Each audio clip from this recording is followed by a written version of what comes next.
So tell me if you wanna, 'cause I got this feeling. I wanna hear you say it, 'cause I can't believe it. With every thought of you, it's like I started dreaming. There's heaven not far away, and I've been singing la la la la la la.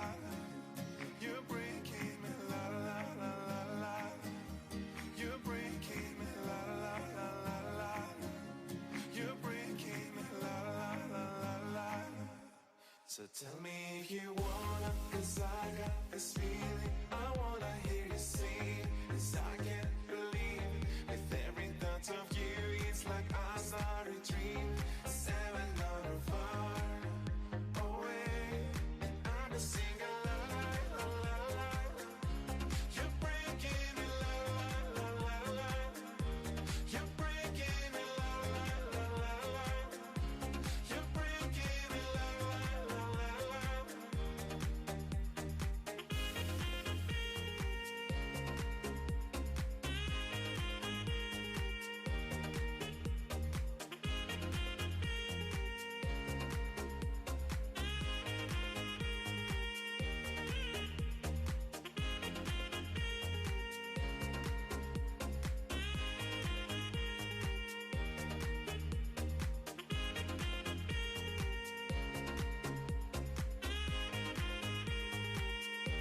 So tell me if you wanna, 'cause I got this feeling. I wanna hear you say it, 'cause I can't believe it. With every thought of you, it's like I started dreaming. There's heaven not far away, and I've been singing la la la la la la. You're breaking me la la la la la. You're breaking me la la la la la. You're breaking me la la la la la. So tell me if you wanna, 'cause I got this feeling. I wanna hear you say it, 'cause I can't believe it. With every thought of you, it's like I started dreaming. Seven not far away,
Добрый день, дамы и господа. Я вижу, что собрались Hello, ladies and gentlemen.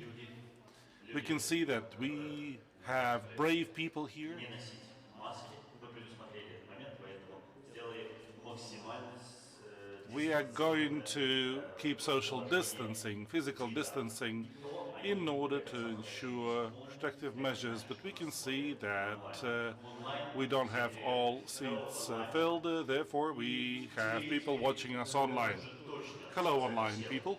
Добрый And now день, I'm это ready to прекрасный say good день. afternoon. Самое This is a главное, что beautiful мы day. вместе The несколько most important thing is that we are примеров together. My приветствовать name is вас Evgeny на Bulka, and I'm happy to самом welcome you at one of the самых most creative, ярких событий мира brightest маркетинга events в in the world of Украине для marketing нас and в advertisement, at least Беларуси for us в in мире Belarus в and in the world 2021 года. in Это международный 2021. фестиваль This is an маркетинга и international рекламы festival «Белый of квадрат» marketing and advertisement, White 2021. Square 2021.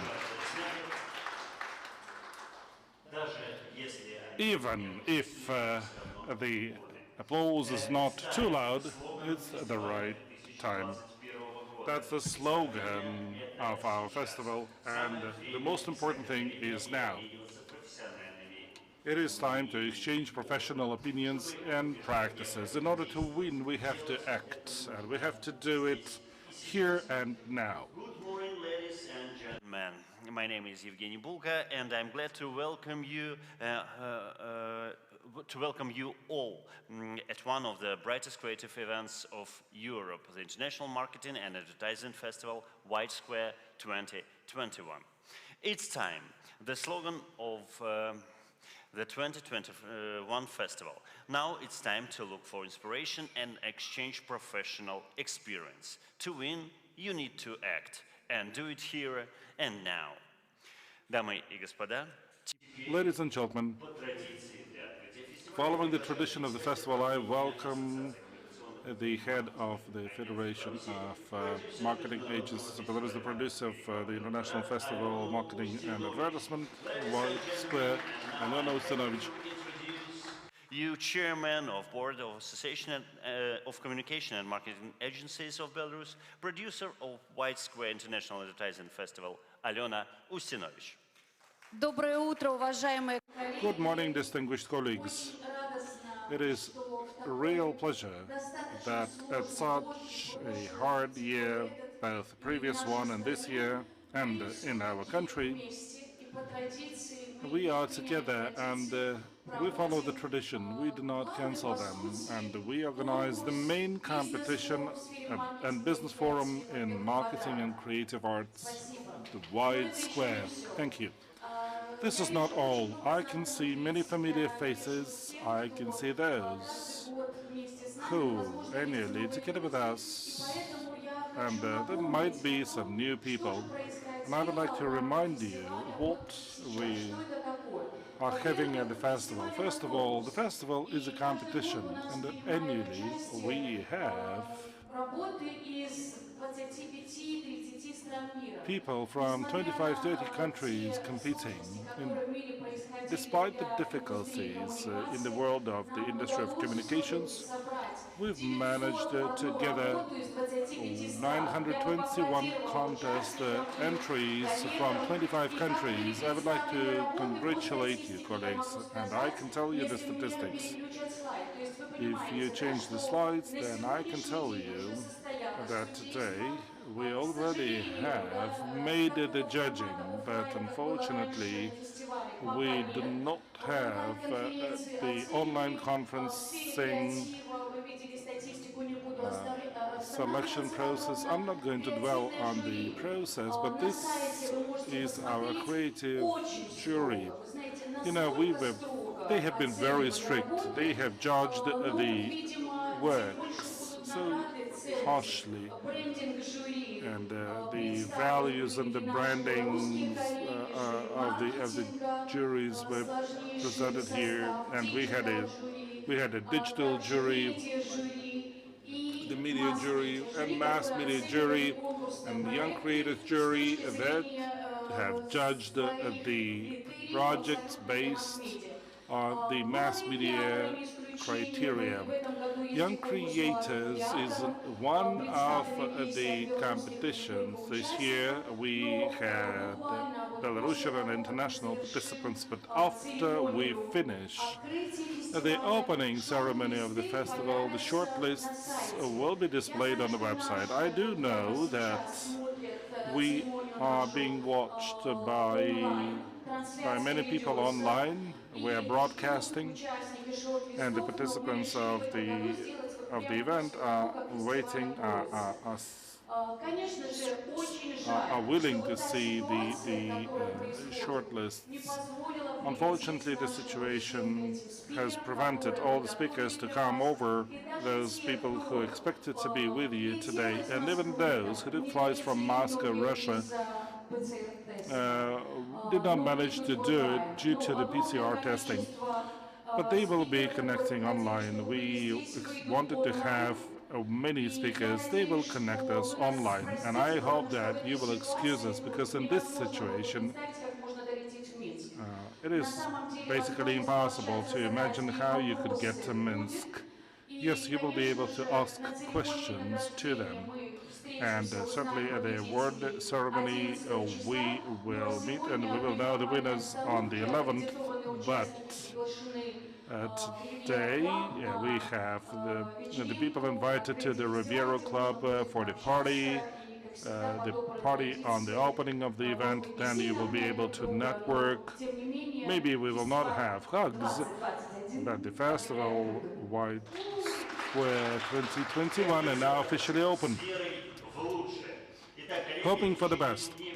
Colleagues, for the next 2 days, you will see the newest trends, innovative technologies, and trends, and everything. All this time, in this room in Falcon 1, it will be me, Evgeny Bulka. Innovative technologies are waiting for you for 2 days. All these days in the Falcon 1 hall, I, Evgeny Bulka, will be with you. Инновации в коммуникации, креативный маркетинг как тренд эффективности. Marketing is a trend of efficiency and driver of the message and educational program of the festival White Square 2021. You can follow the official agenda on the website of the event, and you can see the posters with the squares around you. Marketing as an efficiency trend is the key message of the business and educational program of the White Square International Festival 2021. You can see the current program on the official website of the festival at fest.by. For your convenience, QR codes of transition to the site are provided through this space. Перед тем, как объявить первого хедлайнера, Before we announce the first headliner, спешу пригласить вас в Andrei зал Ligic, Falcon 3. I welcome you to Falcon 3 room, where you will find more about creative marketing communications from the view of the marketing semiotics and the marketing narratives. Christa Kratavjiv from Bulgaria, Dr. Habilis of marketing and of marketing and communications. Please follow the moderator to proceed to Falcon 3.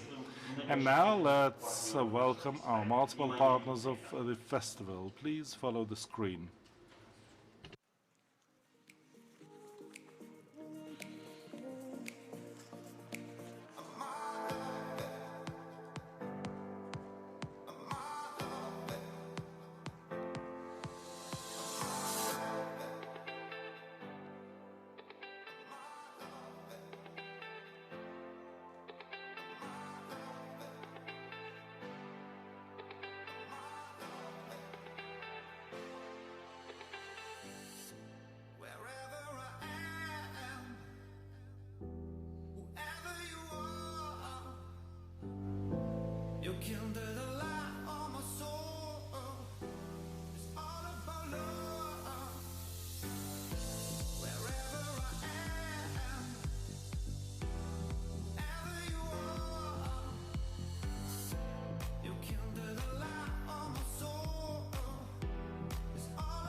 have been our partners. Loud applause to them. Ladies and gentlemen, when opening the business program of White Square, we have Andrei Trigic, Doctor of Economic Sciences, strategizer, futurologist, head of Advantage Group, headshot, brand development, internet troubleshooting, marketing in the conditions of transformations, the practice of breakthroughs. We are waiting for him. Everything is ready.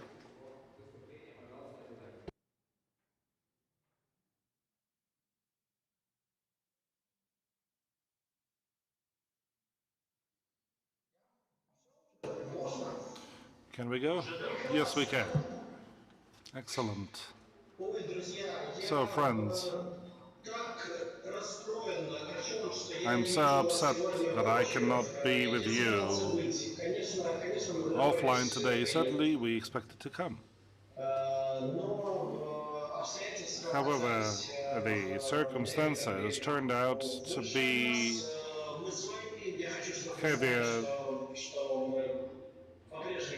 and we would like you to know that we are with you and we still love you.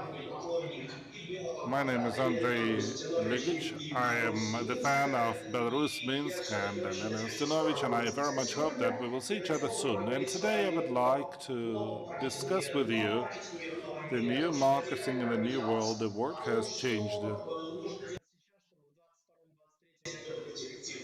That we have to be efficient in 2021. Today we cooperate with more than a dozen of Belarusian companies.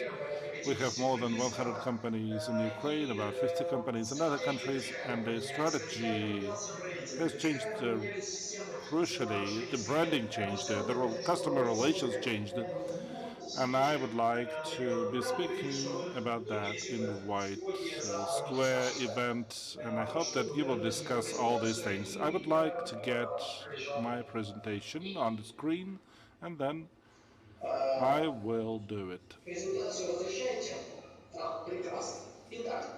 Okay. Yes, we know each other. That's why I'm not going to tell you who I am. Back in 2019, we started discussing the first speech at the White Square, and I said that, guys, we are at the breakthrough, at the change of the economic paradigm, economic model. Therefore, using the old Kotler's marketing is not longer useful. We have to look at the things differently. We have to decide what defines our reality as for the meantime. Okay, what defines it? Certainly it is defined by the changed economy, by the changed principles of doing business. So there are many things that I have mentioned, and I would like to remind you that we have the previous videos and presentations on that. And now I would like to say what is relevant for us today. First of all, we already lost competition to robots in terms of productivity.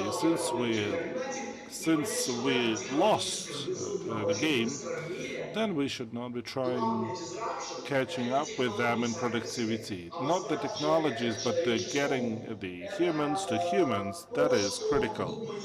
This is what makes the businesses human, because we and other generations, all of us, want to be humans. We want to be seeing each other face to face. We want to see things, understand things, explain things. This means our time. So both trends develop rapidly. Further digitalization and technologies and smartization of business. For marketing, this is the golden age, because all marketing is about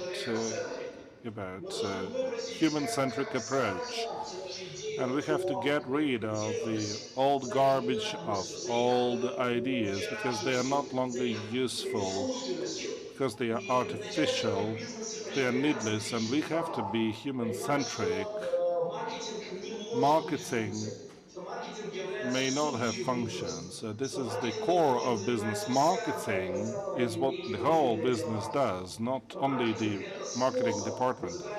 Marketing is the way to set up relations on how to implement the interests of everybody engaged in marketing and the business. This is a single system. You will never sell the things that you have not sold to your partners, employees, and investors, etc. You won't be able to sell it to anybody else. Therefore, we'll be able to win the competition in the humanity, and this is our course for the next year. There's a cartoon, and do you think that we will be able to satisfy these people who consume the basics, or we will create something new?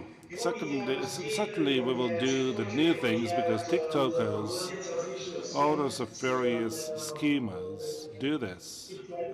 Technologies change the world, including fintech companies, blockchain, space technologies. Not the people, but the technologies with the people change things. Here's the example of game dev games. Today, there are 100. It is the market of 160 billion. Today, Belarus has at least 5% of the global market of game dev. It's not only about the tanks, the world of tanks, but this is about outsourcing developments, and this market within the next decade will become 10 times bigger. So if Belarus keeps the same market share, the GDP of Belarus can double or triple just due to game dev, and 38% of people already are ready to substitute their work with games. 38% of the people in the world already. So we already live in the totally gamified world, and there are no boundaries between activities and game, between the real world and online world. Therefore, we say that we should stop using the words online, offline. We should call it live. And quite often we will not see the boundaries by our eyes. Second disruption is the food that we eat. Certainly, I like Belarusian food and Belarusian food producers, and I can inspire you by this, but cows generate 40% of greenhouse gas emissions, more than coal power stations. Will this continue for long, or you Belarusians will have to give up, like the entire world, and switch to plant-based products and other plant-based things which, which are hard for us to take?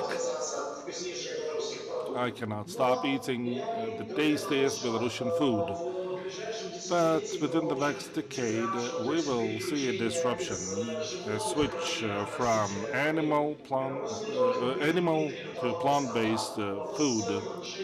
This is not only about animals, but about attitude to our food and culture. They are going to be more. They will become more rapid food or food printing. These are not fairy tales. These are the things that are converted into business models in today's world. People quite often tell me that many things been already said many years ago, 5 years ago, and you talked about globalization all over the world, but now we have this lockdown and pandemic, so everything went not according to the plan. Then everything was developing, and then the trend was broken, and in 2020 more than 1 trillion US dollars was lost, and the next 5-6 years we won't be able to replenish this loss. Yes, that's true. But every crisis gives birth to some trends. It does not create new trends. It can stop the old trends or can change the existing trends. But we know now the new concept, leisure, which is combining business and rest. When you go somewhere to run a marathon, but at the same time you work, you plan some business meetings, and that's how you combine work and leisure. The new reality is coming, and this crisis did not give birth to any new trends. However, for example, the remote work of being in place for more than 13 years, maybe even for more than that, more than 20 years. In many companies, they practice that for more than 20 years. So this was not a new trend. So actually, these are nothing new. Remote work, working from home. So it is speed up by crisis, but it's not something new that crisis initiates. So in 1920, we had a very big shock, but now we got used to this situation, and now we are ready to start up the old processes in a new way without returning to the past completely. So why am I so sure about what I'm saying? Very often futurologists build trends like you see on the screen, and here I look at this trend. We have extrapolation and we have just fiction, science fiction. Extrapolation, when we try to think from the past, being based on the models of the past. For example, when I'm saying that the old business schemes are obsolete, you know, like everything that is based on disruptions, white squares, without giving birth to new ideas, trends, etc. So what can we do? We can pass to the new stage, like the strategy building stage. So it's based on these science fiction pictures like Jules Verne and Bradbury. They tried to sketch the future. They tried to invent the future. They make us love this future, but this is the fiction, and they extend our picture, how we perceive the reality. Futurologists, they are based on something different. They analyze a lot of technical data, technical articles, works, researchers, and for example, we analyzed markets, publications, literature, scientific literature, patents of large companies, and different ideas, and we analyze when idea becomes a commercial product and when it becomes a success. And we do that for each market, for each sector, for each category of the goods. And after this analysis, we can kind of calculate the scenario of the future. This refers both to those who are working in Google or with other platforms. All futurologists work not in prognostic models, but being based on deep understanding of the processes and understanding how these scenarios combine and create a new breakthrough. And for futurology to become a strategy building, we need society, new tool when futurologists and strategy experts meet and they discuss it together and try to build the scenario of the future. But there is a key link that we need desperately. VZOR, a person who on the one hand can make people trust in the greatest scenario of the future, which people will be eager to implement. So this person creates the new reality. This person creates the new reality. So this is the main marketologist of the new world, the visionary. this is the person who creates the new epoch, the new reality. He changes the status quo. If there is no visionary in your company, so probably your company uses somebody else's rules of the game of the other company where such specialist is in place. So you can even use somebody else's idea on how to pack the salad in a retail store. So, for example, look at Belarusian companies like Santa Bremer and other successful companies and who have this expert and who use the visionaire to promote their goods, products and services. And although the markets are becoming more and more open, so we still cannot predict how the expansion of the other markets, how the development of the market will go.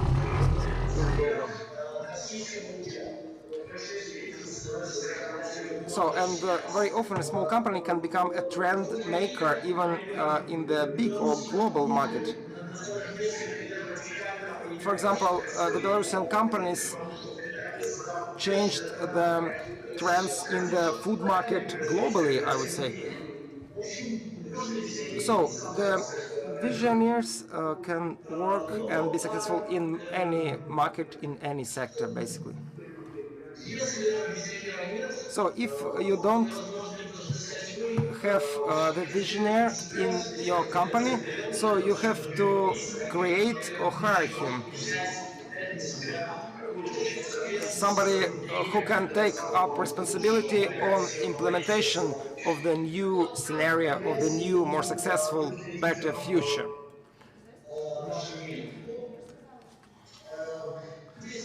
So here you don't see anything new.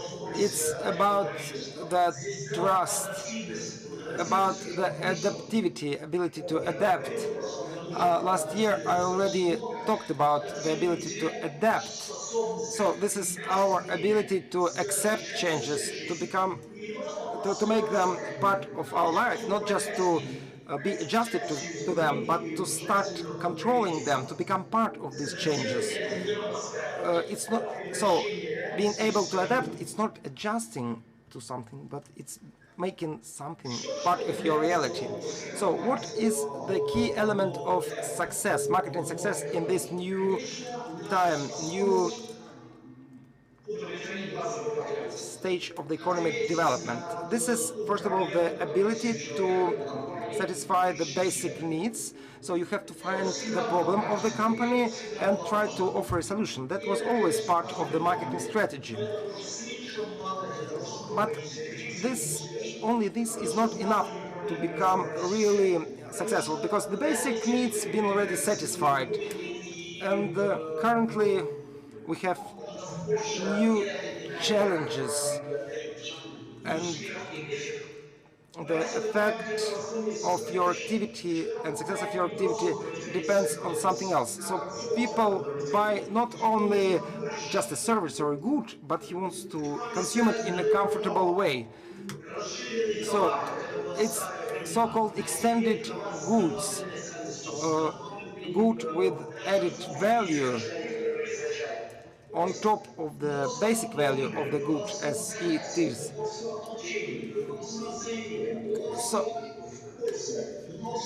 So you have to receive it, consume, and pay for it in a comfortable way. So comfort of consumption of a service or a good, this is the second key component of the success. But even that is not enough. We have to add some entertainment and socialization to that. So your person has to feel involved, attached to something. So I need to be able to send a picture to Instagram with my product. That's what people want. Involvement, it means that I consider this product mine. I come to White Square because I think this is my event. I find new data, new sense, new ideas, new partners, new customers, That's why I come here. So, for example, I can write a text message to my colleague. So, are you here today? Are you coming to this event? And maybe afterwards, are we going to the marathon together? So, that's how the communication, the socialization works nowadays. Why?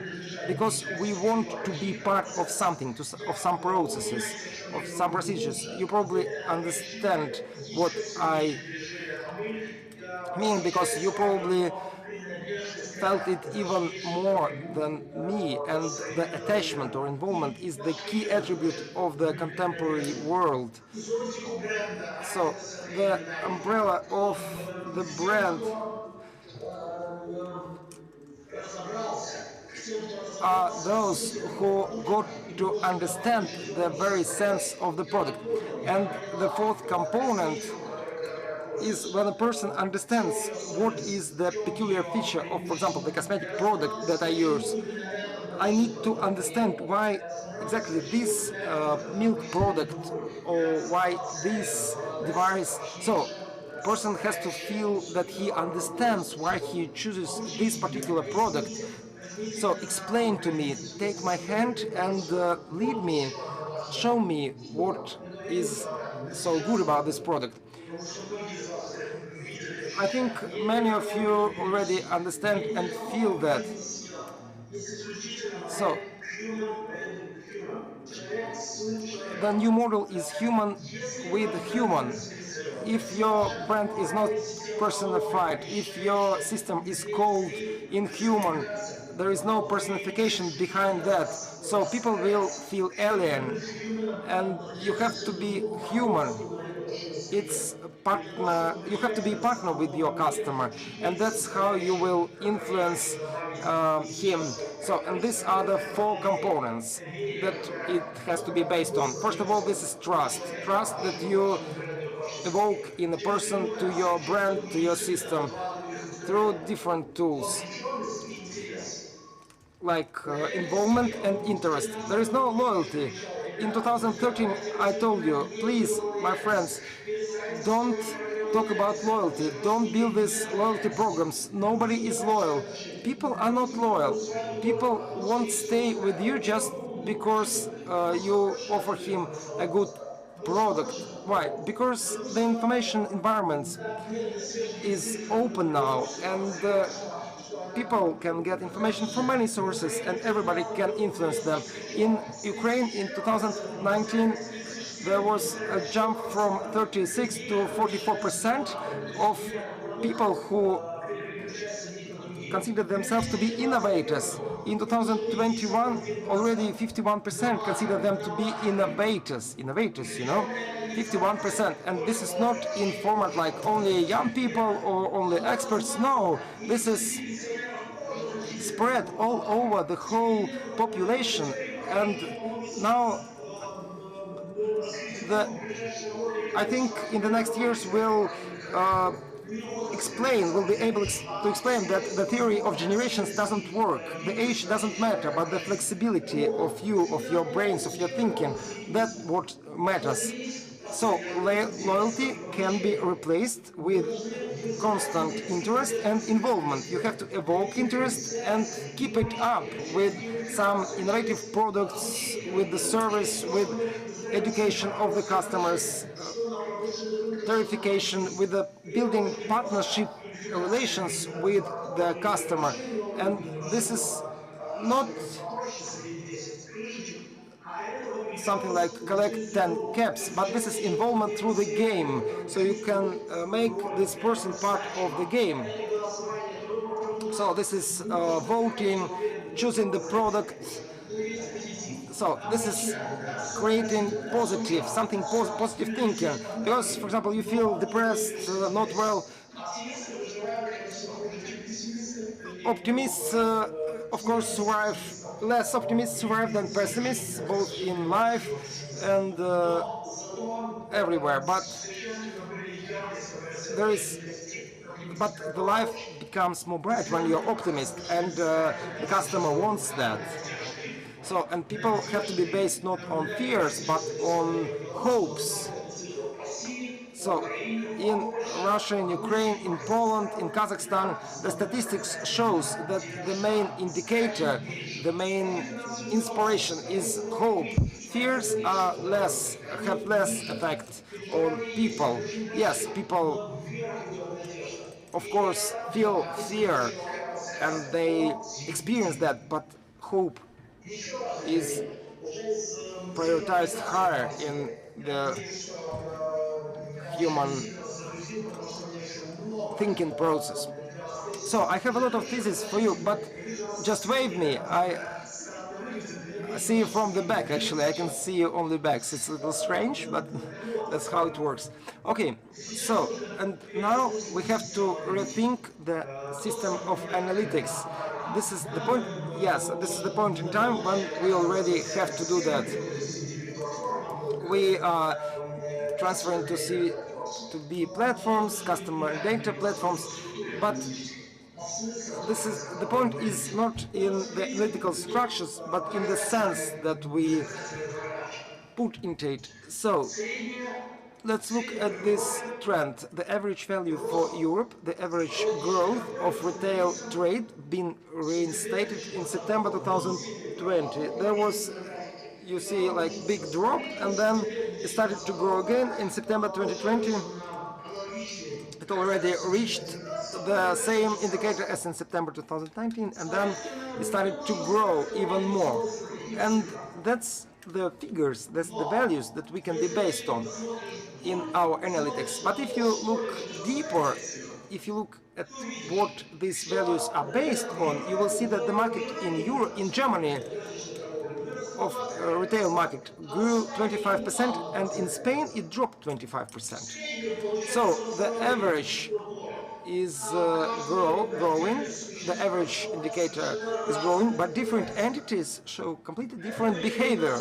So that's why the recommendation for today is stop using the average values, looking deeper, looking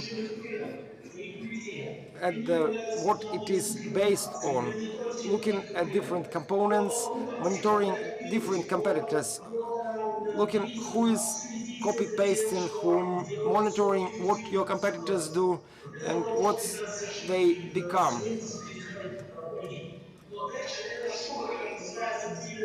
So it's called the strategy of the situation. So different countries, different commodity markets, different companies, they can work differently, behave differently. Somebody will drown and others will swim. So the average indicator doesn't show anything anymore. So what have we learned in 2021? 2021 demonstrated during these 5 months demonstrated to us some tools that we can already start using, but some new senses. But the most important is that this is not the world for opportunities.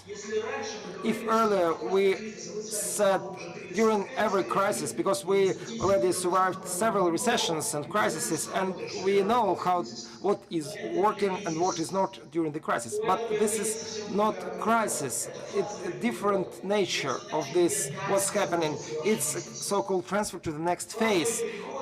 Transfer to the next phase is elimination of something old and creating something new. All the opportunities not in the social paradigm, not in the old paradigms, old markets, but in the new markets, new paradigms. The experience stops being guarantee for your development and your success. Your narrative, yes, your ability to offer new ideas and efficiently implement them, yes, but the old experience, no. Reputation that you can transfer to the future, yes, it also works. So we have to look at the different angle, at what is growing and what is going down. The uncertainty is growing and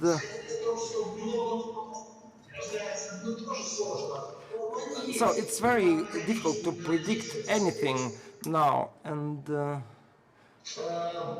конечно, экономика в этом году будет расти во всем мире. Yes, economy will boost around the world this year, but it's not that there's not no proofs that this is going to happen on our side, but this will happen. В качестве своего рынка If we энергетического, still consider the market of Belarus as our market, or Беларусь Belarus plus Russia plus CIS, or the customs union countries, then we can hardly use the opportunity at full. Africa. растет бешеный темп. Africa Ближний skyrockets. Восток, Middle East, Южная Азия, Southeast Asia, Латинская Америка. Latin Там America. рост основной, там огромные рынки. These are the Не там places понятно, of что growth, больше and чем they те, are которые мы видим. stronger than the markets where we used to be. В 20 раз больше Беларуси. Nigeria is 20 times larger than Belarus, both in terms of population and capacity and the growth dynamics. Tanzania is top 6 country in South Africa, Открытый, который нужно in, для питания да. Продукция высшей средней, and да. Строительные технологии, да. they consume food, construction Консолидация, materials. This is a без huge market. Consolidation, joint businesses. Yes, certainly it's difficult. It's impossible to be alone when you penetrate Africa. This is not realistic. Подумайте о том, чтобы But консолидировать think of consolidating the things помощи, которая and несет making some joint ventures, joint projects together with them. Ну, понятно, что в бизнесе It is общается clear that куча трендов, связанных there are с multiple trends адаптивностью и in the гибкостью. business about agility and Не flexibility. обязательно тебе падать сообразно темпу падения рынка. You don't Можешь have to расти по follow пути падения рынка, the market рассматривая failures. кризис как You can специфическое, consider crisis очистку территории в as конкурентном clearing сражении of the всех правительств. terrain Да. from the Конечно, rivalry. Naturally, геймификация, человекоцентричность растет, что я humanification, уже говорил, что person это centric, human особенно centric. This is what I в referred современном to бизнесе. already in the Но current очень business. давно, сейчас But очень now I would явно like to mention the это global то, trends. что вот этот глобально растущий This мировой рынок, global это все больше и больше market проявляется that is growing, возможностей where there are для more and more компаний, opportunities которые for умеют делать companies that продукты know how to do качественные, products, who know которые how делают to do вкусные, quality, возможностей tasty появляется все products. больше. There are Почему? Потому more что and more мир не opportunities. просто Why? растет Because the world is not only механически, растет growing больше mechanically, it's not just ресурсы, expanding, но в том consuming more числе и resources, повышается качество but also the потребительский quality продукт. and the Есть demands определенные дефициты, and requirements to the products химия grow. и технологическая промышленность, Yes, зерно будет metalworks рост and в 2021-2022 году будет. and И grains если and some other повышающийся спрос products на will see growth, на but there is сервисы, на also качественные growing товары, growth рост for потребительской речи services and трансляция better quality не только products. объем It's not only роста. about Конечно, the потребительский спрос space.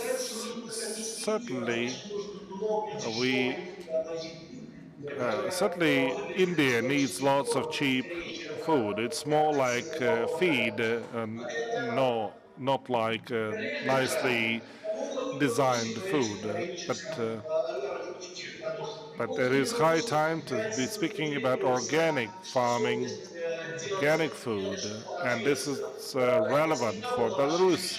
This business, making high quality food, has been your business for ages.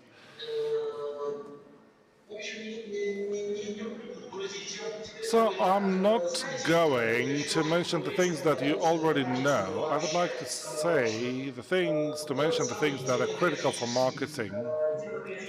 In Демографический fact, the demographic тренд trends are сейчас paramount. определяет изменение мира. And Что this демография? is what Не только рост predetermines населения, the это тоже world. It's важно. not only about the population Важнее growth, it's not сменившаяся that структура critical, but населения. the structure of the population Увеличившееся has население changed. в We разных have странах more aging это people путали. in many countries. Увеличивающиеся требования к There качеству are жизни, higher продление requirements to жизни living standards, рождает безумный and спрос. expanding lifespan Тоже продлевается. creates lots of demand, not Форма only for pharma, but for сервисов, services, remote distance working and teleworking. территории air conditioners and masseurs and many other things. The things that can be done online. There are new requirements to healthcare that is going to be preventive based on creative medical technologies on human sciences. And and there's a decreasing fertility in the world, and this is a serious threat.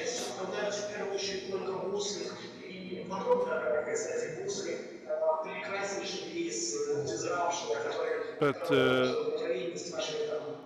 these disruptions, these disruptions concern quite a few countries. On the other hand, it is possible to build a systemic business.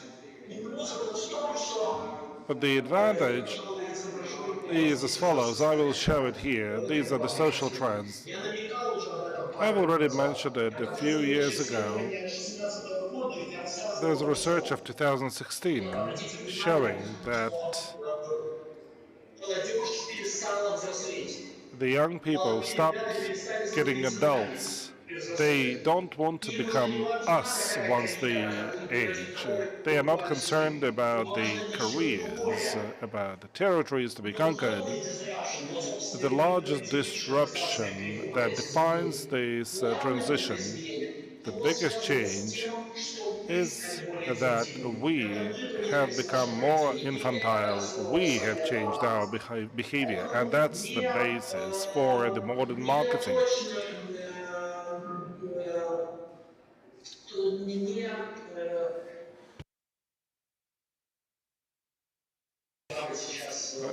Now it is important to adjust and fine tune to young people. Not the theory of generations determines our positioning, but understanding that each one of us can become a new millennial.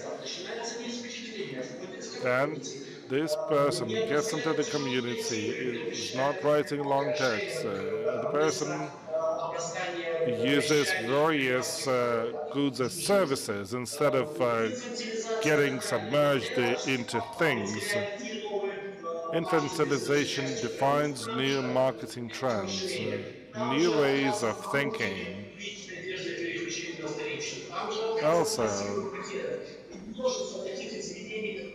many other changes that define new marketing.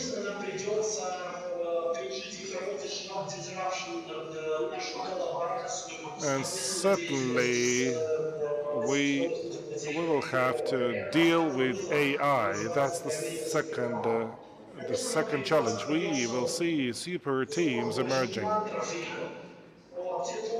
Healthy lifestyles is not for freaks anymore.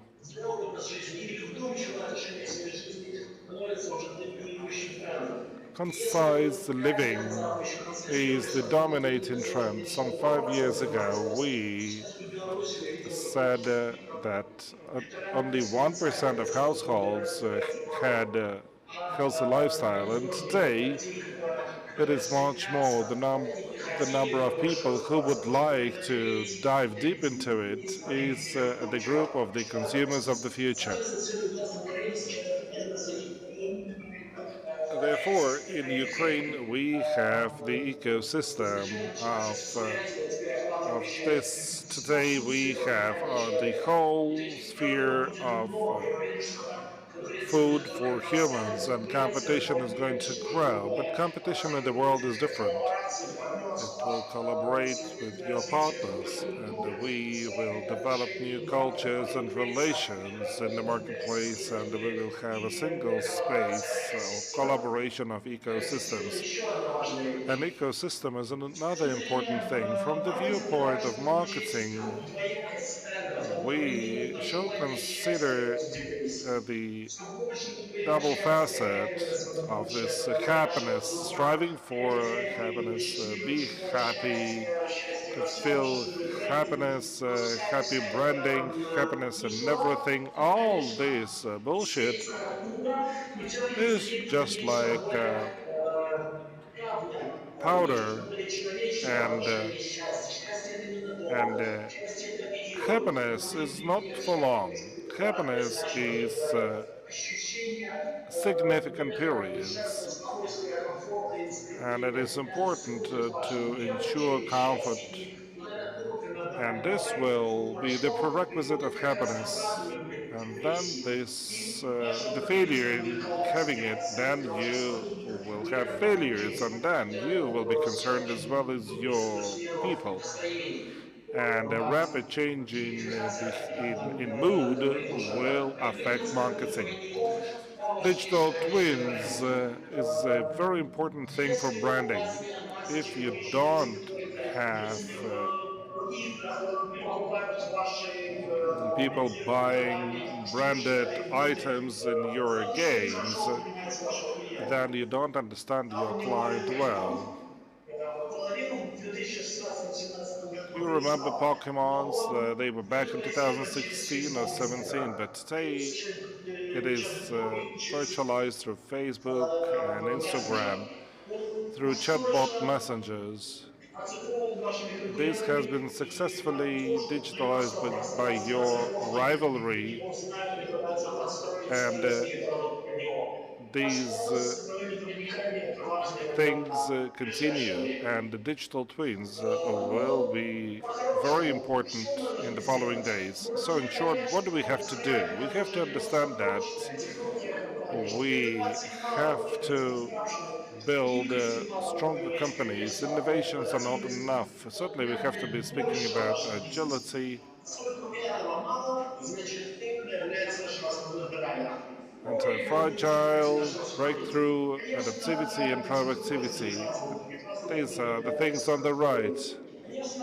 Naturally, these things cannot be addressed rapidly, and look at the books that develop your strategic thinking and think ethically. Why? Because the space is different. The space is based on scalability, and culture is strategy.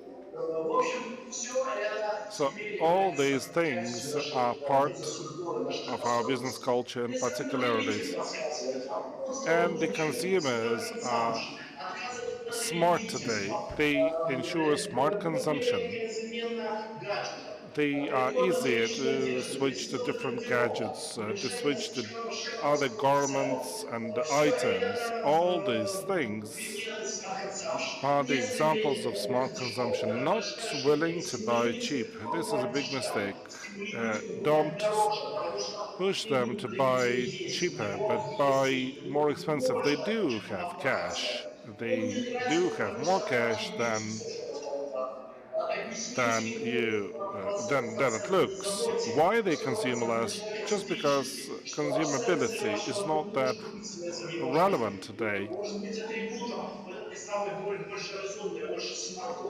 Maybe this is about people getting smarter. Sell online, advise, make orders, accept payments. For example, you might face difficulties in sourcing something online, and this is the gap to be filled. It shouldn't be there, and uh, and if you see cases like that, work on this. Naturally, UVPs, unusual solutions, are important. We previously said that digital transformation was not about digits, but about new business models. So pay-per-use, subscriptions, all these things are signs of a new era.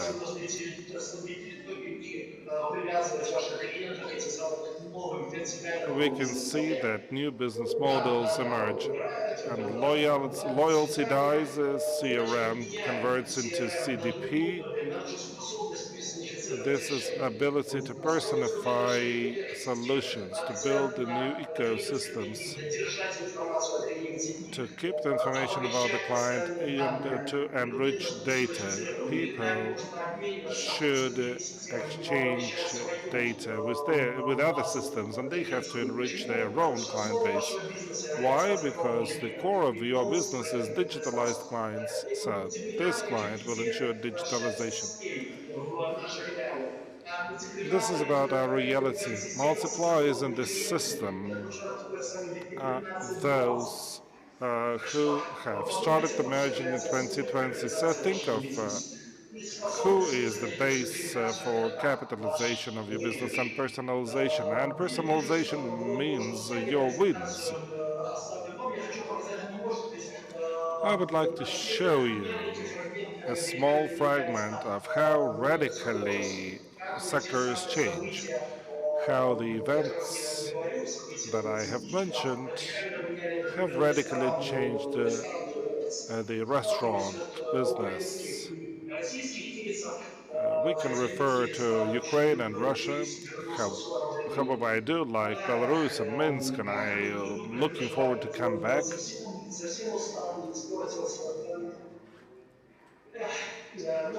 Okay,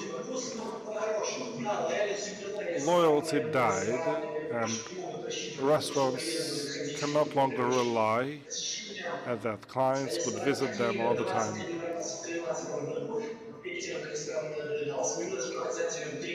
Uh, Previously, restaurants were visited 21 times by one client annually, but in 2020 it was 3 times.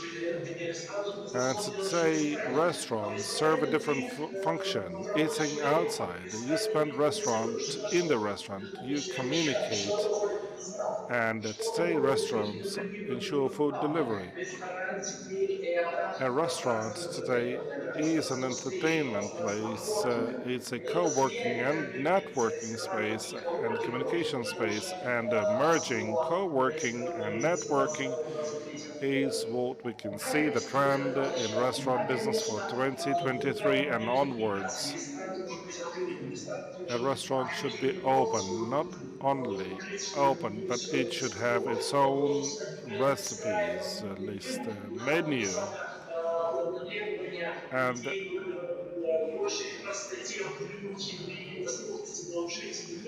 and uh, and this shall be not cheaper but more accessible. Shawarma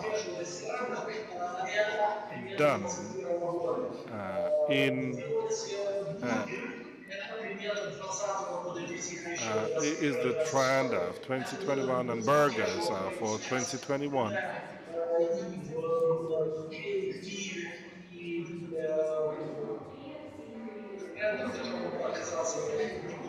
And these are the trends that we cannot escape. Digitalization is clear. Yes, everything is clear. Unification or being unique, surprise people, keep the interest of the visitor. Everybody who comes to them merges the people. You make the parties in the streets and you merge the people and unite people, and this is clear. If and you have to ensure wellness. If you don't have green salad, then people will escape your restaurant. Then you have to build a totally new ecosystem. You have to be thinking about innovative products, about crafting craft meat, craft ice cream, craft dairy products. This is cooperation between craft processes. So this is it. This is how this business changes. So marketing becomes even more emotional than before. People want to have a party and engagement.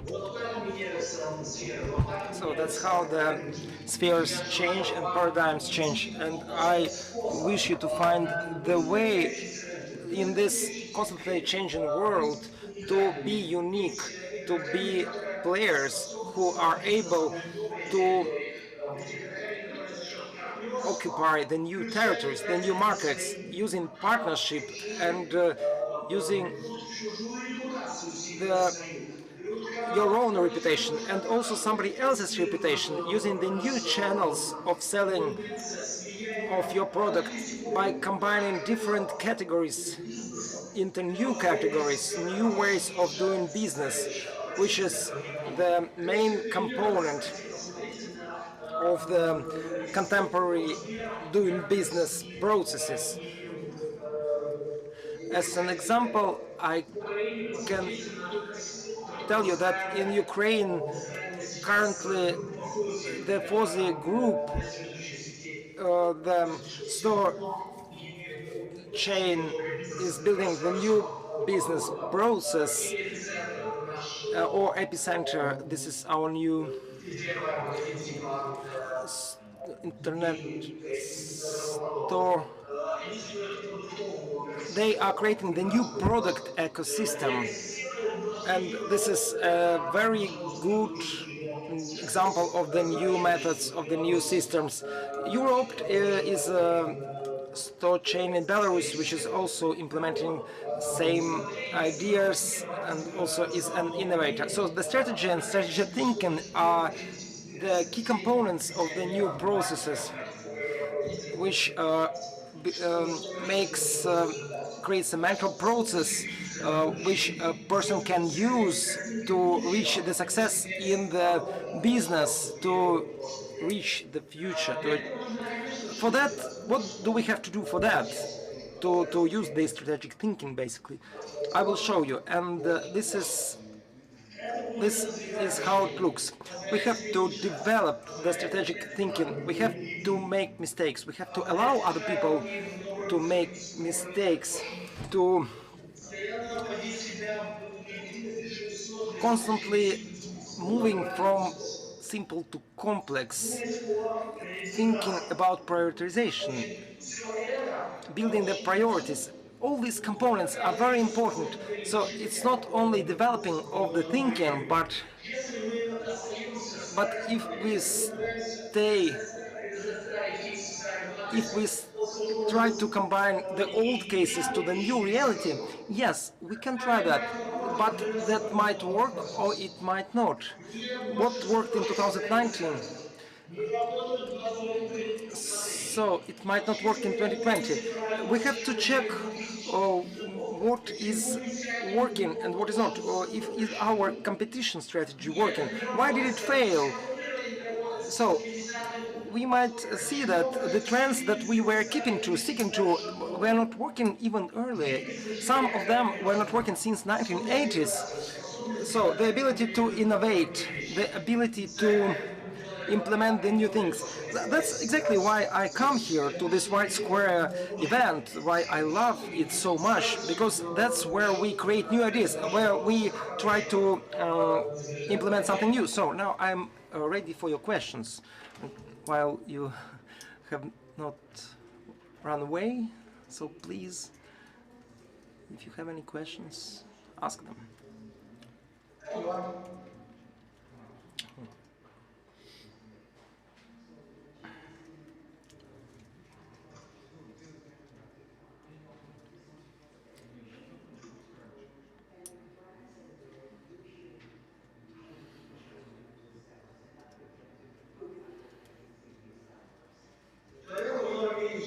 So in the contemporary world, yes, we have this opportunity, and that's exactly why looking for the creative ideas, new professions, new trades, that's exactly what we will be doing and what we have to do in the next years. And I wish you to find your place in this world, like in this system. So thank you for your attention, and if you have any questions, I will be ready to reply to them in Facebook or next time we meet. So we are meeting every time in this event, for example. Thank you. So Нет. Мы благодарим Андрея Дригача и, как говорится, до встречи офлайн. Я надеюсь, что это совсем скоро произойдет, а точнее через год. Хотя фестиваля рекламы, по крайней мере, у Адвенты много, поэтому мы Обязательно что-нибудь придумаем. Ну что ж, движемся дальше. И сейчас я попрошу поприветствовать нашего зарубежного гостя, нашего зарубежного спикера. Please welcome at our... Добро пожаловать на нашу сцену. Господин Чако 23 Rise Craft Beer, Spain, Chairman of Digitally Jury of White Square 2021, Speaker at Cannes Lions, LA Insights, TEDx, and owner of 10 Grand Prix and almost 400 awards in different shows, and 86 Cannes Awards. Topic: focusing of effectiveness. Why to find a planet B if a planet A okay?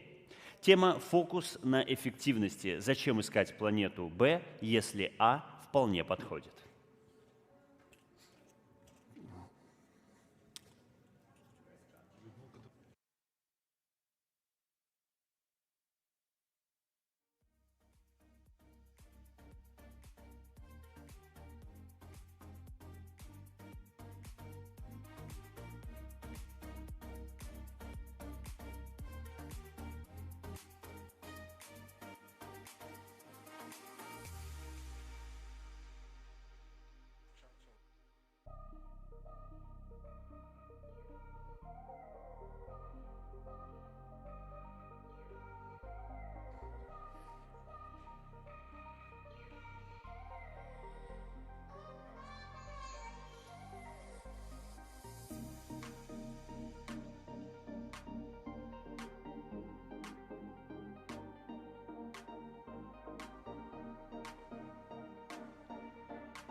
Увидим ли мы чащу скоро?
больше, чем промо.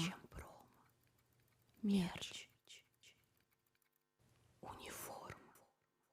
Подарки, которые не отпускают. На gifts.ru.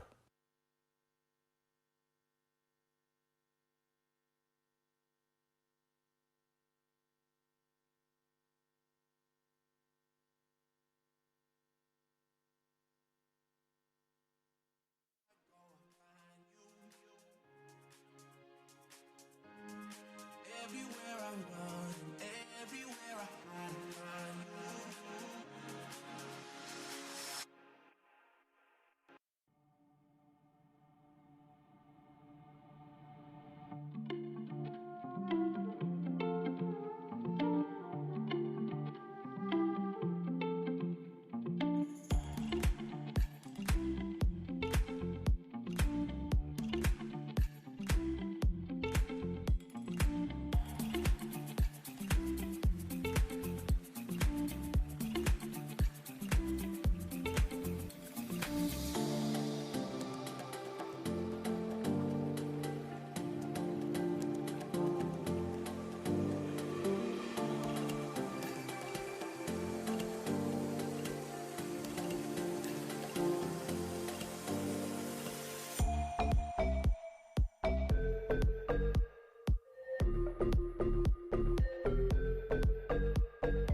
I never thought I'd find someone that makes me feel like home.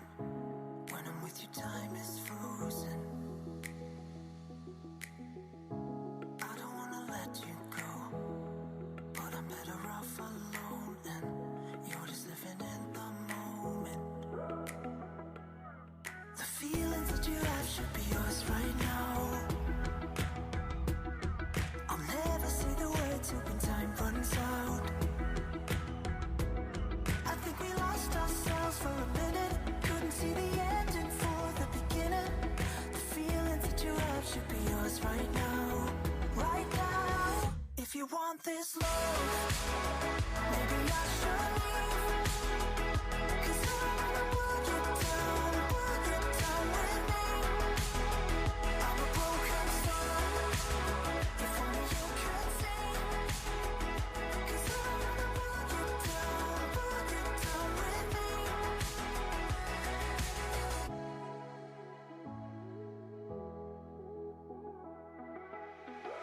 Did you think that we would end up here? Feelings of the modern fear.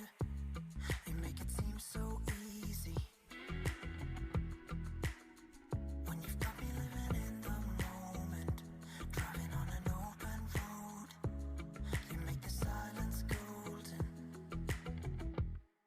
The feelings that you have should be yours right now. I'll never say the words when time runs out. I think we lost ourselves for a minute. Couldn't see the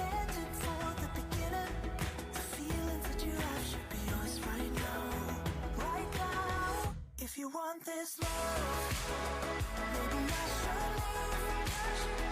'Cause I wanna put it down with me. I'm a broken soul, so funny you can see. 'Cause I wanna put it down with me.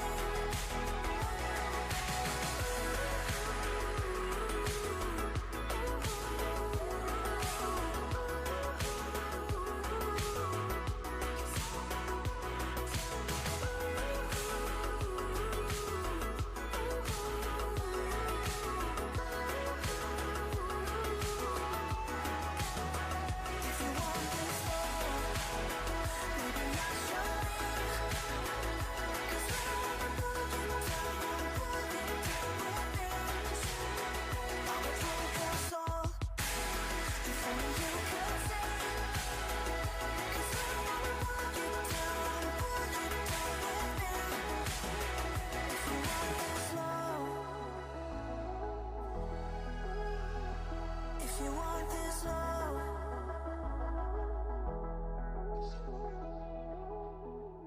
So don't you worry about me. I can carry myself home, 'cause I got it on my own. So don't you worry about me. I won't let you take me home. Leave your number on my phone. Don't worry about me. Don't worry about me. Leave your number on my phone. Don't worry about me. Don't worry about me. So don't you worry about me. I can carry myself home, 'cause I got it on my own. So don't you worry about me. I won't let you take me home. Leave your number on my phone. Don't worry about me.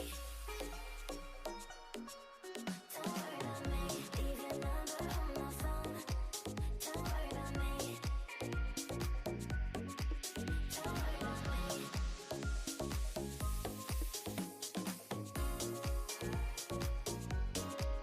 Don't worry about me. Don't worry about me. Don't worry about me. So don't you worry about me. I can carry myself home, 'cause I got it on my own. So don't you worry about me. I won't let you take me home. Leave your number on my phone. Don't worry about me.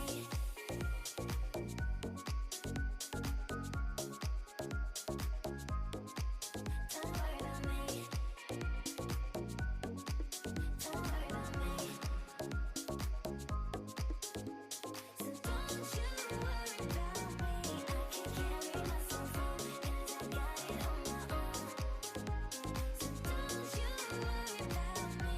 I won't let you take me home. Leave your number on my phone. Don't worry about me.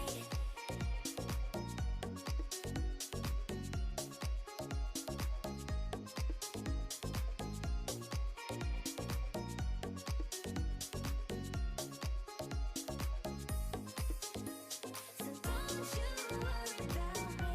I can carry myself home, 'cause I got it on my own. So don't you worry about me.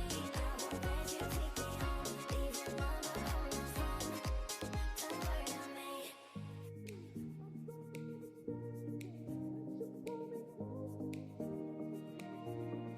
I'm sorry for the hurt, I'm sorry for the pain. I'm sorry that I ever let you think that you could stay. I'm sorry I'm the worst for always playing games. I'm sorry I involve you in my 2 a.m. mistakes.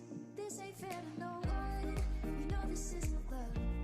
I hate that I'm a person that could mess with someone's trust. I only want you better wasted, naked and afraid that all the doors are closed and I end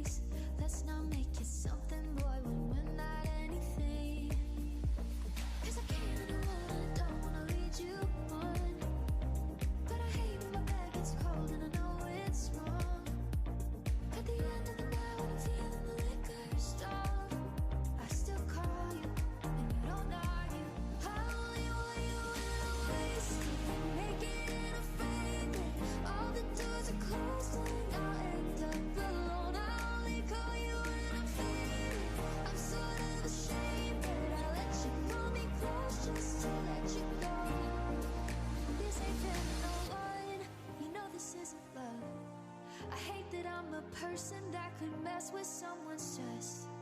Ooh, no. I hate that I'm a person that could mess with someone's stress. I only want you when I'm wasted, naked and afraid that all the doors are closed and I'll end up alone. I only call you when I'm faded. I'm sort of ashamed that I let you pull me close just to let you go. I only want you when I'm wasted.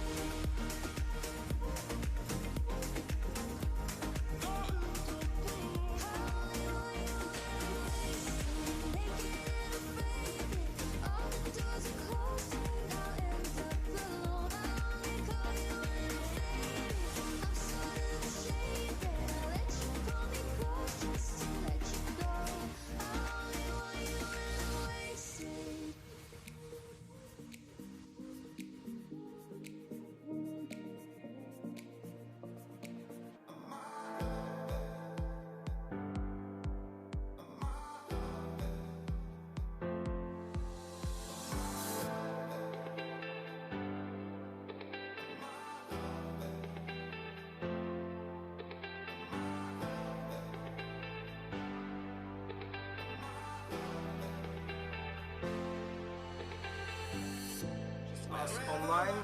So the time has come to listen to Chacha Puebla. Watches us online, we'll try to announce Chacho Puebla again. So, Chacho Puebla, co-founder and partner, 23 Rios Craft Beer Spain, chairman of digital jury of White Square 2021, speaker at Cannes Lions, LA Insights, TEDx, and owner of 10 Grand Prix and almost 400 awards in different shows, and 86 Cannes Awards. Topic focusing on effectiveness. Why to find a planet B is A. I'm sorry. Why to find a planet B if A is okay? Тема фокус на эффективности. Зачем искать планету Б, если А вполне подходит?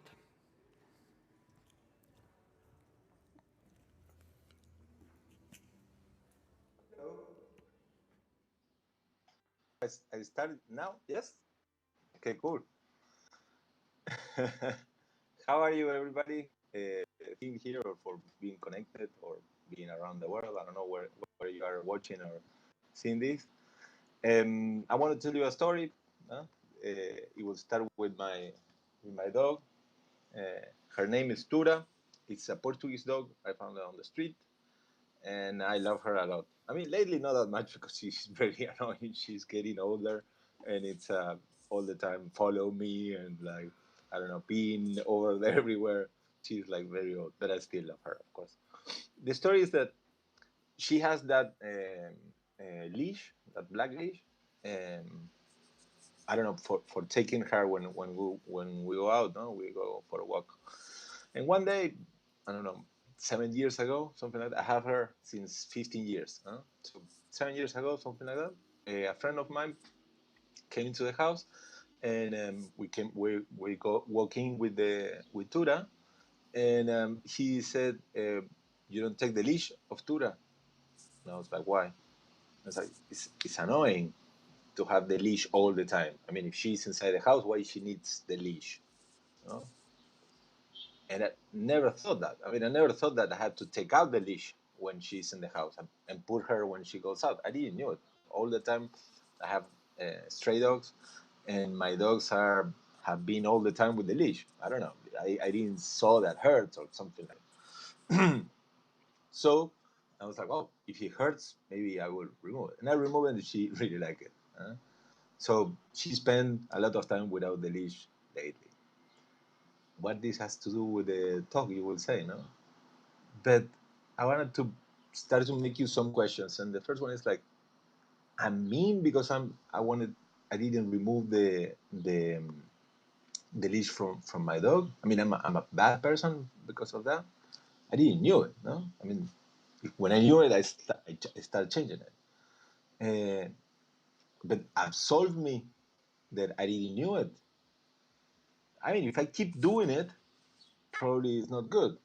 And it doesn't absolve the pain that she could have in the past. No, I mean it didn't it didn't remove that I say sorry, I didn't know it. No, I should try to repair that in a way, and I will keep doing it. I mean, I will keep putting the leash or removing the leash. I will try to undo it. I will forget sometimes because it's not easy to change a behavior. It's not easy to change rapidly, and that is what I want to speak a little bit about when you see stuff and if you change about it and what you do about it when you have new information. So we know that we are not being we are not taking care that much of our planet. No? I mean, this is a photo of any beach in the world. Unfortunately, happen this if you don't clear it. And that beaches are just a reflection of what is happening in the sea. That probably is the microplastics. No, the microplastics are terrible. The other day was in the news that a newborn, I mean, not even born, somebody, a fetus that was already in the womb of his or her mom, had microplastics. So he didn't touch even the planet. He already has microplastic inside his body. So it's everywhere. Now, in fact, I don't know if you knew, but you eat a credit card, a plastic credit card a week with the microplastics. There is a website you can go. It's a WWF website. You can go there. You say what you do, how much drink you do, how much food you eat, what kind of food you eat, where you live, and it tells you how many plastic cards do you eat a week. And I eat one. And believe me, I try to don't eat things that can have microplastic. And I have friends that they eat two a week because of the habits that they have in eating. So I wanted that that is happening already. It's not that it's going to happen tomorrow or in the future. No, now whatever that you are in the planet, you are eating a plastic card a week. A couple of years ago, this girl showed up, and she started a movement that is changing a lot of things, and we listen Greta all over the place. We was like Greta here, Greta there. Some people even start to see it like this, at Greta. No, it started the the, the cutest and nicest girl, and for some become the the voice of the pain, of the complaint. But even though we was like Greta all over the place, the CO2 emissions still to rise. I mean, we didn't listen Greta in general. We tend to think, okay, it's annoying, please don't talk about this anymore, but it's still happening. If you probably know, if this continues like this, life will not be longer an option for us. No, the planet nothing will happen to the planet. The planet will still living, and it will find a way. It always does. It's just that us, humanity, won't be in it. It will be in the planet from the future planet.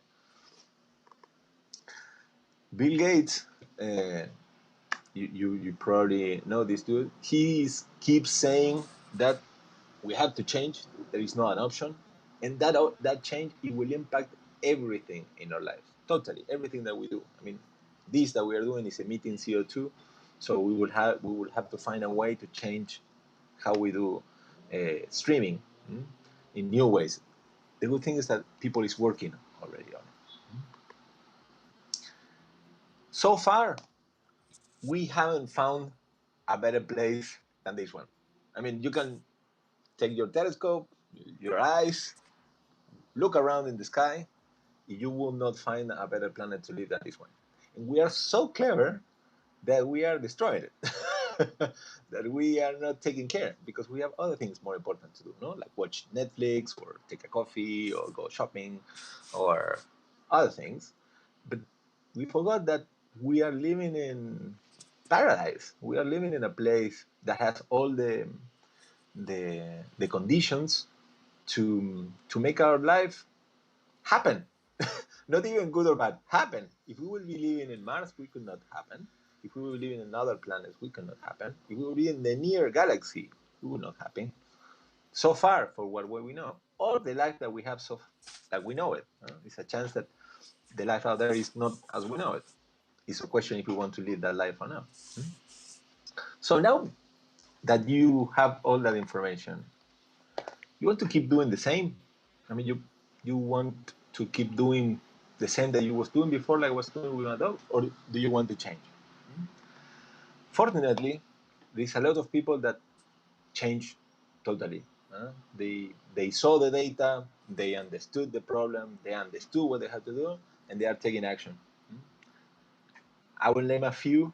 They are very important ones because they will impact in your life.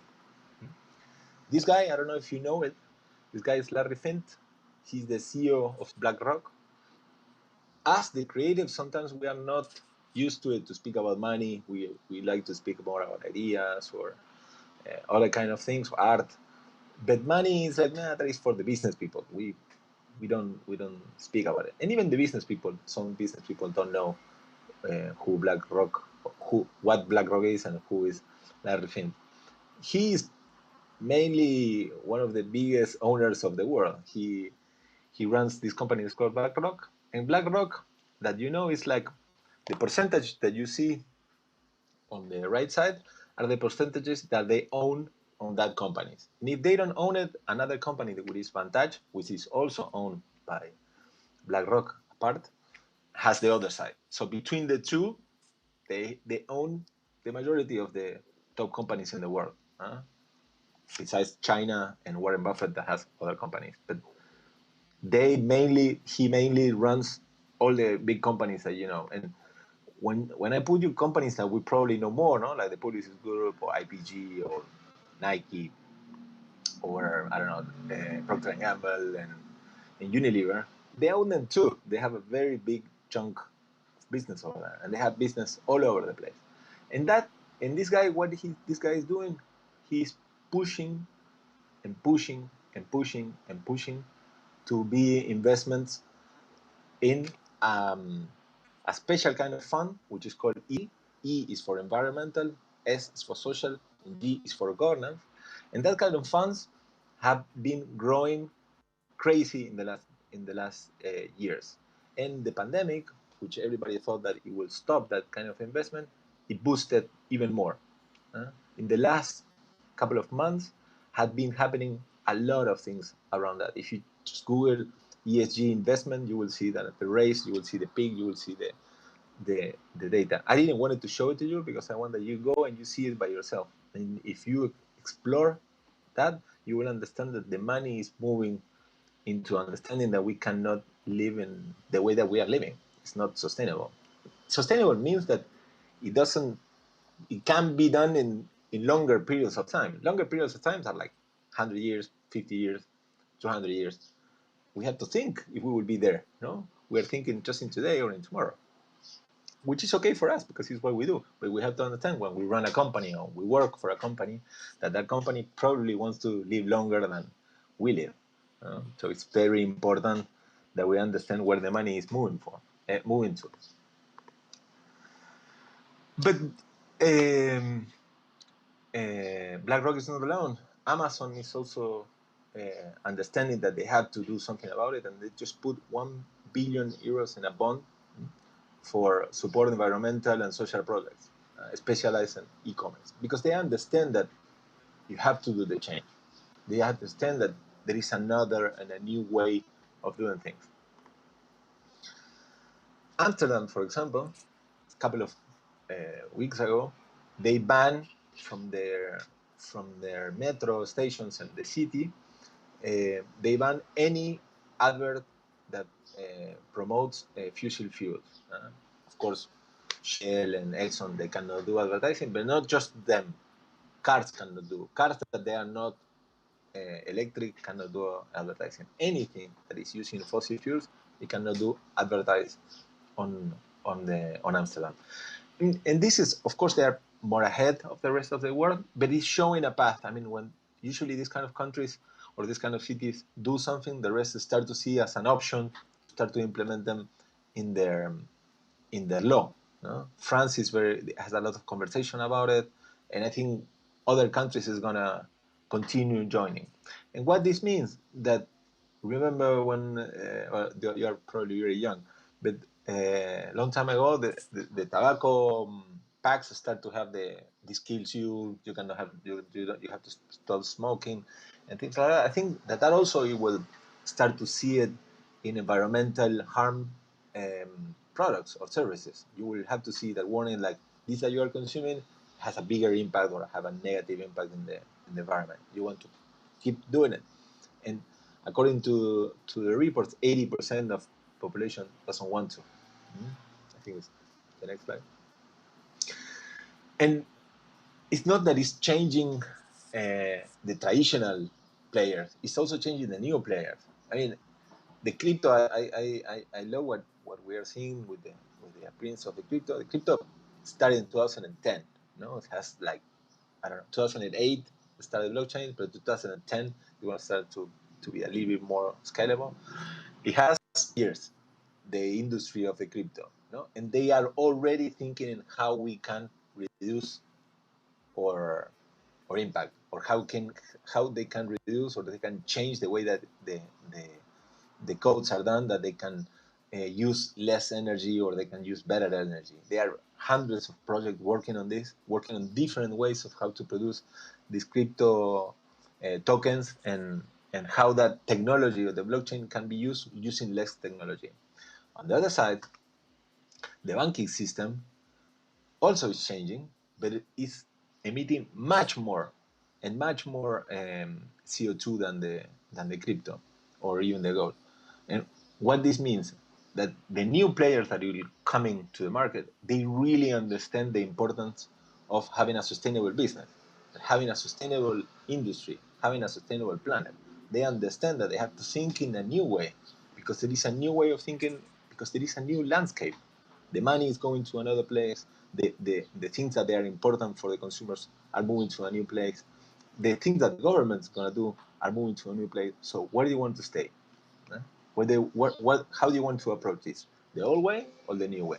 The new way is already understanding that they have to be sustainable, that they have to change what they are doing, they have to keep improving the products, the services, whatever that they are doing, that the impact that they had is very, very few. In fact, some of them are working on a new stage of sustainability, which is regenerative. It's not that what we're going to do is going to continue doing. It's not that we will repair what we did in the past. We will find ways to repair the biosphere, to clean the oceans, to clean the soil. All the things is the new step, is the new input. There are some early adopters, and of course it's going to be laggards, but the change is going to happen, and you see it all over the place with numbers. The new investors, the people that have around 40 years old, they are much more interested in having investments that it will be a sustainable focus. In this is a huge change, because it's the future is already investing in what they believe that is going to be future for them. It's going to be more important for them. So I think that seeing all this information and having all these headlines that I just chop and put because it's all over the place. I just pick some, and if you see the dates are from this year or past year, they are not before the pandemic, they are after the pandemic, which means that things changed. Yeah, but it changed in the other way, in the way that understanding that the business is moving this way. The 80% of the consumers believe that the brands should be sustainable. And here there are a lot of data very interesting. One is like, I think 94% of consumers, it will see as a good thing in their companies are saying, we was doing it wrong, we will change it, we will do it better. They see that as an act of courage, they see that as an act of willingness to change, they see that as an act of honesty, and they see that very, very positive. And the opposite, I think, is the 72%. 72%. This is a study that is called Brands and Activism, and it's done mainly in Spain, but it's with data from all over Europe. And the other data is like the if the consumer realize that the company is doing something wrong and the company doesn't want to change it, they will punish that company and stop follow them or buy them. So I think that that is also important. The consumer has already understood that it's my planet. I need that you take care of it. I will buy your things or I will use your thing, but what are you doing for me? What are you doing for your planet? If you're not doing it, I will go with another one which is doing it. Because we know that the business is being all the time more and more competitive. All the time it's much more easy to have a me too or to replicate an idea. So if the idea is over there, I will try to make that idea more sustainable or with less impact. And if I do that, I will have more success on my business because it's what the clients want, it's what the people want, it's what the funds want, it's what the future wants, or one of the futures wants. China is already saying that they want to be carbon neutral by 2060, which is a huge, huge compromise. It's very, very different. But we know how China works. Because they are not a democracy, they can move faster in that sense. Yes, the downside on the democracy, but it has the good side on that, the speed that they can imply into this. And I think that that is important because looks like now is a race of who is the most green. And I think that that is a very good thing. If we are very competitive in general, mankind, and especially the people that is attending to this seminar, we are very competitive. Why we don't compete on who is the one who does it better? No, but better in all the ways of better, in like less impact, cheaper, faster, scalable. Uh, that it could be a very good place to compete with. And countries are already starting. I mean, China did this before. Um, um, US joined again in the Paris Agreement, so the countries are moving in that way. There are countries that they are doing it faster. There are countries that they are doing it slower. But it's gonna happen. And if not, they will stop being competitive. It's gonna be another aspect of where you can detach from the more developed countries or the more rich countries that they, of course, all of them are understood the importance on the change of the business. So sustainability is like the internet on the 2000s. Remember in the 2000s when internet was a little bit more massive, was people that were saying this is a trend, this is gonna come, this is gonna go, this is who's gonna go and buy something online. Nobody likes that. Everybody likes to go to the shop and do the experience of having there or buy things from the supermarket. I don't want to order the supermarket online. I just want to go there and do the shop. And some people thought that will never happen. And the technology or the internet, the way that the internet works, it is going to be like the VHS or the Betacam, things like that. And they will just fade away and will be replaced by another thing. Guess what? It didn't happen. It didn't happen because it was a cultural change. It was a behavioral change. It changed in every aspect of our life.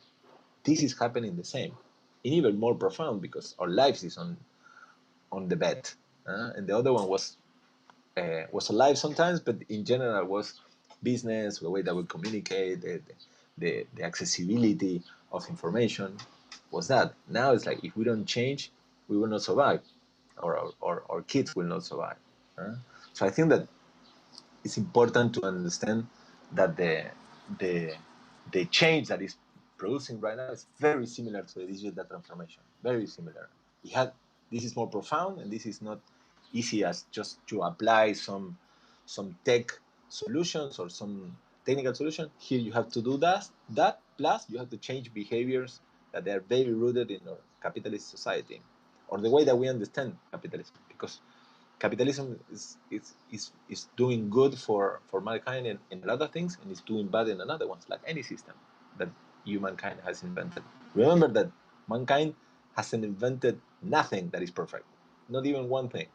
So we're trying all the time, but we have to assume that we are not perfect and things are not perfect and it will be like that and we will keep improving. That is the goal, to keep improving. It's impossible to achieve perfection. No? Sometimes we believe that no, this has to be perfect. If that doesn't work, you are lying. Start at the beginning. Let's try to see if we can do it better that it was done before, and it's already something that we can go for. So again, now that you know all these things that I'm telling you, you won't keep doing the same. I mean, you will continue your day like nothing happened, like everything is okay. There is no, you don't see any opportunity here. You don't see any business here. You don't see any white page here to start to rethink everything.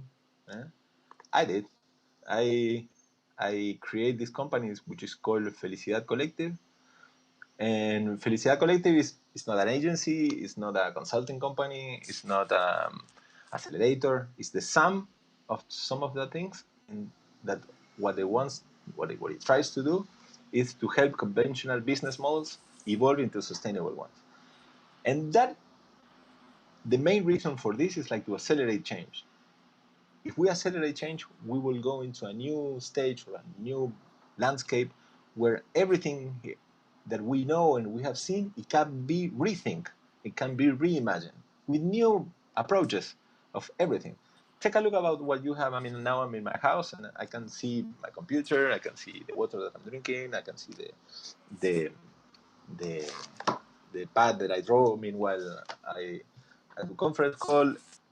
There's everything that I have, the air conditioner because here is very hot. So all the things has to change.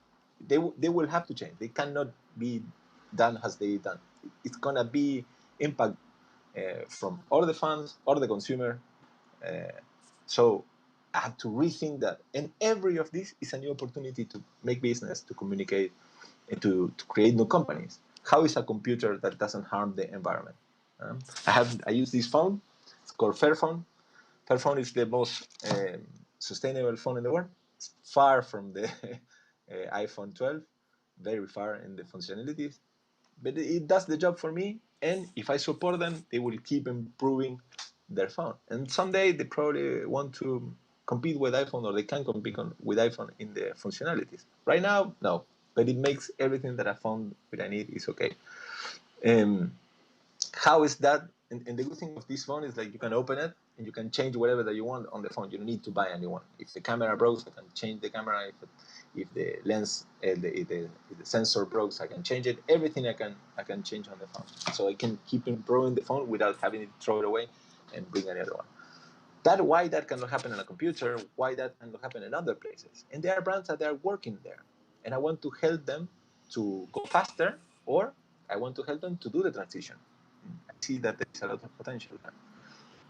And also the way that the company is structured is also different because it's a new landscape, it's a new reality. We cannot detach brand from operational in this part of the transformation. We need to understand that there is an operational part of the business, which is how the business operates, how the business is the heavy duty that they done, and then it's the brand, what that says to people, what that means to people. We work in the two levels. My partners are specialized for almost 20 years working the operational side. I have more than 30 years of experience working on brand side. So we join together and we working, and we, because we know for so long, we can find ways to interact and understand each other. And that is very good because it's what is happening right now in sustainability. We are working in silos. And what I wanted to do is like I want to make a process that is an integration process. So this process has 4 steps. The first step is the think, and in the think, what I do is I do a diagnose, and that it will lead to a strategy that we will deploy all over the process. That first step is like kind of an consulting company, and after that we move to the do, which is the deployment of that strategy. Here, some consulting companies don't go in the direction. They just tell you a strategy and they tell you what you have to do, but they don't join you and help you on the process. We have a network of around 15,000 solutions because of the history of my partners working on this, and because of the 30 years on myself working on branding, that we can help you to deploy all the needs that you have to make the transition happen. From reducing the CO2 to changing the energy consumption or production, to reduce waste, to have protocols, or to have whatever that is needed, that your company start to build a new business model. Even we can help you in deploying new products or services. We have collaboration with companies that does that for so long, so we can help you on that, on the do.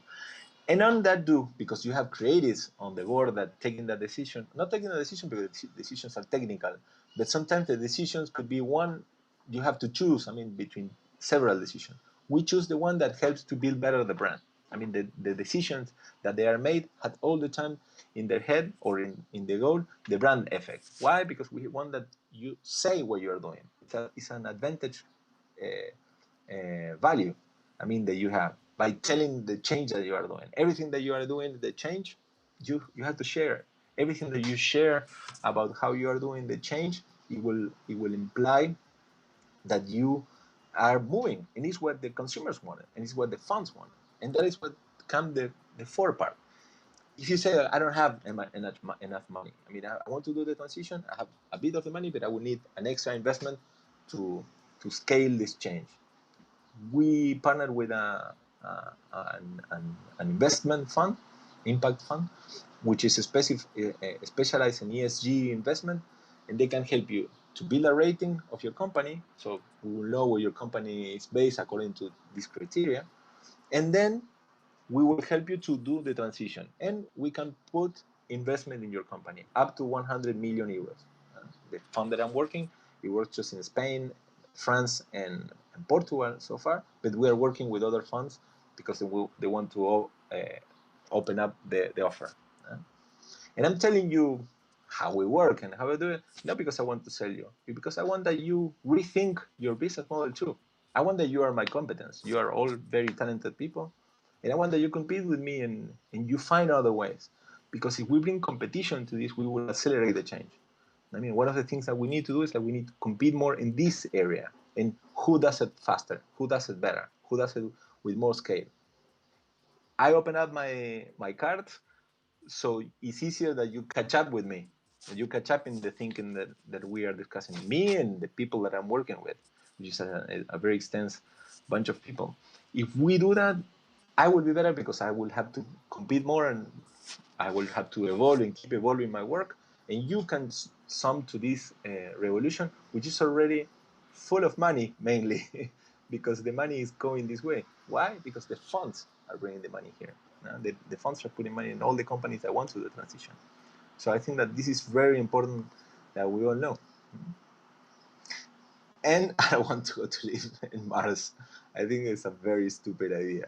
We have an amazing planet here. Why we should go to Mars? It sucks.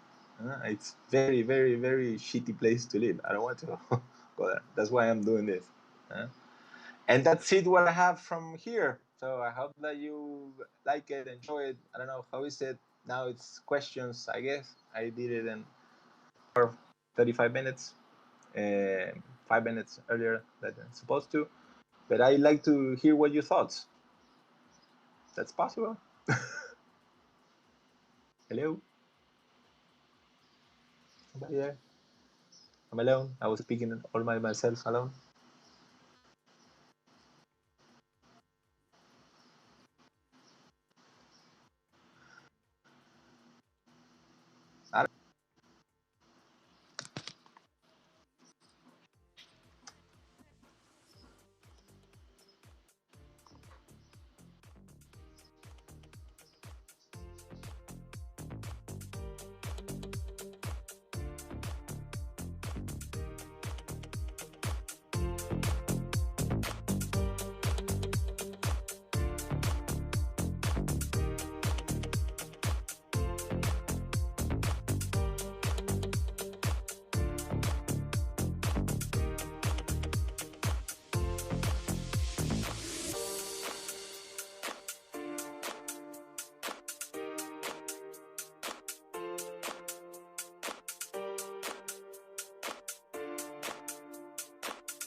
wanna sing a la la la la la. You're breaking me la la la la la. You're breaking me la la la la la. You're breaking me la la la la la. So tell me if you wanna, 'cause I got this feeling. I wanna hear you sing, 'cause I can't believe it. With every thought of you, it's like I started dreaming. 7 hours far away.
know I got to go.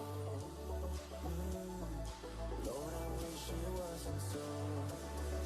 Save tonight and fight the break of dawn. Come tomorrow, tomorrow I'll be gone. Save tonight and fight the break of dawn. Come tomorrow, tomorrow I'll be gone. Save tonight.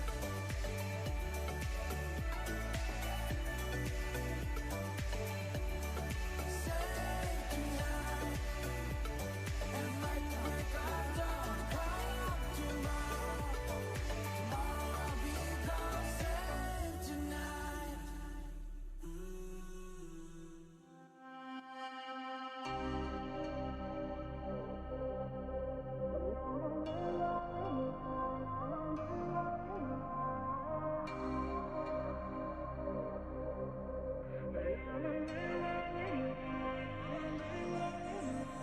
I want to run away. I want to cut me off before I get too deep. I'll run from you 'cause all that I want is to see myself free.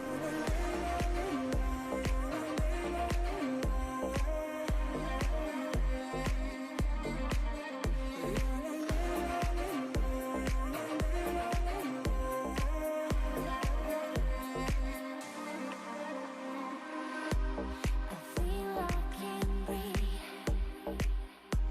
when you are around. My fear is so deep, yeah.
for being in the Falcon 1 conference room, because we have an extraordinary event. A very expensive and unique guest who have overcome all the difficulties, who came to us from Switzerland to communicate personally with us. He was not afraid of anything. Therefore, it is very important that we are having your support. If you can send an SMS, rush to Falcon 1, because we are going to have a super mega wow. We will appreciate this. Those who are watching us online, we're so happy to announce our next guest, and it is very pleasant that our next guest is offline here in Minsk. Volker Vrage, President Livingstone International, Switzerland. Volker is holding over 80 industrial awards, including Cannes Lions, Clio, and many more, and several times was a jury member at White Square in Minsk. The pandemic of 2021 adjusted our ability to travel, but our next speaker wasn't stopped by difficulties. He left picturesque Switzerland and came to Minsk to share his life experience. Shut up and dance. Хватит болтать и танцуй. Это тема. Shut up and dance. That's the Volker Vrage's presentation. I'm here. Thank you, thank you, thank you. It's two things first, maybe. First of all, it's a great pleasure to be here and not to have to do this in my home office from my computer. It's almost out of this world to stand on a stage and to be talking to actual people, which I haven't done for like 16 months. So I hope I'm going to be a worthy person to talk to you about something that is very dear to my heart. And the second thing I want to say is something that we were just discussing when we were entering the room, that I'm basically like 20 generations back, I came from here. You know, what was the name of these Vikings? Sorry.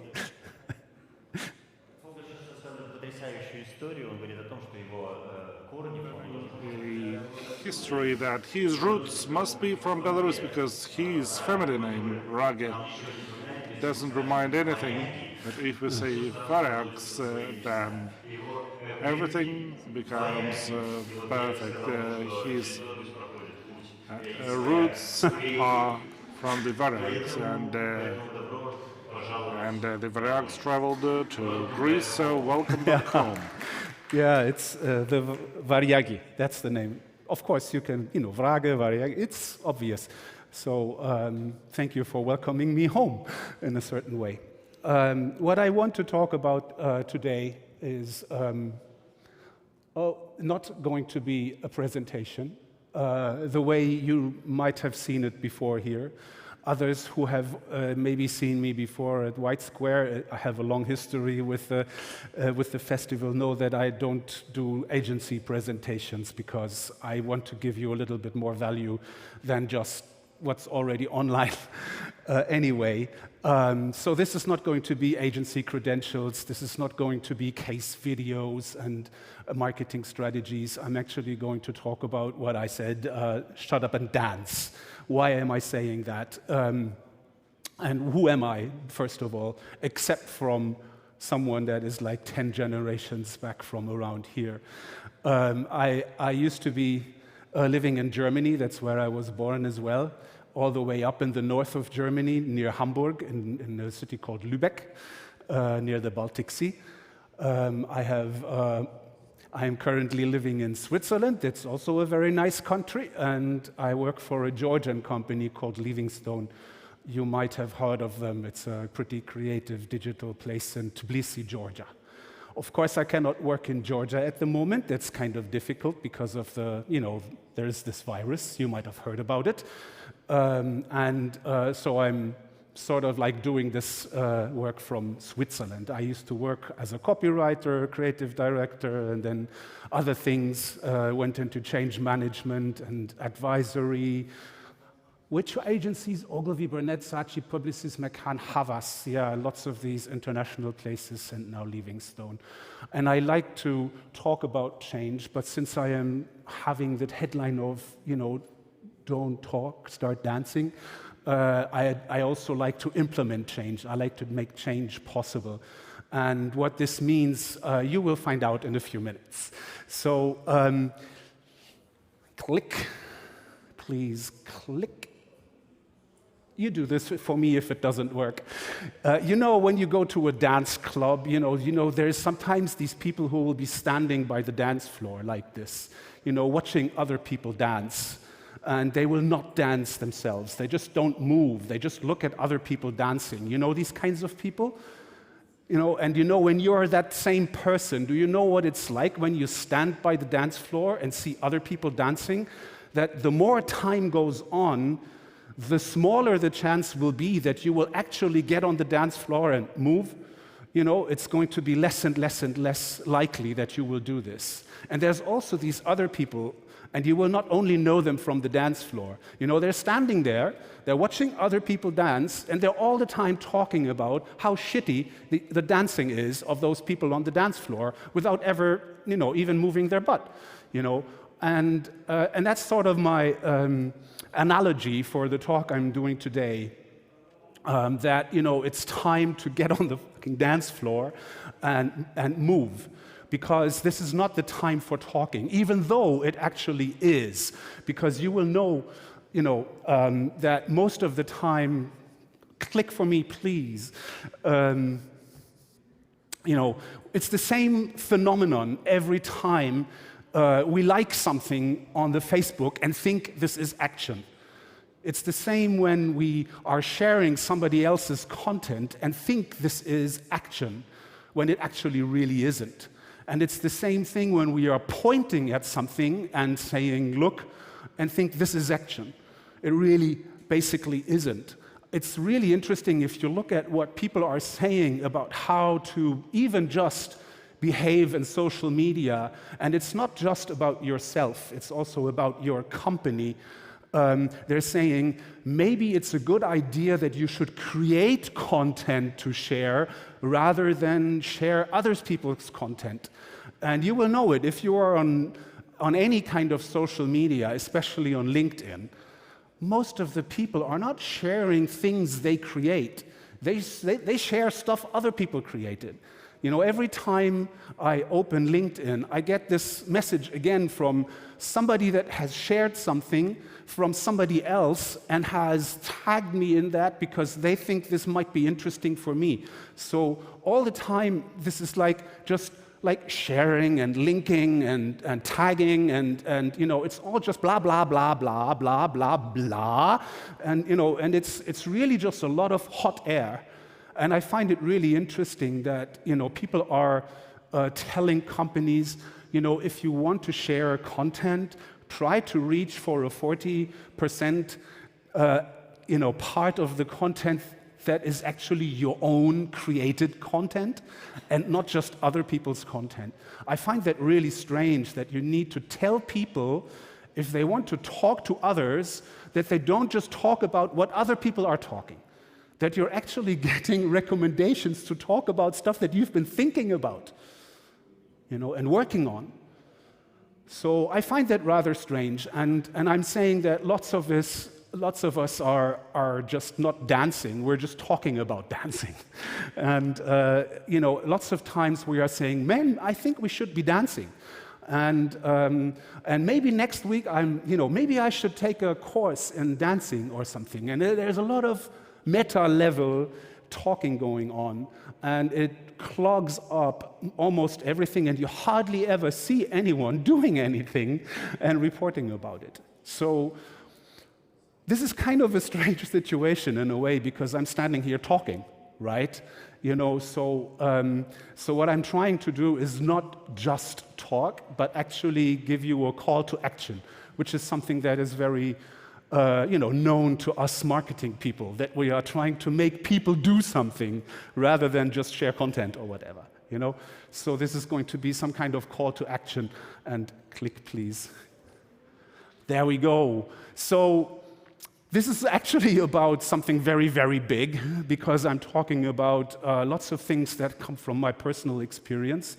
I've been in this industry for more than 25 years, and I know what happens when change comes your way, and I know what happens when things change that you have no influence over, that you have no power over, And if anything, the coronavirus has shown us how vulnerable we are to change and to consequences that come from that change. And we feel like we are victims of change a lot of times, like we are victims to the virus. And we are really sort of like struggling to come to understand how we should act with this. And we don't even have to talk about coronavirus. We're also talking about industry changes, job changes, technology changes, even environmental and societal changes that actually lead to changes in this little thing here, which is our lives.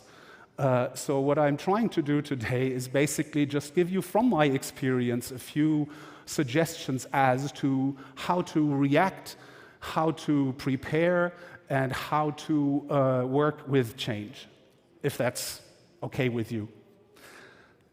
So, click. Here we go. So what are we going to do about all of the things that are happening around us? How do we?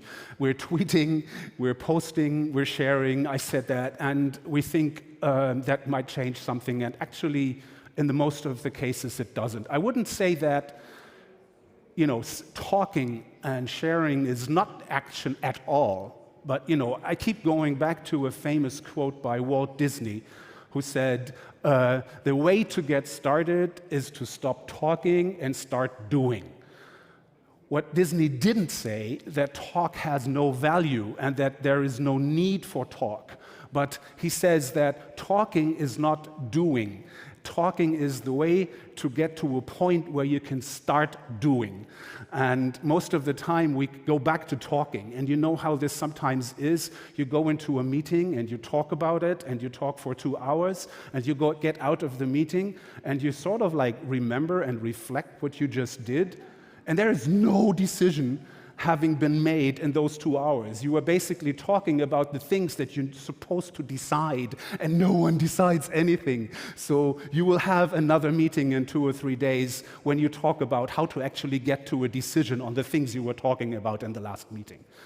And that's really annoying. And a lot of change doesn't happen because there's so much talking, and because there are a lot of people who are more happy talking than they are happy doing, because doing actually requires some sort of, risk involved, and maybe you don't want to take that risk. Maybe you want to go back to talking about it before you actually start saying, okay, let's do this. And that's why a lot of people in upper-level management would rather be talking than deciding anything, because actually it does involve the risk of making a wrong decision and doing not the right thing. But you will never know if you don't do anything. Talking doesn't lead to results. And there's also somebody, I think it might have been also Disney, who said, you don't build a reputation on talking. You don't build a reputation on what you want to do in the future. You build a reputation on what you do and what you have done. So talking doesn't give you a reputation other than people saying, yeah, he's pretty good at talking. And that's the end of it. Right? So, how do we get into this? What is holding us back? Where can we actually change something? Oh, wait a minute, this way back. So, our work environment is completely changing, and it has been changing already over the course of the last 10, 20 years. And I know that the work realities around I've worked in Georgia, so I know it's like different from work conditions in Switzerland. And I know work conditions will also be different in Belarus than they are in Switzerland or Germany or something like that. But in general, we can see that there is a clear development happening, and we need to understand what it means for us individually. Like, for example, the average time spent in one company at the moment in Western Europe is 4.2 years. And there's surveys going on that say during one work life, you will change your job like 10 to 12 times. You know, my father, up in heaven, he changed his job over the course of his life 4 times, and he was like a crazy guy, right? He changed a lot, So my mother, she changed jobs twice, and that was kind of normal.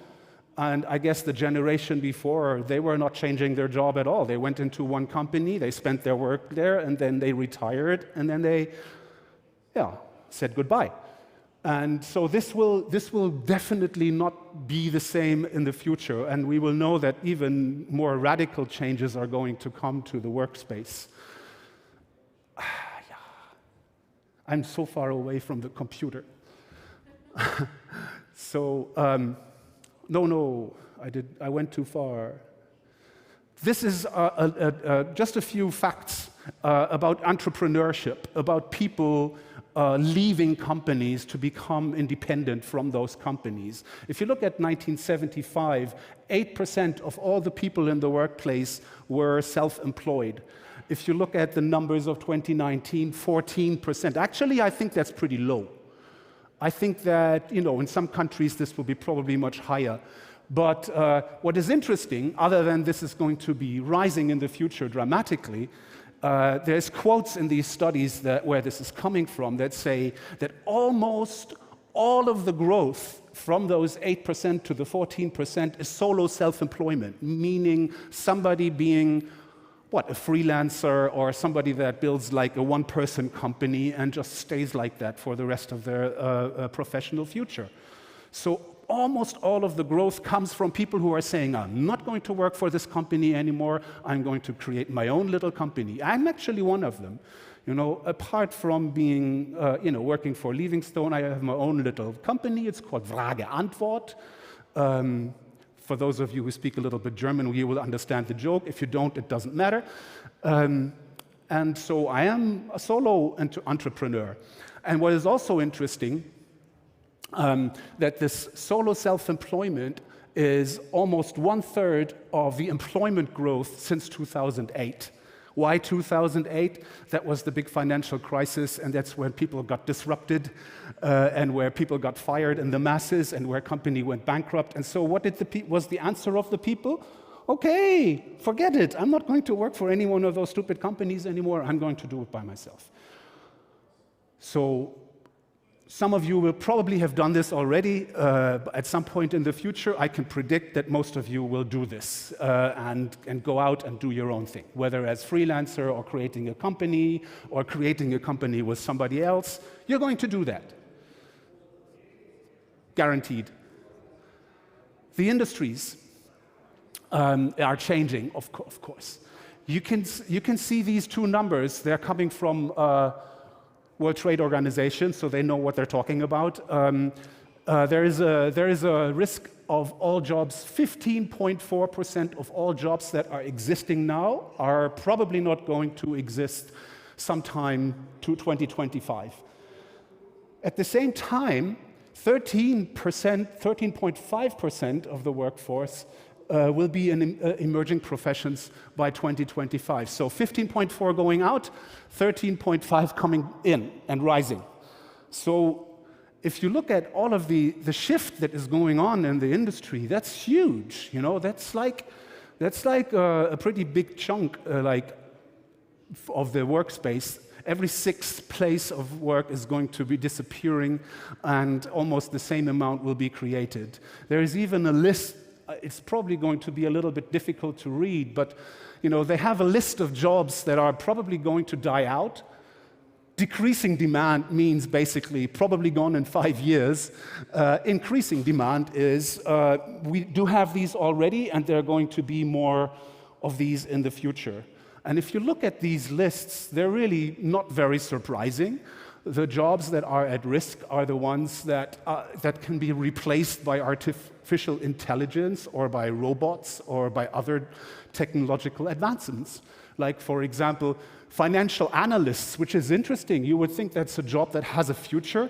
No, simply because financial analysis more and more will be done by machines and by algorithms and things like that. And there's plenty of other jobs, bank tellers, clerks, even training and development specialists. You know, we think that training, development, and teaching and learning is going to be like a super thing for the future. Yes. Will lots of people work in this place? Probably not, because it will be automated. I will talk about this in a few minutes. And if you look at all of these up here, it's not much of a surprise that a lot of these jobs are in the technological realm, you know, because technology obviously is helping. But what I want to point out is, yes, it's not just digital technology. To me, this has a lot to do with creativity. And I'm not talking about the kind of creativity that it goes into creating funky campaigns. I am talking about finding solutions to problems in a creative and new way.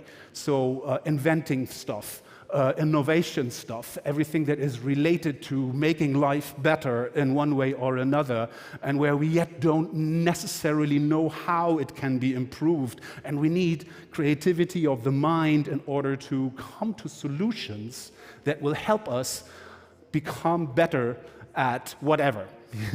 Creativity, to me, and I'm going to come back to this, is going to be the superpower of the future, no matter how you look at it. And yes, it is related to digital technology one way or another.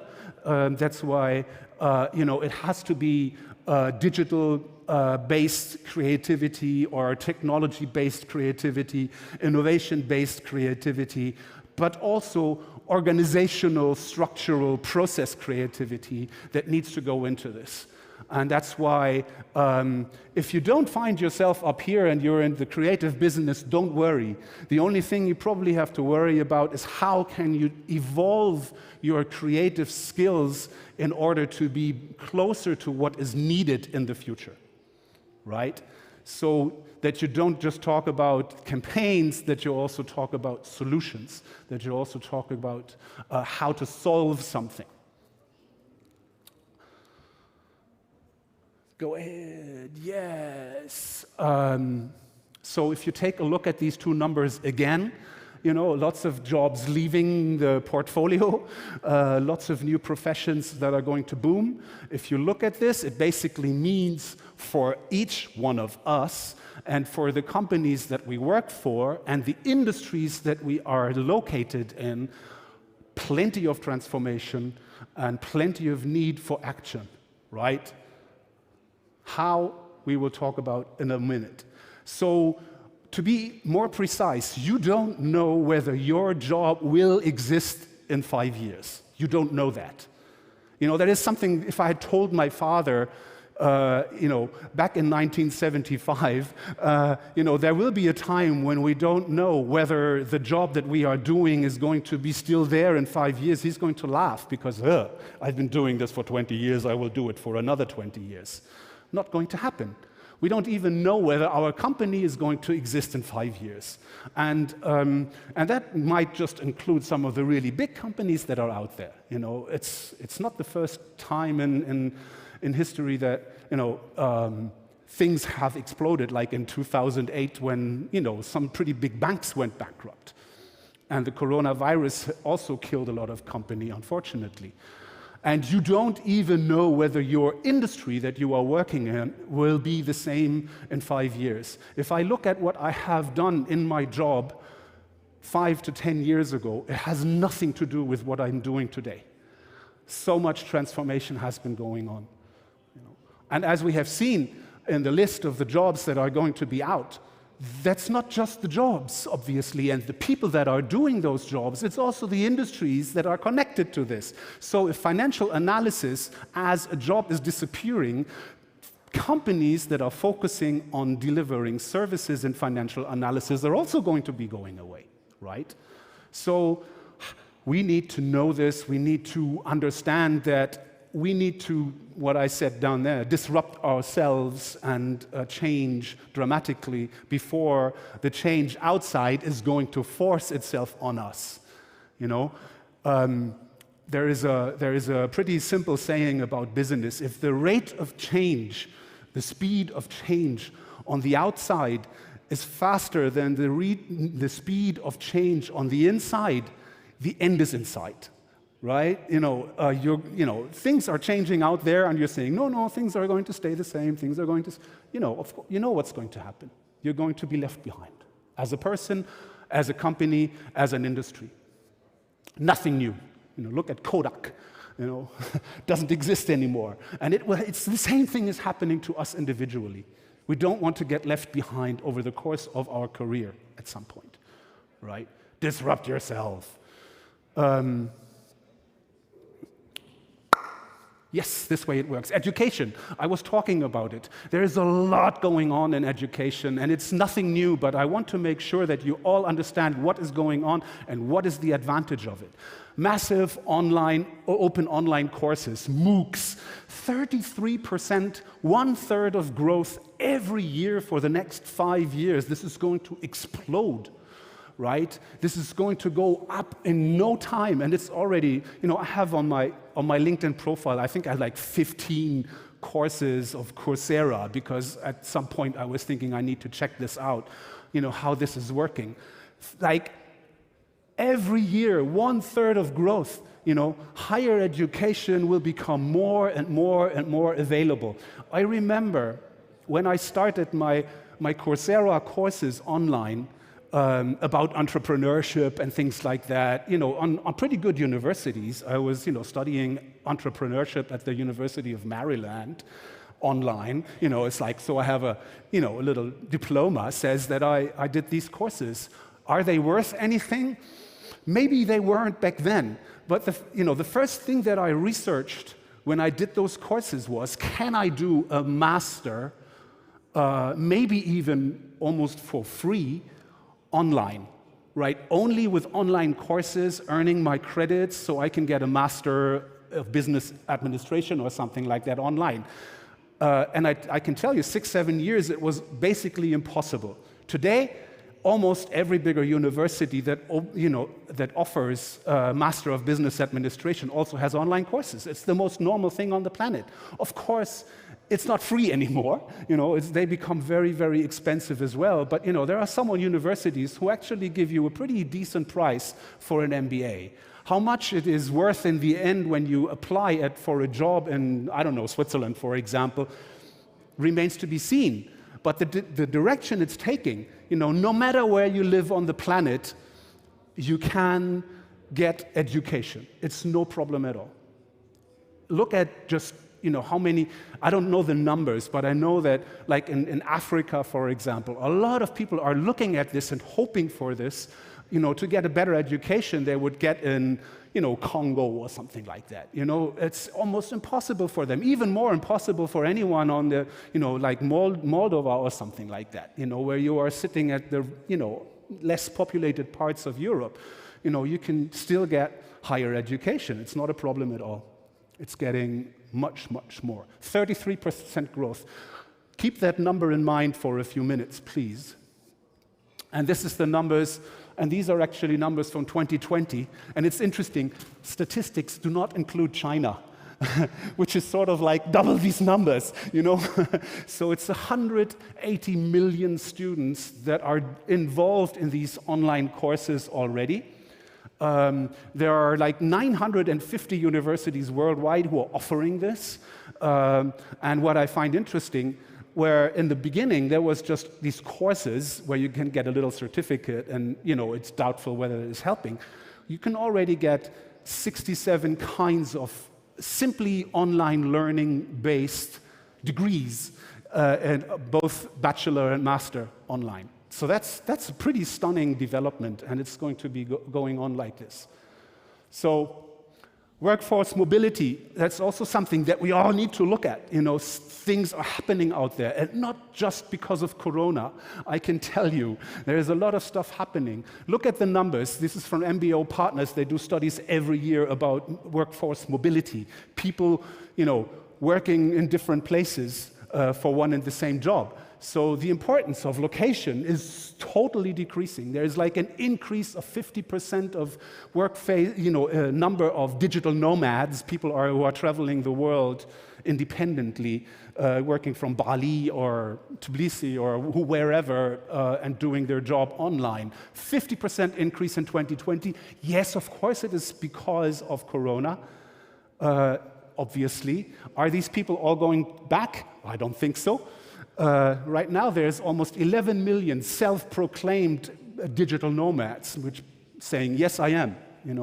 There is a potential in there that is amazing. There is 19 million who are saying in studies, in research, that they want to become digital nomads, and the expectation is that there will be probably around 64 million people considering to do this.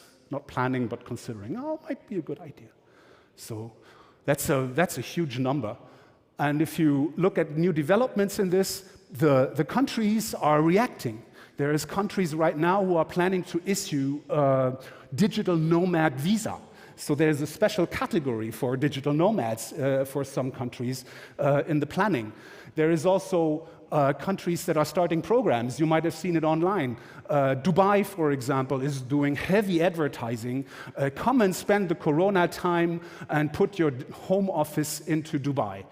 The same is happening for Tbilisi, where people are saying, why don't you come over to Georgia? Life is not very expensive here. We have good wine and good food and stuff like that. And they're making campaigns for this so that you don't have to stay in your home office. You can do the same thing from any office anywhere on the planet.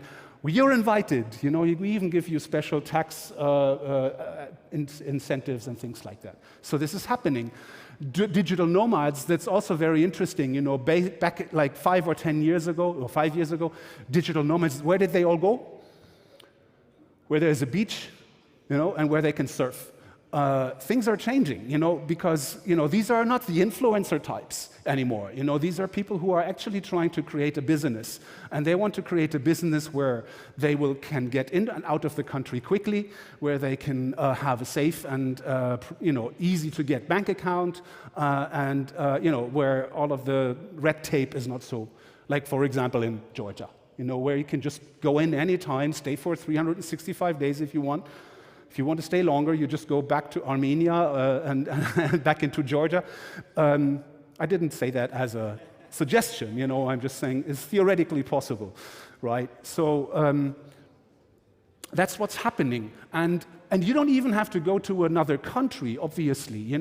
Some people in Switzerland, for example, they were saying, if my home office in Zurich is like really boring, why don't I go to the Alps, and have a little hut somewhere and, go skiing in the morning, do a little bit of work, and go skiing in the afternoon, and then have some hot cheese. I don't know. It's like people are thinking about this, and people are changing things. And this is a very funny thing, because 2 days ago, there was this thing on the news that Apple, we're not talking about General Motors or something. We're talking about Apple. Apple said, the bosses said, you have to come back to your office in September. And you know what people are saying? Fuck no. Right? They say no. They simply say no. They're saying, no, I'm going to stay in my home office. No, I will stay at the beach. No, I want to do it from Brest or whatever. I want to do things the way I have come to find as sort of normal in Corona. They want to keep this. And this is Apple, So, there's, that's the place where they say you have all of the drinks and foods and, and there's playgrounds and you can go skateboarding outside. And I say, no, you know what? I want to stay back in my home office. I don't want to go back to work. It tells you a lot about the mindsets of the people, and it's the same people as you are. Do you all want to go back to the office if you have to, or if you can stay at home if you like? I think home is not so bad, is it? Right? So Apple employees are saying, no, I'm not going back to the office. here's advertising. I'm not going to get too deeply into this, and it's not very surprising that the numbers are pretty bad. The annual growth of advertising, remember the 33%, right? So over like the last 10 years or something, the growth in advertising was like 5%. In Corona years, not surprisingly, it was going down almost 10%. Is this going to come back next year? I don't necessarily think so. Right? Things are going to change. And if you look at this, this is the people that have been sent home. I mean, not for home office, but thank you, but no, you're fired. During the Corona year, just by the big, holding companies, WPP, the Ogilvies and things, and, Publicis, Omnicom, Interpublic, Dentsu. That's 22,000 people have been, let go only in 1 year, which of course is the worst year ever, the Corona year. But are they going to come back?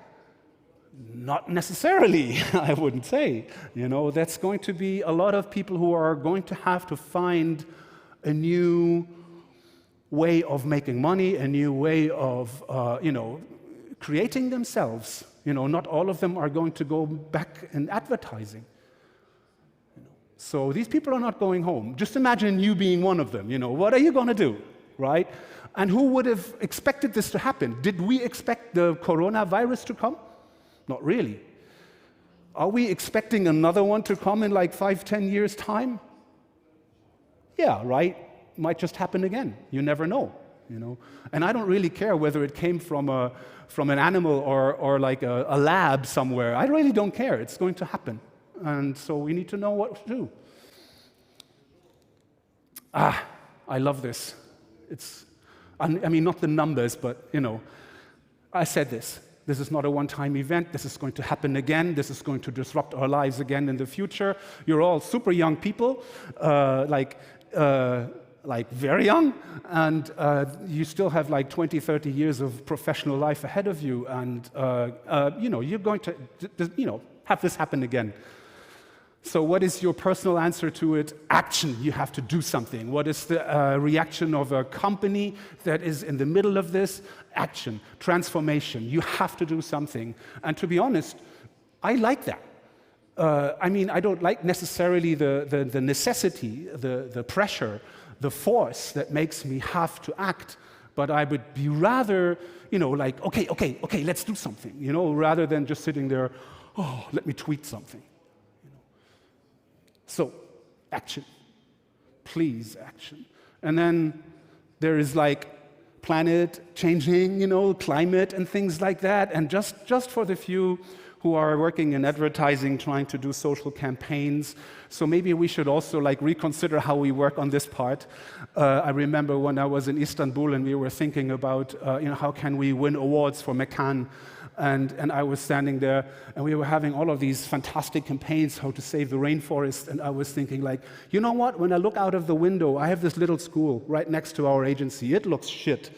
I mean, it really looks bad. It's in need of painting, and it's in need of, repairing the playground and things like that. And why don't we start there? Because it's probably going to make us a lot more happy than, having another campaign that says, you know what, the rainforest is dying. Well, you know what, I knew that before. And the awards that we are winning is probably not going to help the forest either very much. So let's start with something, even if it is just, the playground around the corner. Yeah. So, about action. I want to give you 8 dance lessons, right? And I have to admit, my wife was sort of like, are you crazy, talking about dancing? Because she thinks I'm the guy who's always standing by the dance floor not dancing. So how the hell are you allowed to talk about dancing when you're like the only guy at a wedding who doesn't dance, But I'm not actually really talking about dancing. I can always talk myself, no, I'm not telling you to dance. I'm telling you to, dance in life in a metaphorical way. So I don't have to do the waltz or something like that. But still, I want to give you 8 lessons in dancing. And the first one, of the lessons is jazz dance. The very improvisational stuff where you move the way, you feel like you're supposed to move, or you have these like weird, and for me, it's like the equivalent to telling you that you have to embrace ambiguity and uncertainty. For me, I was studying for my MBA like 8 years ago. That was one of the first things that I wrote down that my professor said: embrace ambiguity, embrace uncertainty. Ambiguity is basically very simple. Things can mean one thing or another. It's never really clear. Somebody says something and you don't know what they are really trying to tell you. A situation, you think it's like this, but it also could be a different situation. All of things are ambiguous, and there is clearly also no certainty around. We don't know what is going to happen next in our lives. So what I'm telling you is to understand this as an opportunity, to understand this as something that you can take energy from, that you can take as something that can move you forward. I'm telling you that, there's an interesting thing here about plans and planning. There was a famous general who once said, I don't have any use for plans, but I value planning. Which basically says having a plan and trying to stick to it is a very stupid concept in the 21st century. But planning, meaning like I get up every day and I'm looking forward and checking whether my plan from yesterday is still the good plan for tomorrow, and always recalibrating what is happening.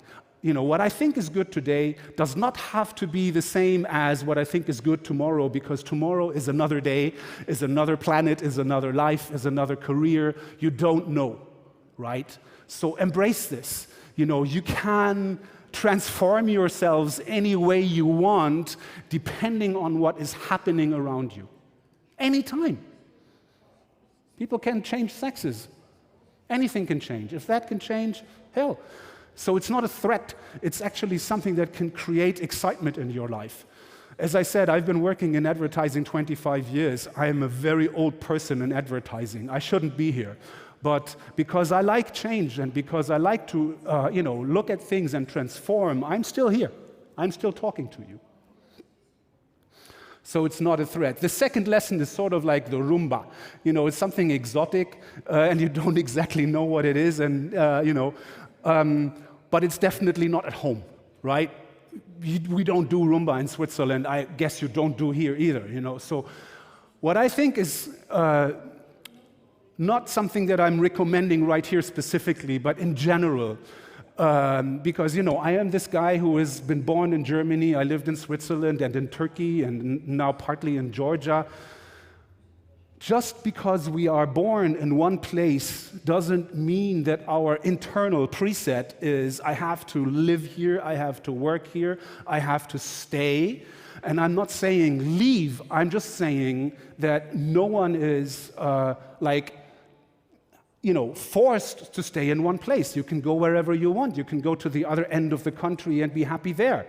It doesn't necessarily have to mean that you have to leave, And I thought it was cool. I also, even in Germany, I lived in Frankfurt, I lived in Hamburg and in Lübeck, and I enjoyed going to different places and being able to relocate my identity even.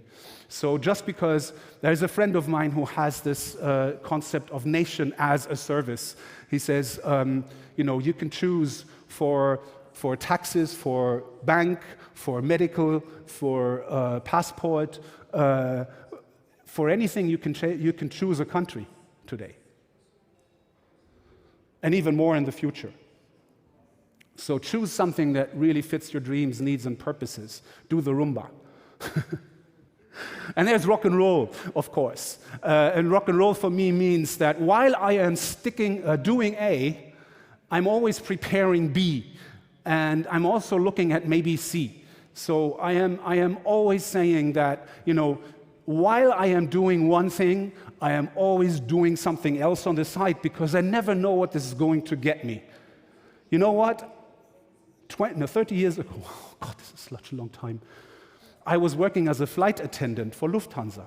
You know, every day, coffee or tea, chicken or beef, you know, I was doing this. And I was, at the same time, I was writing as a journalist because I thought it was fun. So when I was thinking that, oh my God, you know, being a flight attendant is not really very inspiring, you know, the chicken or beef is not really like bending my brain, I was thinking, so what can you do? And I was having all of these articles, and I went to the Ogilvy and I said, you know, look at this, and they said, oh, you're a pretty good writer. Do you want to be a copywriter at Ogilvy? And I said, yes, sir. And so suddenly I was a copywriter. At the same time, now, for example, I am also a blogger on music. I don't know if this is ever going to get me a job, you know, but it's definitely more fun than always doing the same thing, which is advertising. So you always have to do something in order to be ready when something happens, right? You're going to have to do this anyway, voluntarily or involuntarily, because somebody says, you know what, things have changed. Come to the boss. Rock and roll. So the next dance is the waltz. That's the elegant one, which means it's like, you know, in the waltz you're always turning, and you're like, having these motions. And I think that evolving and growing, educating yourself, expanding the horizon, expanding your abilities is a very, very, very important thing to do. Keep learning. Invest in your personal and your professional development. It's going to be very important for you.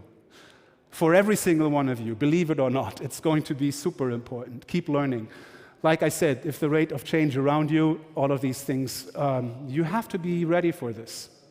The tango, you know, the passion dance, and you tango not for 30 years anymore. You know, when I researched the workplace numbers, especially about entrepreneurship, the World Trade Organization is not looking at how much of these people are working in which industry between 18 and 65. They're looking at 16 to 74. They're looking at people who are working a long time after officially they should be retired. So there is a very clear indication that, you know, when the World Trade Organization has to look at the age bracket 65 to 74, that there is a very high amount of people who are still working at this age as an independent professional. And you know what? Most of these people, yes, they do this because they have to, but a lot of them are doing it because they like to. To be honest, I am like 5 years away from retirement. Am I going to sit down and just retire? Hell no, I have too much fun doing this, you know? And so you're looking at a very long life, and you're not going to be the same person in 10 years, and you're going to be another different person in 20 years. And I can tell you, you will yet again be another person in 30 years. So you are going to change while you are getting older. Whether you are going to have kids or not doesn't matter. It's going to happen, and you have to adapt to this. I cannot be a copywriter anymore. You know, people are going to say, "Oh, Volker, you don't know what young people are thinking. You should, forget it."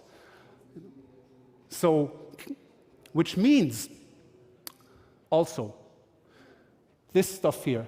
You may not really think about this very much. I did during Corona. You know, when I was forced to stay at home, I was thinking, okay, how do I use the Corona time, not just for work, but also for myself? 15 kilos, my friends.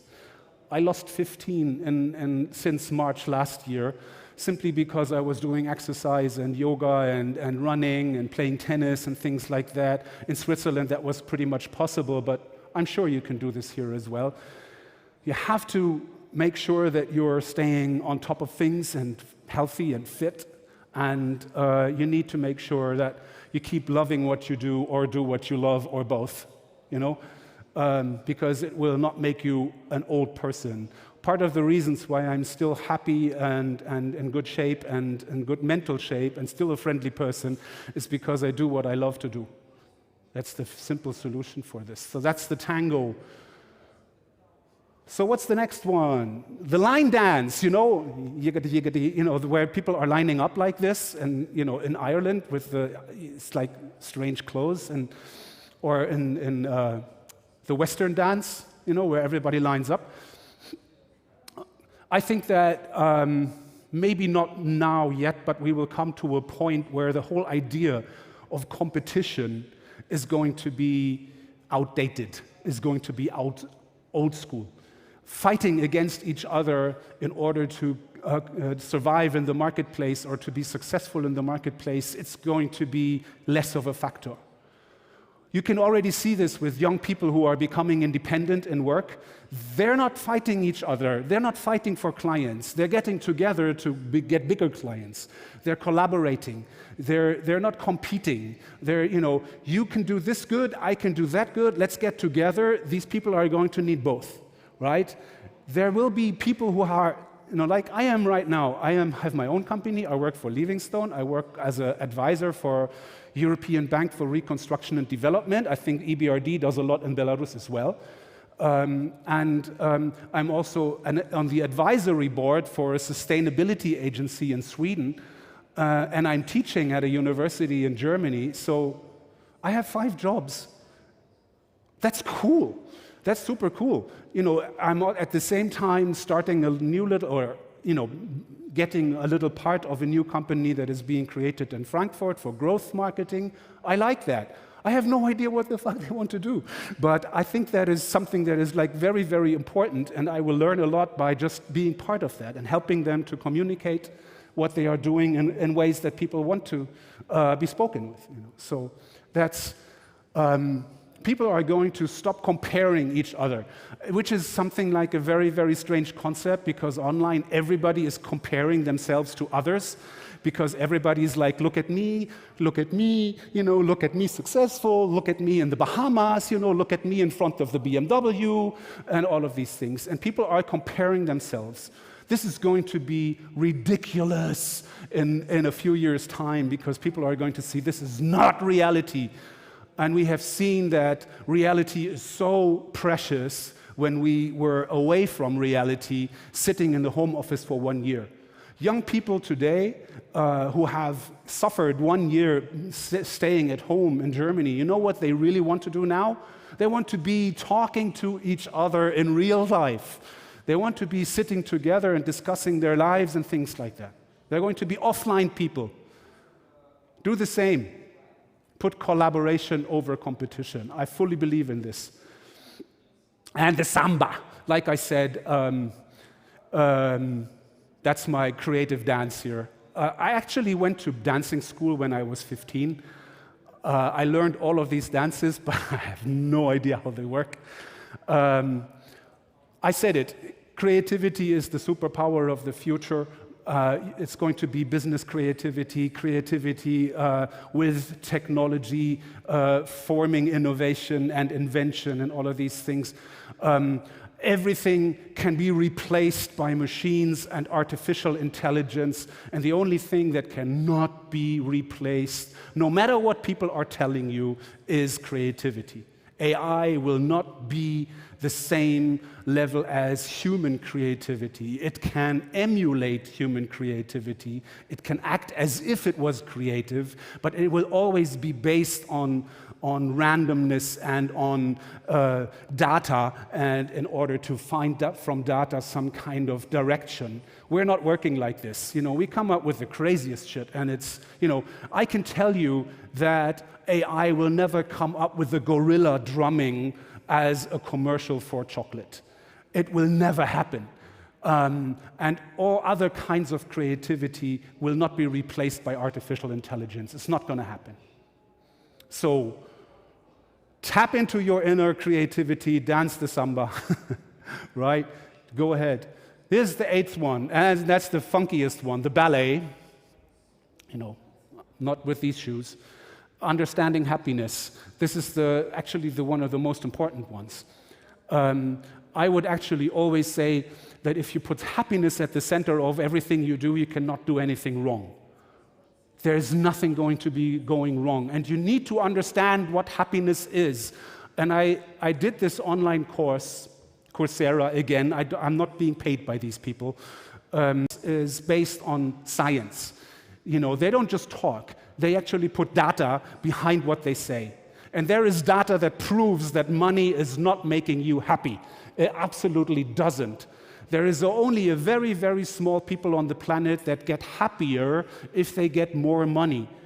And that's the people at the very, very, very bottom that don't have enough to get by, right? Otherwise, if you are making 20,000, you think that 50,000 is where you will be happy. You know what happens when you get 50,000? You're going to say 120,000 is going to be where I'm happy. And if you make 120,000, you're going to say, you know what, happiness is when I make 500,000. So the happiness level that you want to reach is always above what you earn. It's not going to make you happy at all. Not at all. The big title, the great job, it's not going to make you happy. Not by itself. You can be happy while you're doing it, but it doesn't mean that just because you're a managing executive, creative, fucking director means that you're going to be happy, because you're going to say, you know what, I want to be CCO. And when you get to CCO, I want to be CEO, the boss of everything, you know. And then, oh, maybe I should be boss of Europe, you know. And the same thing happens. And you know how this is driven? This is all, you know, enforced and pushed by social media, no matter what you look at it. There's scientific proof that social media is killing all of the happiness, and that social media is killing it because we are always comparing ourselves to others, and because what is being shown about people in the social media is not connected to real life. There is no one saying, look at me, I'm crying. Look at me, I'm unhappy. Look at me, I think about dying or something, you know. It's all just glamour.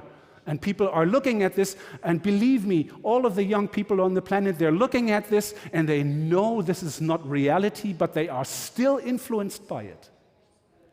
You cannot make yourself like immune to this effect. It's going to happen. People are unhappy, and it comes from there. And there's very simple stuff that you can do. Losing weight, getting exercise, having 8 hours of sleep every night, if you can. There's scientific proof that if you get enough sleep, you are going to be happier. And there is even another thing, and please think about this. Giving is making you happy. There is this very interesting experiment they did at university where they were giving people $10. And they had 3 groups. One group was, you know, they told them, here's $10, do with it whatever you want. The second group, here's $10, spend it on yourself. And the third group was, here's $10, spend it on somebody else. And then, like a week later and 3 weeks later, they were measuring how did this impact happiness. And, you know, to be honest, you know, for a short while, the people who were spending it on themselves were a little bit happier. But the ones who were spending the $10 on other people, boom, they were like getting a really big boost of happiness. And some of them actually said, you know, I'm going to do this more often.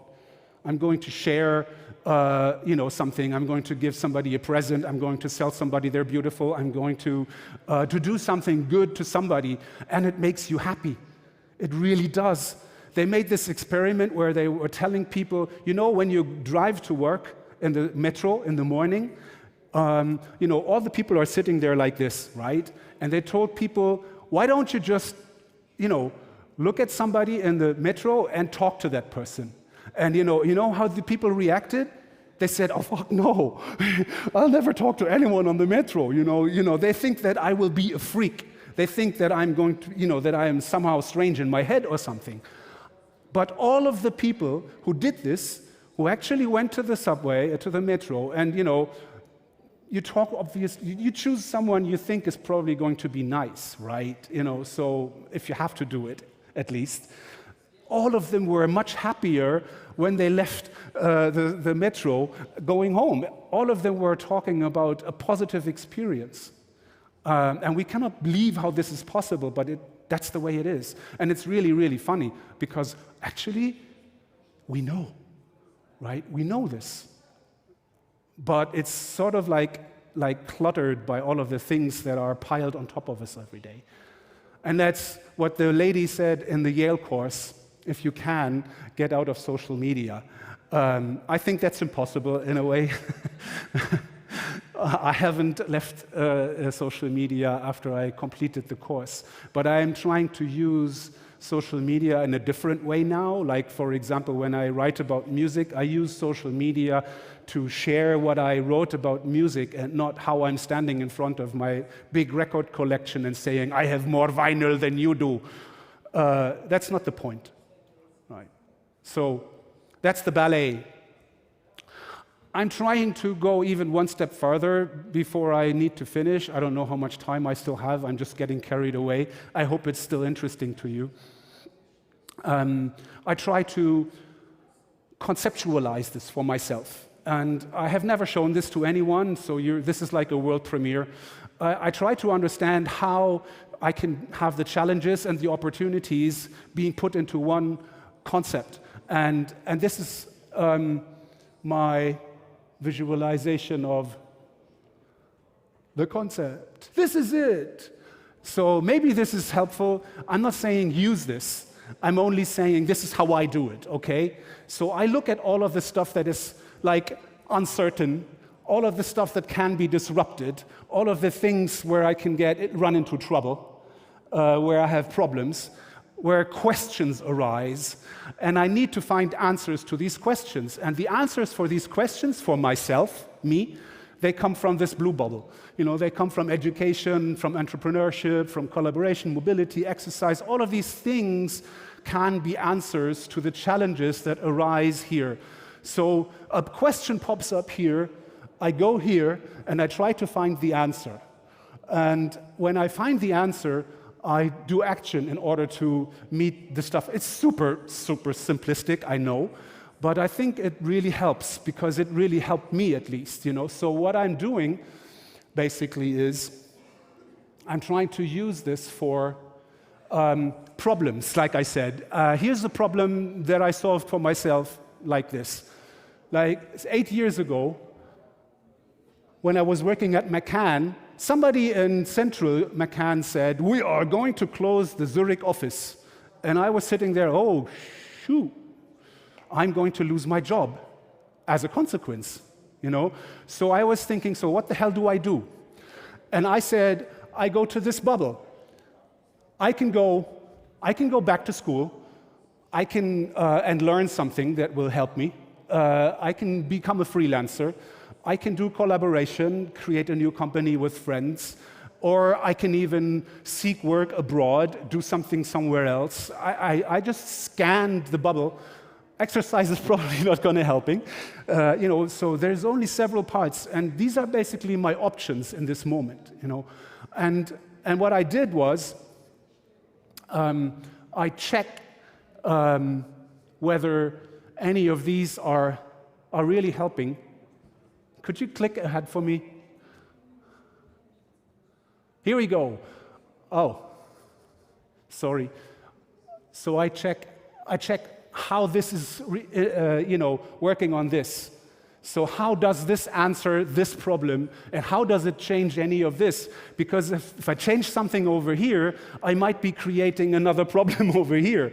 You know, like for example, when my answer to the office closed is I'm going to seek work abroad, maybe my wife is not happy with that, you know, so I'm creating another problem. So this is like a really difficult thing, but at least by conceptualizing, I am coming to a decision that is helpful, right? So my decision in the end was, I'm going back to school. You know, I said I'm going to be left out of this company.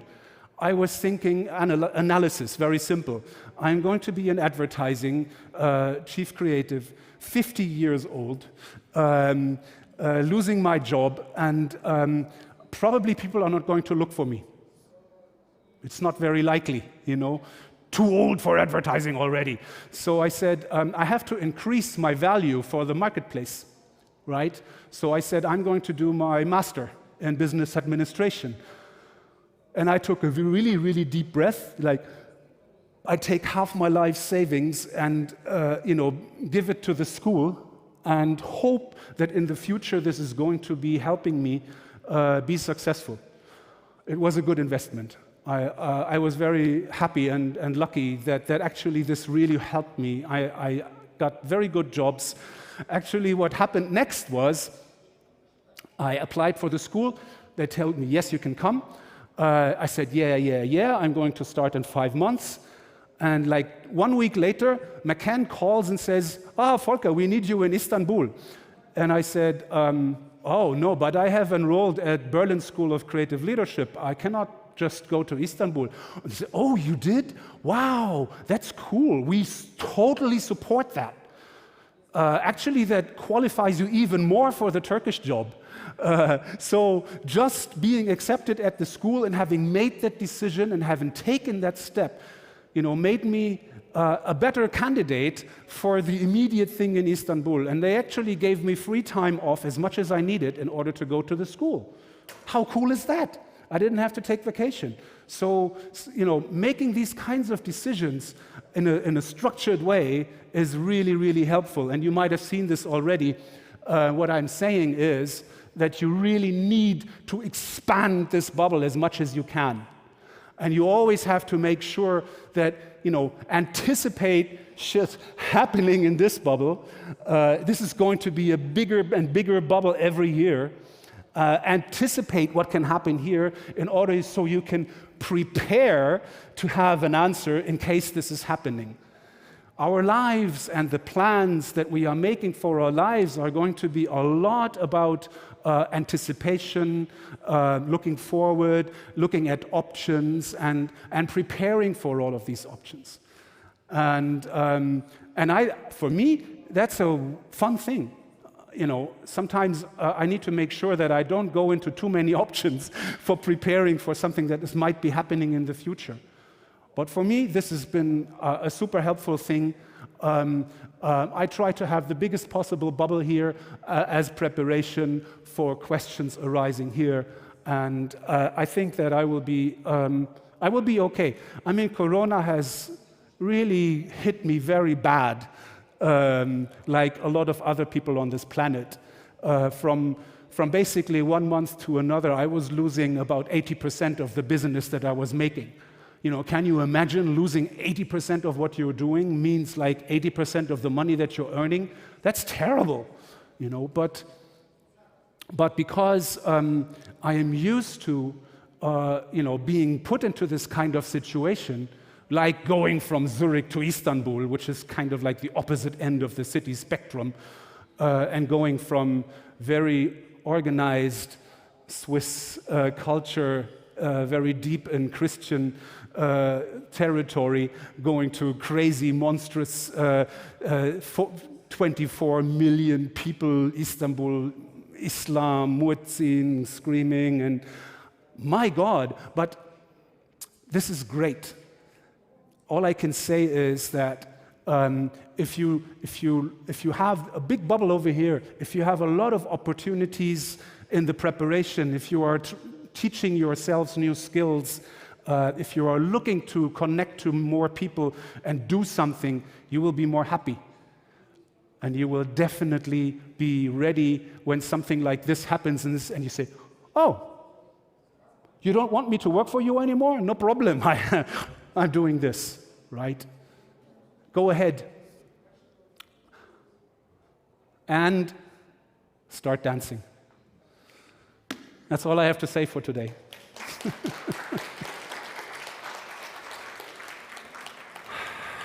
And just in case somebody has a question, I think... You like the slide design? I think it's a color that is really, for action. It symbolizes, in general, action.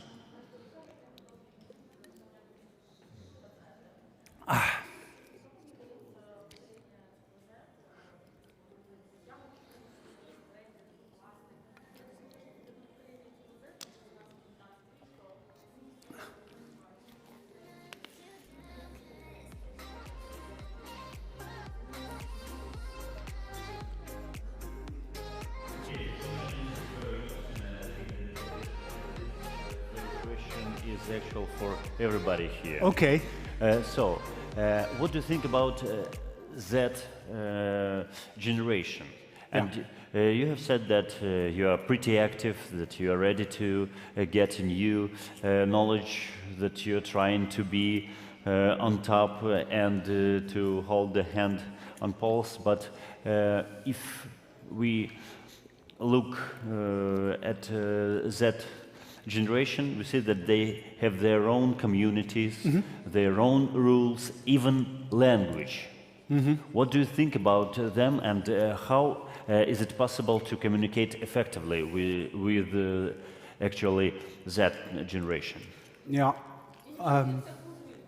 Don't you feel yourself a little bit out? Yeah. I mean, not as out as most of the people my age are. I am a little bit lucky in that, but I think it's a very common thing to feel sort of like this towards other generations. I don't understand them. There is a need to try, at least. I can give you a little example. When I went to Georgia, to Tbilisi, all of the people in the agency, they were average age 25. I could be the father of every single person in the agency. Even the oldest person was young enough to easily be my daughter or son, just by age. I didn't, I had, theoretically. It was hard to understand them. It was hard to work with them because they have different attitudes for work.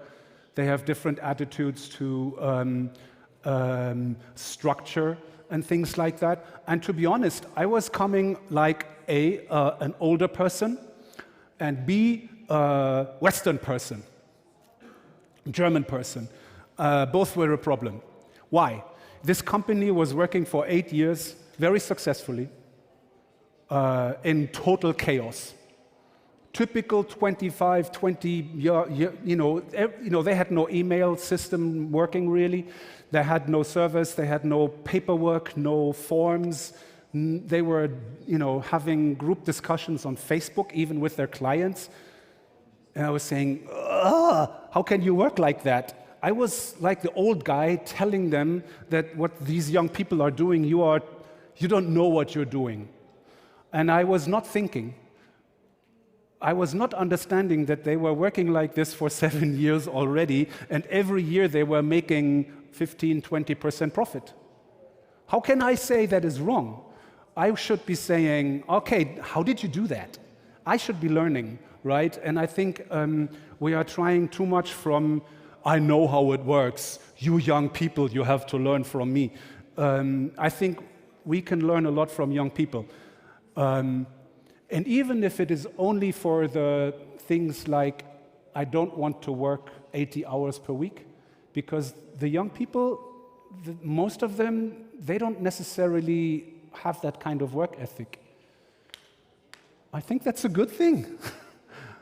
So I think there is a lot to learn from young people, but you have to sort of like try to understand and listen. But I think what I said about social media, I think people 20, 25, they are very much in trouble because of social media. And I think it's not a good thing. But everybody will grow. I think there is no problem. They need another year or two. They will kick our asses in sustainability. They will kick our asses in, making sure that the environment is not going to go to shit. I'm sorry for the language, but I think that young people, there is this Fridays for Future, the Swedish girl doing protests for the climate. People are saying, what a stupid little girl. And I said, no, what a smart and responsible person that is, much, much more than most of the people who are my age, who are just like, the big SUV, and let's fly here, and let's fly there, let's waste everything. And, I think we can learn from young people. We can teach them and we can learn. It's like both sides. Does that help? Вы получили ответ? Вы успели или нужно перевести немножечко?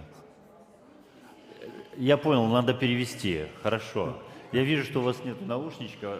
А, есть? Успели. Все хорошо. Yeah. Go ahead. Нужно перевести, да? А, окей. Kind of philosophical question about this The bubbles. circles. Is it kind of a little bit hypocrisy that if we fulfill the blue bubble, do you think that we can't sell anything to a happy man? That it's not an advertising anymore, it's just self-happiness. I'm sorry, but I think it's going to be For the tape. a little bit helpful. So the question was, when we make ourselves happy, Yeah. we fulfill our Blue bubble. blue bubble, we are not advertisers, or at least with some kind of hypocrisy advertisers, because we can't sell anything to a happy man. We can't sell anything to a Buddha. We can't. Happy people don't buy things. Well, what I don't want to say with this is that I can reach a point where I am not moving anymore. The ultimate goal is not to be the Buddha lying on the floor, even though even that person is giving wisdom all the time, you know, but I don't want to be sitting on the sofa. I don't want to create happiness that translates into laziness. And if my bubble is big at one point, I know that maybe next year my bubble has to be different again. This is a very dynamic thing that is changing all the time. And I don't think that being self-satisfied, I would think if I reach that status, it would be in the red one. If I don't move anymore, if I am so happy that I'm not evolving anymore, then I have a problem in the red bubble, life. You know? And to be honest, lots of the problems that we can have come from life itself. And most of the things that were on the left side, they are interacting. If I lose my job, I get a problem with it, with my money, with my children maybe, with my house. I am maybe getting fat. Lots of things can happen, you know. So this is never going to be without motion. And never satisfied is perfectly okay when it comes to this. Sorry.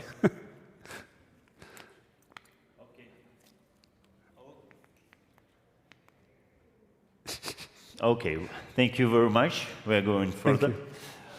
And right now, if you're ready to go, for example, to Lebanon, because our next speaker is from Lebanon, наш следующий... уже нет, еще нет. Наш следующий спикер будет онлайн сейчас, и это представитель прекрасной страны. So the next speaker is from Lebanon. Nice. Firas Mahamas, Managing Director of Firas McQueen from Lebanon. Firas has worked with myriad of clients, including Swatch, Bank Audi, BBAC Bank, Total, and Danone, and will share his vision about driving results through multi-channel marketing and share the metrics for a successful strategy. How to drive results through multi-channel marketing. Как прийти к результату с помощью мультиканального маркетинга, расскажет для нас Фирас Макхамес. Если вы готовы,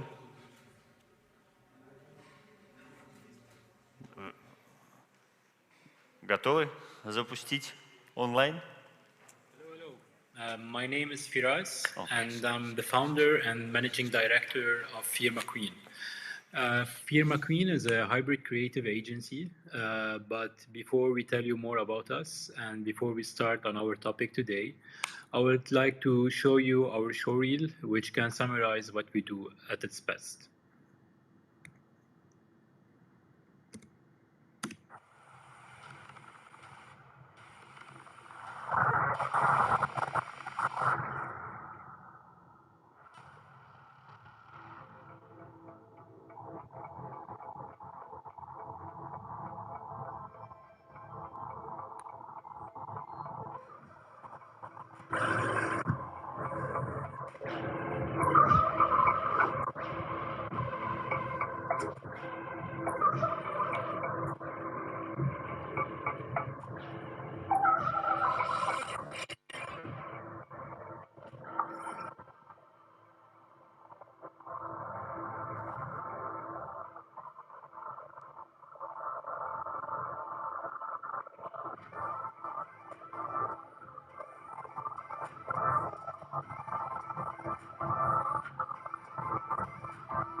All right, guys. So I hope you enjoyed our reel and our work. Let me give a quick brief of who we are. Firma Queen is a hybrid creative agency, as I said before. We're based in the land of hummus, which is AKA Lebanon. We have offices in Cyprus, we have in Kingdom of Saudi Arabia, and in Qatar. And however, we operate globally, serving our regional market as well as mainly the European market and the American market. Our approach is based on cultivating and cross-breeding talents across a well-rounded set of departments, from advertising to branding, digital and growth marketing, animation, photography, videography, and technology. Now that we're done with the introductions, I'm here to talk to you about how to drive sales through multi-channel marketing. And let me tell you that a decade ago, since the first establishment of our agency, we were a pure classical branding agency, myself included. So we come from a branding background. But a few years ago, we shifted from this very vertical approach, focused only on branding, to a more hybrid and more horizontal approach, and following our topic today, multi-channel, which is now the nature of our daily work. Our services, as I said before, vary from creative services to production to growth marketing, which allow us to be on top of the game when it comes to digital marketing and all its aspects. Now, let me start by saying the obvious. Up until 2019, end of 2019, the world was functioning just fine. Marketeers were happy, clients were happy, agencies were happy, everyone were satisfied, and the customers were spending their money. And eventually, whether we like it or not, that's our business. And then suddenly, a virus appeared from out of nowhere and messed up with our sales cycle, with the sanity of our clients with it, and the customer behavior. And I think most of the agencies they're going mad with all the changes and all the turbulence that followed. A lot of business had to shut down or reduce their operation, while other businesses thrived on new opportunities, facilitated mainly by the online world and all the adaptation that followed later on. For the sake of this presentation, we come up with a little fictional story, which is not true, but it's influenced from our day-to-day work, so we can take you through this journey of this digital transformation. So this is the story of Karim, a touristic guide who was visiting all the beautiful places on Earth, meeting new people, enjoying the different food and culture. Due to COVID-19, he had to quarantine at home and to stop all his trips. Karim is also a hummus lover, being myself one of them. He has always liked his grandma blend. And since he was super bored at home, he started filming himself cooking and experimenting with hummus and posting TikToks. And when people started reacting to his videos and he saw that people were really intrigued and wanted to taste his grandma's favorite famous blend or favorite blend, he decided to selling it online. And thus, it was the birth of TikTok hummus. Throughout this story, we will see that what are the top digital marketing channels that help TikTok hummus, how Karim was able to define his brand's target audience, and find the best channels that suit his business and his marketing strategy. And we're going to go through the ROAS, which are the return on ad spends. We're going to get to them later on. What, how, why did he do it? Why do we do it like this? And how did TikTok hummus optimize their digital marketing, and what were their challenges? So let's start. First, let me define the top marketing channels for TikTok hummus. There are dozens of marketing channels. All right. I continue, guys? All right. Yeah, there are dozens of marketing channels. Sorry, I can hear my voice now. All right. There are dozens of marketing channels available for marketeers. So let's hear TikTok's hummus favorites. With almost half of the world population using social media, that's old news. TikTok hummus had to be on all platforms because the scrolling habit we all took on, we're all dived into this scrolling habit, had been beneficial to all of us marketeers. So we can't ignore this gold mine. And if you want to go a bit into more details, we assume that around 140 minutes, 150 minutes per day we spend it scrolling on our mobile. And we all know, going back to the context, that we have almost 4 billion people actively using social media in the world. Imagine each one of them using during his day around 140 minutes, 150 minutes of the day scrolling. Imagine this gold mine for all of us, all of us, all of us as a marketeers. So whether using Twitter, whether using Facebook, YouTube, Instagram, LinkedIn, Pinterest, TikTok now, we had to stick to both organic followership and the paid ads. So by promoting content and posting constantly, some brands were able to grow their followers from 6K to 18K using only $12K in 1 year. So, and that means that gaining one true and loyal follower can cost Kareem between $0.5 to $1.5. So that's something that's really, compared to the offline world, that's really impressive. Imagine that I can be, as a brand, communicating with my followers or my fans just by acquiring them for $0.5 or $1 for 1 year or 6 months or even 1 year and a half. So that's a big asset. So while gaining organic followers may appear cheaper, but paid advertisement, it's much needed. However, boosted posts aren't as effective if the brand doesn't regularly post content dedicated to drive brand engagement. And for TikTok hummus, to get the best results, it had to combine both strategies. Here, as I said, I'm talking about the organic growth and the paid ads. So the second channel, emails. Yes, they're old. Yes, they're boring. Yes, are they working? Yes, they're still working. So email remains on one of the best channels to use with much less censorship compared to other platforms. It's personalized. It allows creativity. It's more segmented. It allows you to create predefined segments. Plus, it's still one of the most cost-effective channels for advertisers. Here in the US, for example, there's around 9 out of 10 marketeers. They still use email marketing to spread their content organically, and it actually works. Our experience proved that emails with personalized subjects and names can have a high open rate as 50%, which is amazing. So TikTok hummus and Kareem, they were able to use a database that includes all of Kareem's friends and the people he met along his journey, and send them an email announcing his business and asking them to encourage him. And here we're going to take a bit further on something that we're going to call the referrals. However, when it comes to WhatsApp business, which is one of the very strong tools that marketeers has adapted, and there's no shame in that, whether we like it or not.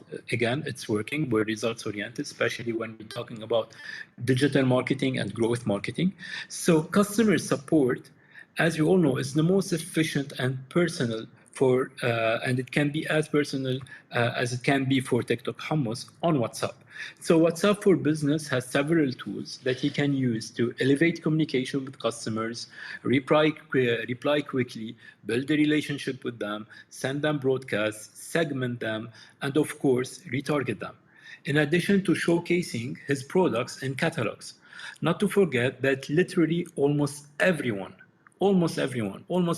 is on WhatsApp.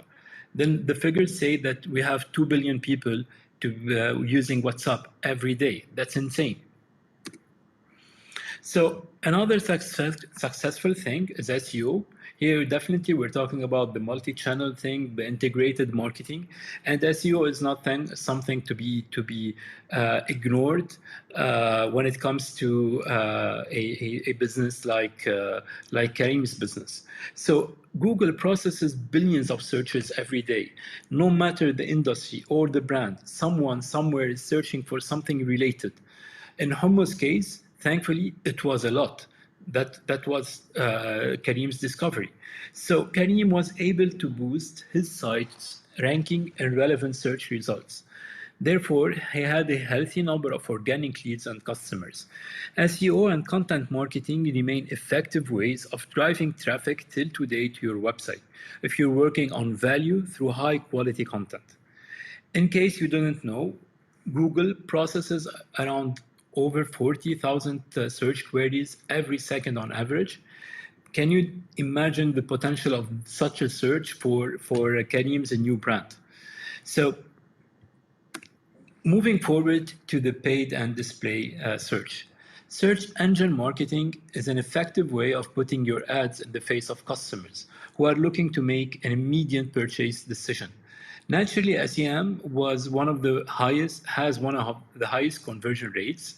Aside from the conversion rate, it is a great tool for increasing brand awareness and visibility, which is he needed because it's a new brand. It's not a trusted brand. So people, they need to see it. They need to absorb it. They need to get acquainted with. They need to build a relationship with. And this is where most of the cases for new startups and new products or a new line of business, SEM, they can help a lot. So hummus and TikTok are words that are searched for a lot. That was what he discovered. So he has very two strong words on Google, which helped the brand's name on popping up, and it made it easily carved in the minds of people interested in TikTok hummus products. Going to it's still till today. It's been 4 years, 5 years on influencer marketing, and still buzzing. And it's still some people say it's a bubble. It's gonna remain. Some others say it's just a trend.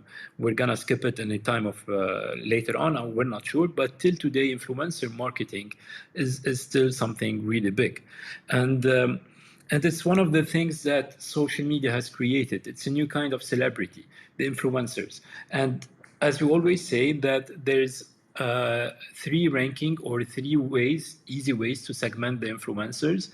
We segment them into the micro influencers, which are the influencers, they have somewhere starting 10K followers to 50K to maybe probably 100K. These influencers, they have a high ratio of conversion rate because people, they know them, they know that they're authentic, they know that their content is real. So they play a high level of influence on people. Then we have the macro influencers, which they could have 200K followers, 500K, 1 million, 2 million, moving on. These are the macro influencers. So they will help Karim later on to spread awareness, to spread the name, and to move it to a next level. And then we have the mega influencers. The mega influencers, they are the celebrities, the singers, the media people, the media figures, and all that. And regardless of how much fans they have or followers they have, the power of the mega influencers will be for Karim later on it's kind of co-branding because they have their own positioning, they have their own status quo, and this will be something that he can leverage on to take it to his brand. So as I said, influencers play a big part in today's customers' decision-making. Influencers marketing allowed TikTok hummus to pinpoint the target audience and advertise directly to them through a personality they are familiar with, especially if we're talking to micro-influencers, and that they like and they trust. So the influencer industry was forecasted to be worth this year around $14 billion, which is it's higher than last year and higher from last year. So regardless if it's a bubble, yes or no, but till now it's still growing. Now, going back to what I said before, the referrals. In a time where customers find it difficult to trust marketing messages and where information is displayed to everyone, we're bombarded with messages every day. We're sending your brand communication through a referral or an affiliate can be a great way to enlarge your audience and customers. So it's a new version of word of mouth impression, which is very effective. So if you can get people to spread the word, a good one, of course, about your business, your product, you're more likely to increase your conversion rate. In TikTok hummus case, the brand teamed up with a well-known crackers, let's say Ritz, in that case, and helped increase their sales. And the crackers brand helped increase their visibility, not only their sales. So Karim is expecting that the referral customers can increase your profits by at least 16% through all our research and our experience. So the average referral rate across all is about 2.3%, which is an excellent start, and especially that it's a win-win for both brands. Now, going back to the reviews, and for us, reviews, it's part of this multi-channel advertising, and it should never be ignored. So reviews are a good old-fashioned marketing tool, yes, but people are more likely to buy a product if they read largely positive experiences about it. It's always recommended to seek the customer's feedback and put the reviews where other prospective customers can easily lay eyes on them. For example, I'm going to take a you can reflect it on yourself if you are an Amazon customer. So on Amazon, reviews about the products are on the main reason, or one of the main reasons to attract customers. So it will let you others tell you how it went well, or what went wrong, how the product was, the condition that they received the product, and all this. So it basically helped them understand almost every detail of the product. Same it will be with Karim. So now let's move on to how TikTok Hummus, our fictional beautiful brand, was able to define their target audience. So I'm gonna go to the famous personas. It's important to define who we are talking to and eventually to whom we are selling. So in that case, the personas are the audience. Our audience differs from style preference to lifestyle patterns to interest. Our job is to understand this diversity and push TikTok Hummus to become the brand that provides them with what they are looking for. We work on a laser-like communication that attracts our different audience. So in that case, the hummus audience differs from style preferences to lifestyle pattern and interest. Our job as marketeers is to understand this diversity and be the brand that provides them with what they are looking for. These personas will help us reach the right people. So to start asking yourself the following questions. Who are the people I want to talk to? What do they need in life? How old are they? Where do they live? What are their hobbies or interests, etc., etc., etc. So all these are a list of questions that we need to start building before we go into spreading our content on different channels, and before getting, for example, in our case as in the agency, to let all our departments to start working, and each one in their own different discipline. So this is a quick example. Definitely we have so many personas that we work with, and it's based on a lot of research and focus groups and all this. So just for the sake of this presentation, I would say that who are the people I want to talk to? Let's say it's Emily. She's a young adult. She works in advertising. She likes good food, brands that speak her language, and she relates to. She's 24. She lives in Manhattan. She likes drumming, hiking, yoga. It's what are the languages that she uses in her communication, etc., etc. So it's good sometimes to work with stereotypes, even though this could be a trap if it wasn't backed with good research and good focus group and a lot of surveys. But however, the good thing about stereotypes, it helps you to start from somewhere and to put all your options about your persona. So how TikTok Hummus was able to find the best channel that suits their business and their marketing strategy. So how do you test the best channel for your marketing strategy eventually? This is what Kareem did, identify the top marketing channels for his brand. One, see what others are doing in his industry and how they're using marketing channels. And it's always good to be influenced by others and see what they're doing. We call it benchmark, but eventually it's a deep research about our competition. Two, talk to his audience, learn what people are excited about, as I mentioned before, using surveys, focus group, all kind of things. Three, we always need to test.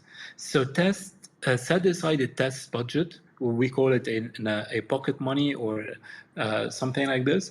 So, and we use it for everything, for visuals, for copy, for ad objectives, for audiences, for testing on groups, for testing on cities, etc., etc., etc. So, and one marketing channel at the time to see the direct impact or your efforts. So going back to the ROAS, and let's get a bit over it.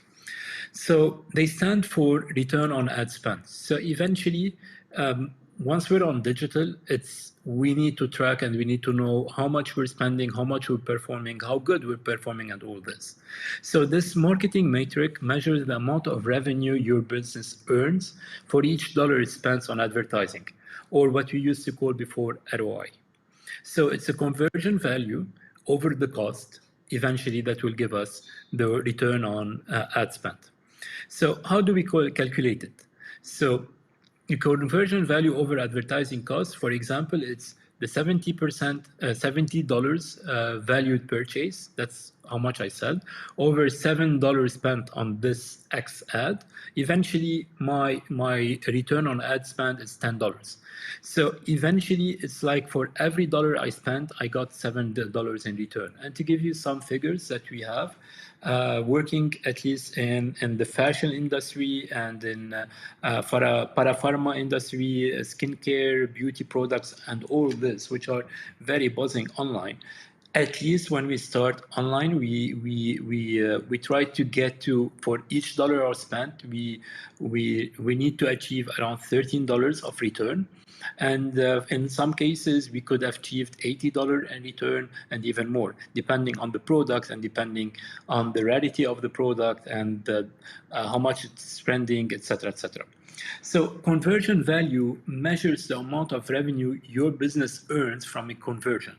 Advertising cost measures the amount spent on one ad. The higher your return on ad spend, the better.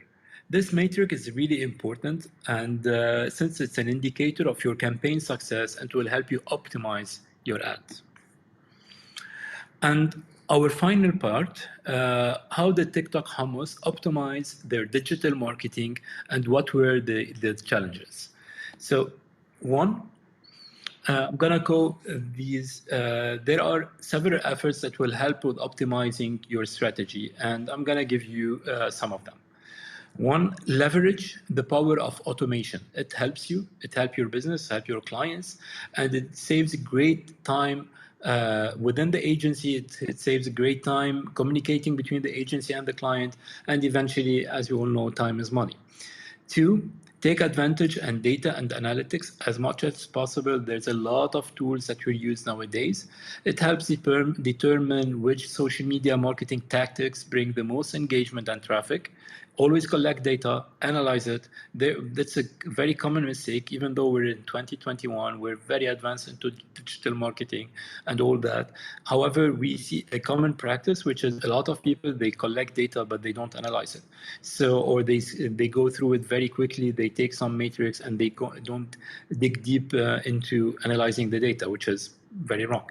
So we need to use this advantage of having tools that will collect data for us and be able to analyze it. So eventually it will allow us to know what works, what doesn't, to rectify your strategies, your content strategies. It will help you to maybe at some point to optimize your brand assets, to optimize your campaigns, your messages, etc., etc. 3, research your target audience. Analyze it and get a better sense of where your target audience consumes media, knowing that what resonates with your audience. 4, interact with your followers, track campaign performance, improve your online presence, and build your brand. Your target audience will take you more seriously. 5, work on your SEO, as I mentioned before. For us, that's a key point. Make your brand more accessible to internet users. So just to sum them up, so these are very simply put. It's no secret ingredient into that, but eventually they're very important. Collecting data, analyze data for insights, take action within your marketing campaigns, test, repeat until it works out. Thank you all. Thank you, White Square people. It was a pleasure. And I hope you enjoyed our talk. Ciao and salamat.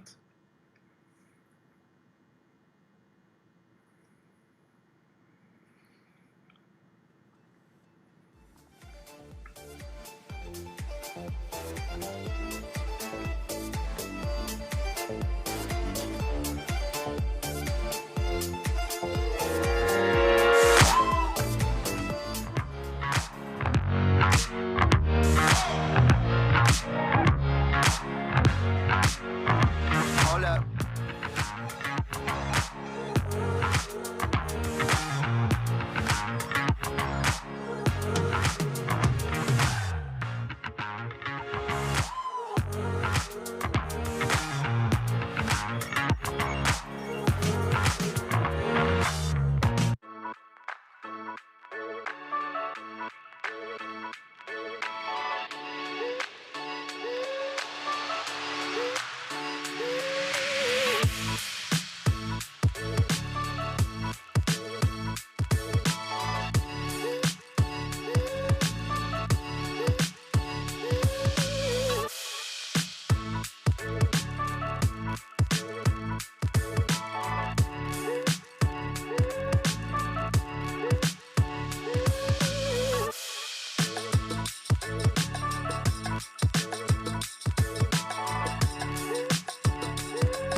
Жаждешь знаний? Нужен апгрейд. Маркетер хочет, чтобы ты был в курсе событий. Здесь актуальные статьи о маркетинге, бизнесе и техно.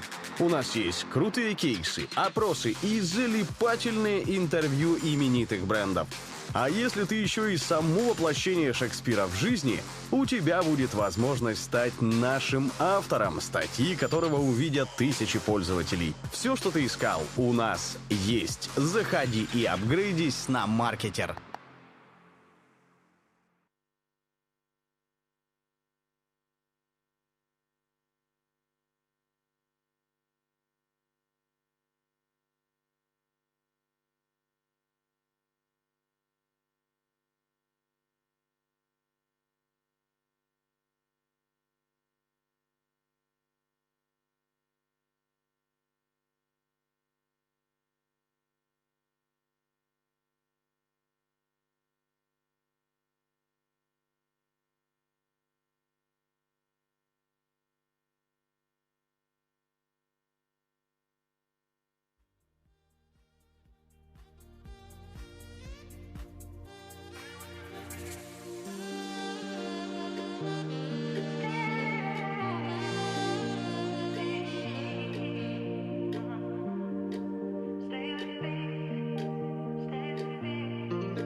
racing all the time, struggling to reach your mind, head's doing circles.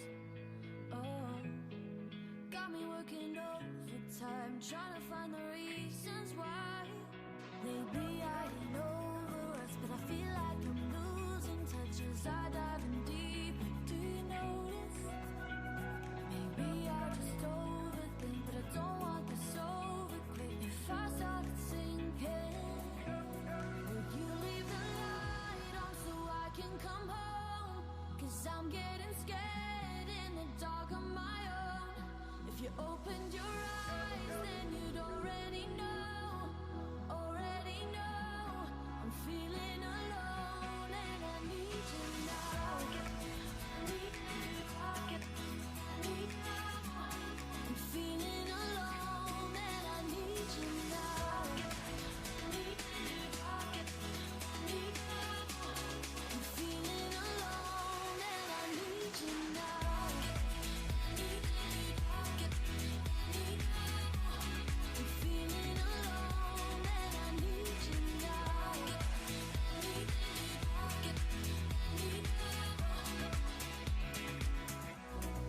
you, you make me nervous. Oh, now I'm losing sleep at night. You never used to make me cry, but you don't deserve this. Oh, no, it's not your fault that I question all your reasons why. These words get stuck in my mouth, but I feel like I'm dragging you down as I dive in deep. Do you notice?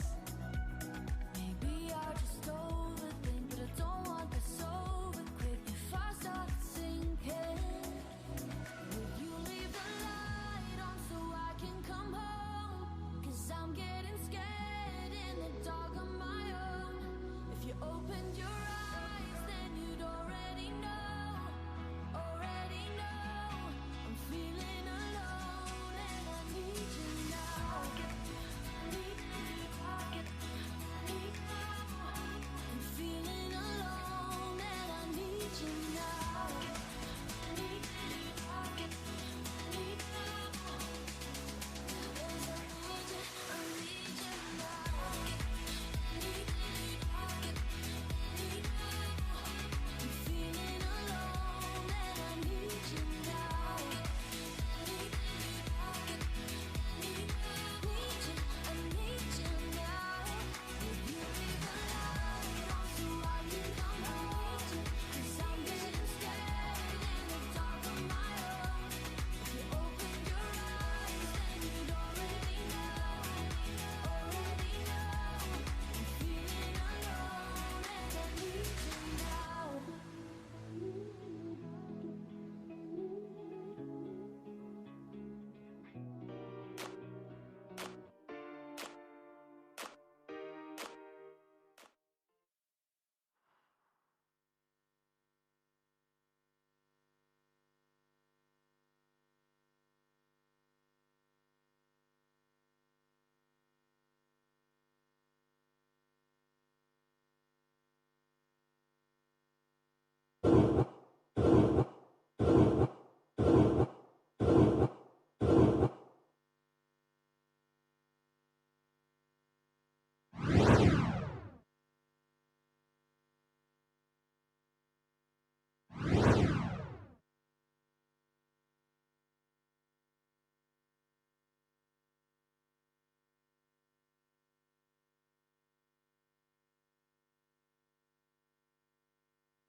знали, что вам было тесно, поэтому мы создали совершенно другой ММР.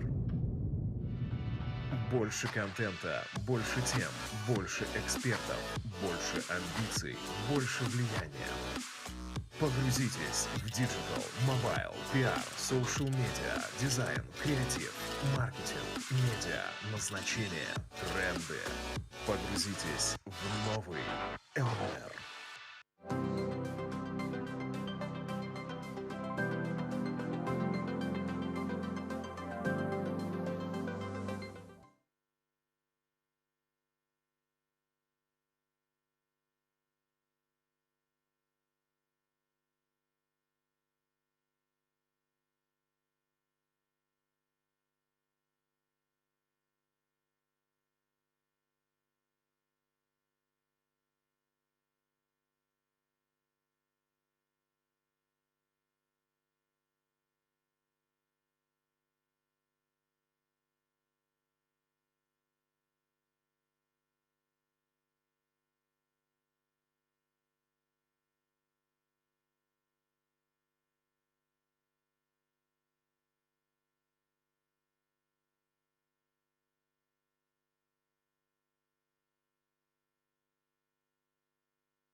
you.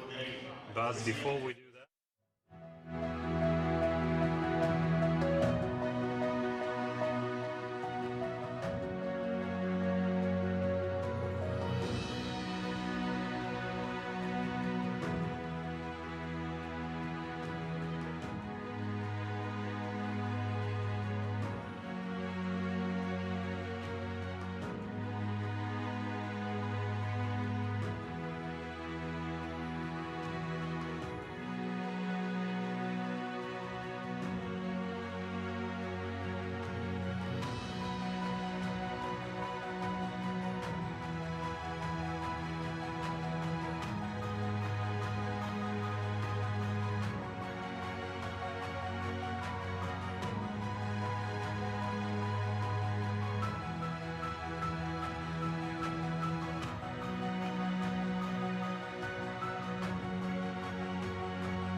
Мы знали, что вам было тесно, поэтому мы создали совершенно другой ММР.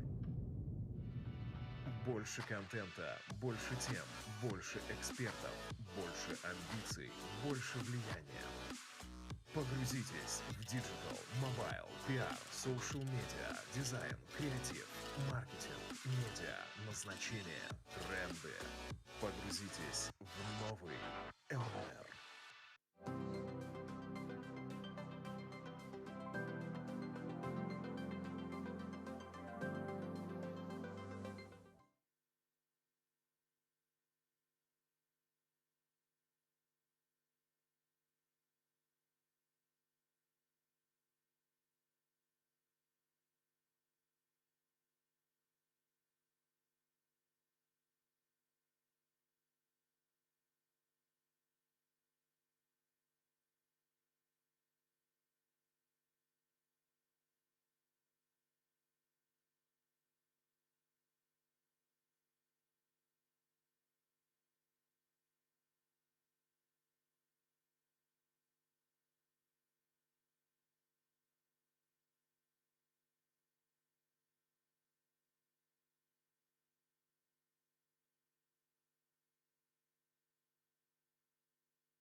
Mhm. Yes.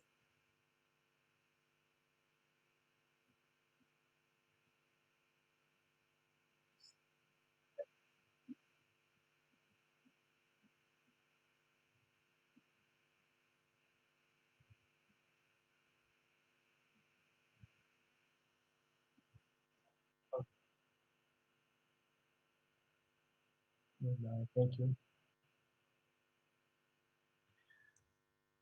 Hello. Good morning. My name is Ellington Vieira.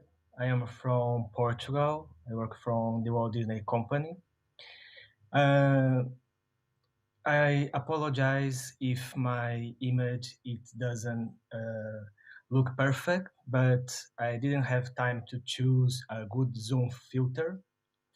Actually, this day it's very easy to get a perfect image through social media filters. The problem is when we start to leave our house without filters and we find some friends that we haven't met in person for over a year, for example, like now.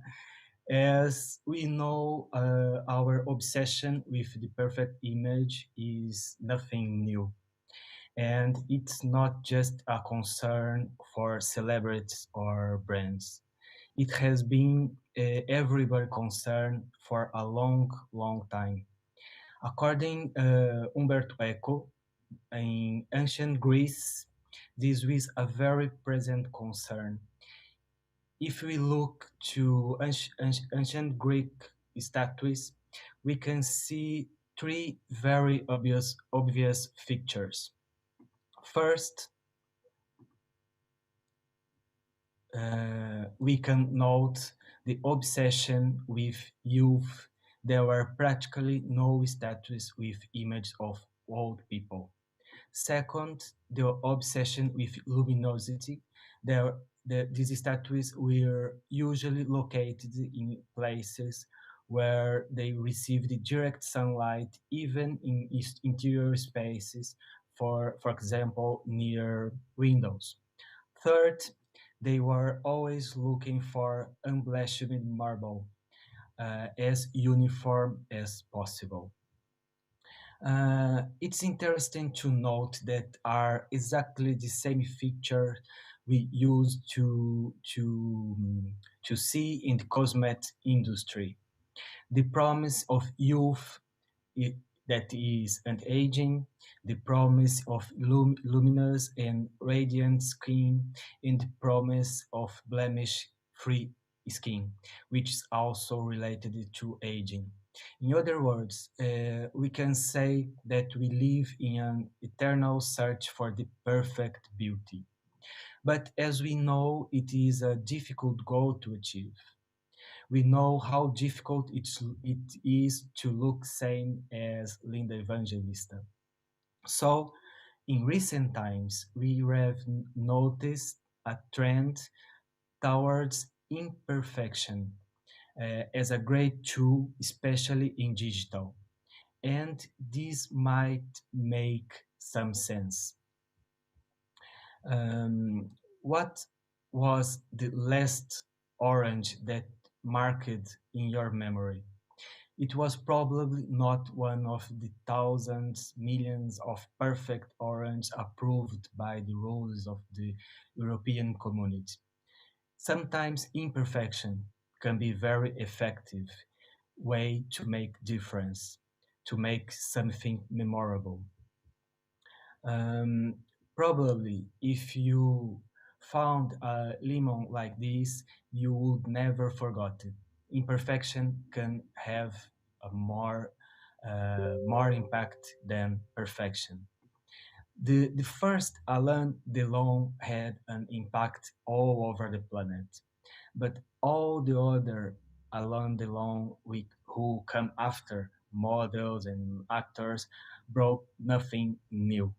That's why someone like Adam Driver can have a lot more impact than other actors considered to look perfect. I think we all understand the search for perfection is tiring, and it's better to bet on the new. Salvador Dali said, "Have no fear of perfection. You will never reach it." Now, I would like to give you some examples of how we have been working on the issue of imperfection in our day-to-day work.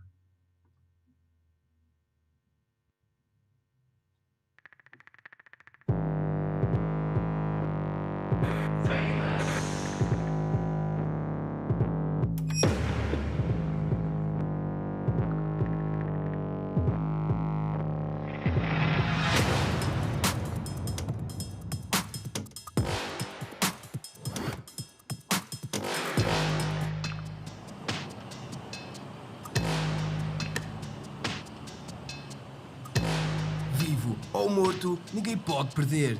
The Walking Dead 10 estreia 7 de outubro, às 22h30, na Fox. Laços de família com nós na garganta. This is Us 4. Do Padrino De Niro ao Primo Stallone. Do Fox Movies.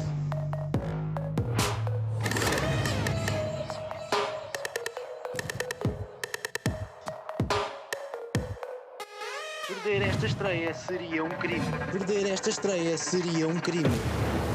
FBI na Fox. FBI Sejam pacientes. La bruta família. Quem perde o respeito, perde os dentes. Uma testemunha silenciosa do Fox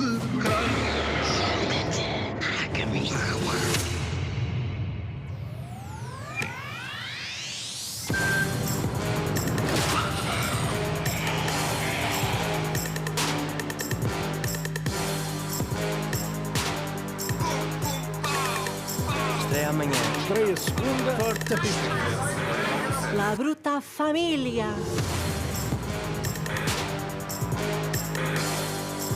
La bruta família.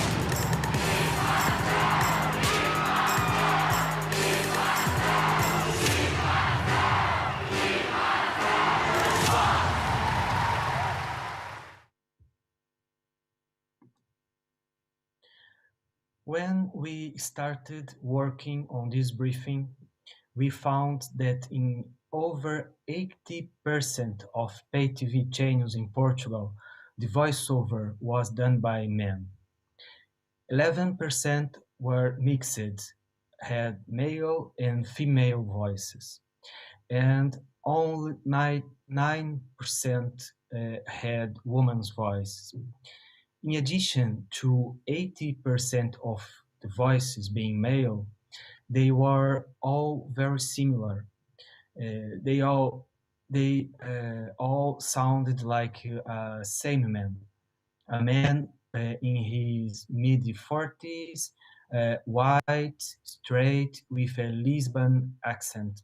So we thought we have 5 folk channels in Portugal, all of them with different personalities, very different personalities, very content, with different audience of all ages. Why don't we take this opportunity to also have different voices?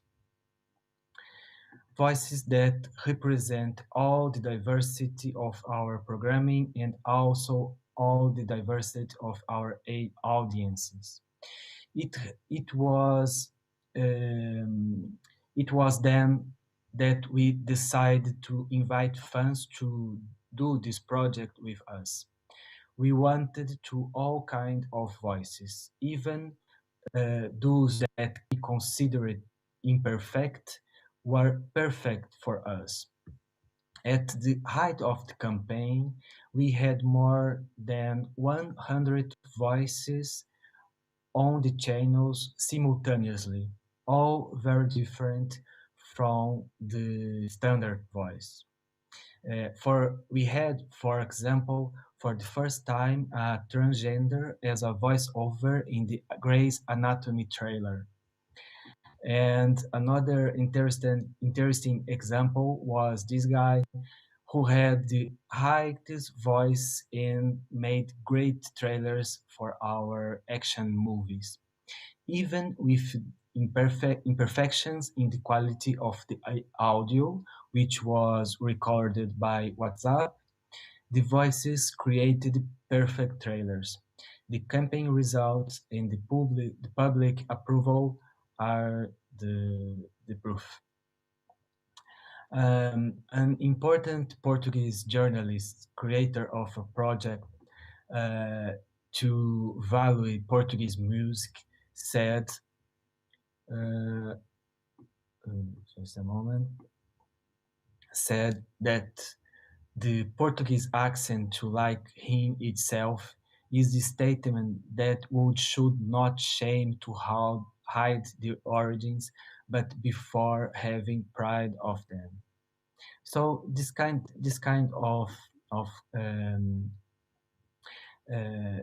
of comment for us is worth more than money awards. It's very, very cool, and it was very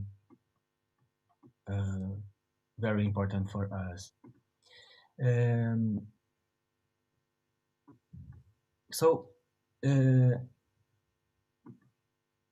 Now I would like to show you another example. because it's more about reality, because reality is not perfect, nor the working conditions, nor the briefings, nor the budgets. We have to be prepared to find good ideas in imperfect contexts. I think the next campaign is an example of that.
The norm for a National Geographic campaign is to have amazing photographs of the deep sea, harder than just a plastic bag in a sound studio. It would be perfect for us to use incredible photographies of rivers in nature that we are used to seeing in National Geographic instead of this plastic stuff. It would be perfect to reuse amazing images of whales instead of a plastic bottle.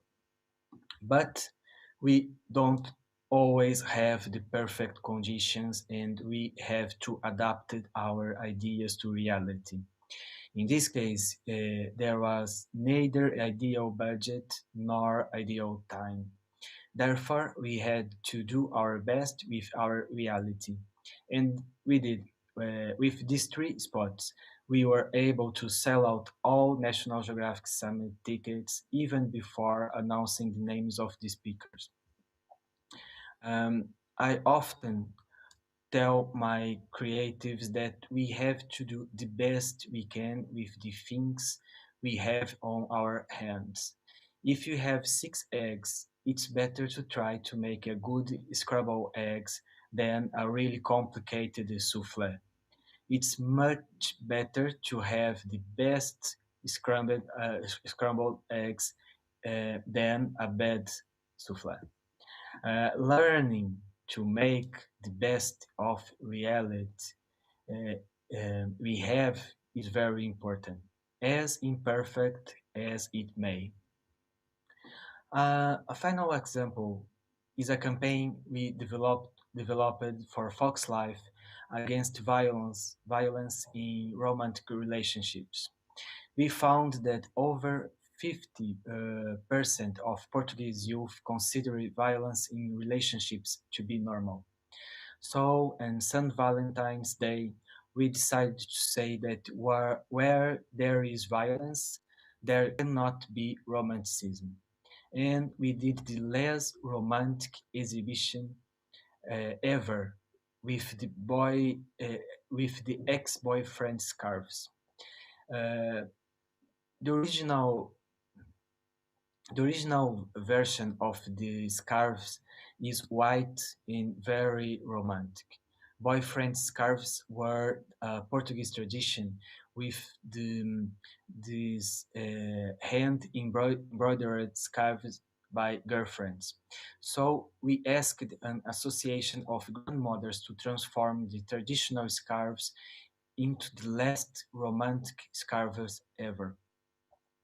The entire campaign was based on scarves created by grandmothers, and they was like Instagram and Facebook posts and on TV spots. They were like just like that, handmade with some euros, full of imperfections. But most important thing for us is that the campaign was human. No Photoshop, no fake message. And the campaign worked very well. The launch event was a great success. We had a debate about violence in romantic relationships with the presence of man couples and very special presence of the grandmothers who embroidered the scarves. The most important thing was that we are all together, united for the same purpose. It doesn't matter. It doesn't matter if um, any detail is imperfect. It's cool to be imperfect, actually, because imperfection is what makes us human. And we are just like that. We are all human with imperfect voices, with imperfect manual skills, with imperfect conjunctions. But we are human, and I think we are wonderfully imperfect. That's all. Thank you. Thank you very much, guys.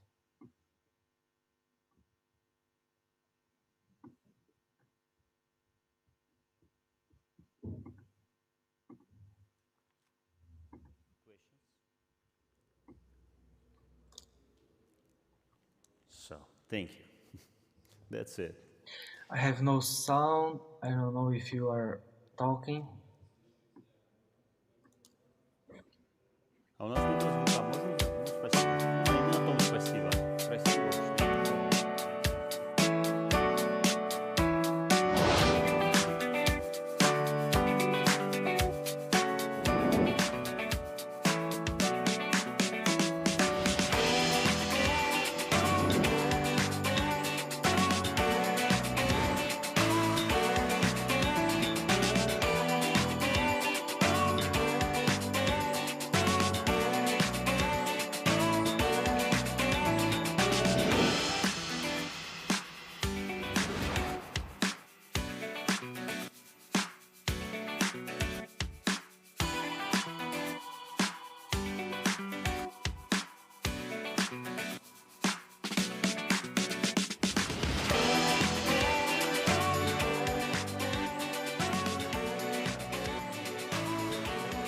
remembering what is informal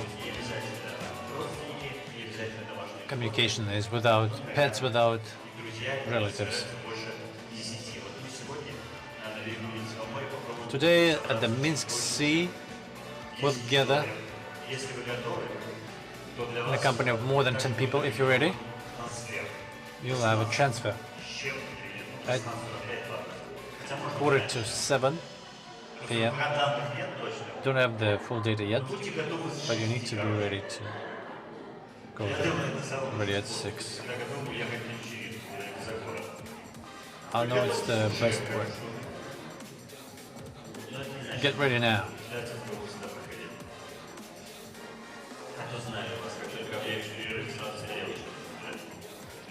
I know as soon soon we have a break, you already snatching the plate. Somebody already eager to swim. Anyway.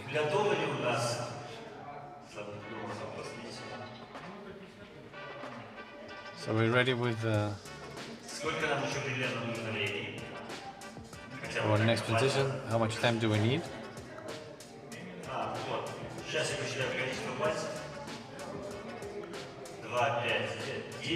Right, so we have 9 minutes, right?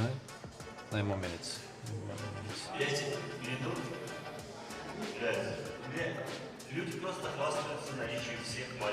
People are just trying to say they're not machine or machine workers. Hello, we have free spaces here, yes. It's great to join us.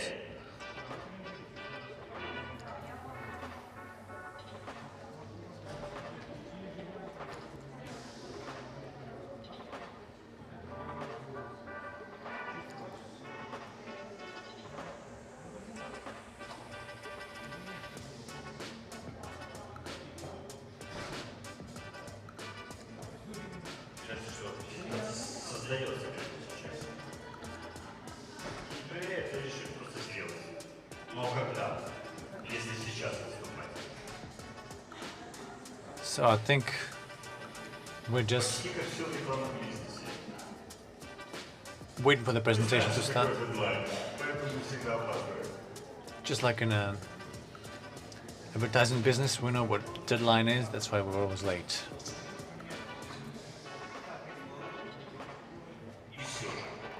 Anyway, I would like to thank the Communication Marketing Agency Association,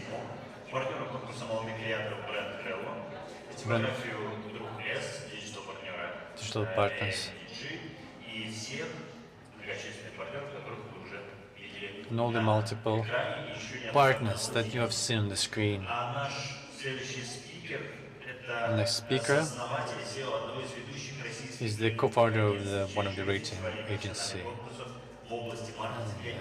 one of the famous marketing branding expert speaker at multiple industrial conferences, Alexander Vargin.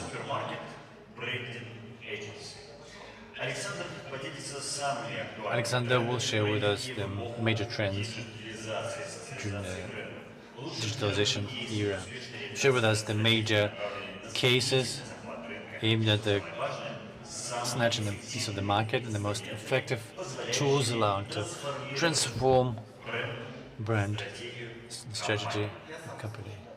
I'll tell myself.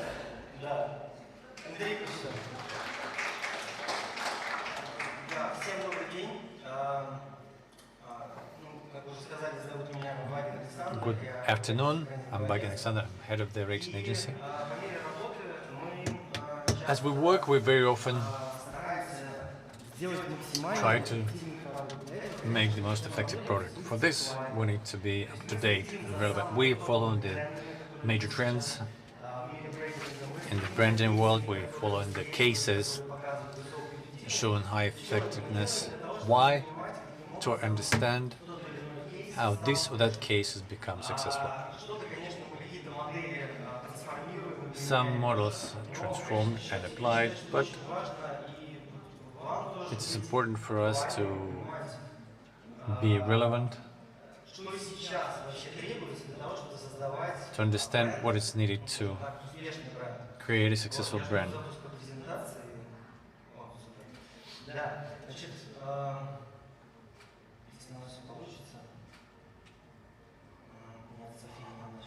I'm waiting for the presentation to launch.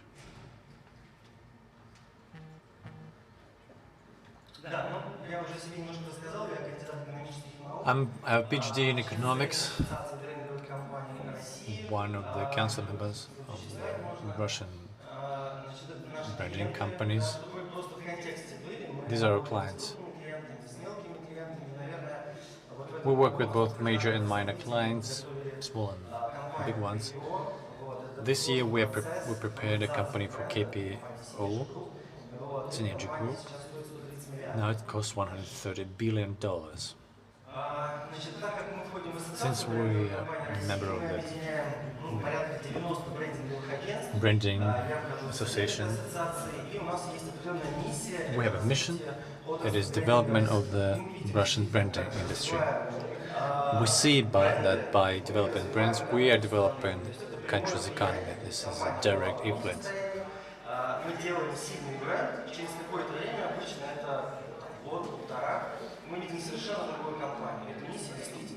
We see that this mission is applied. Who believes in the power of brand? Please raise your hands.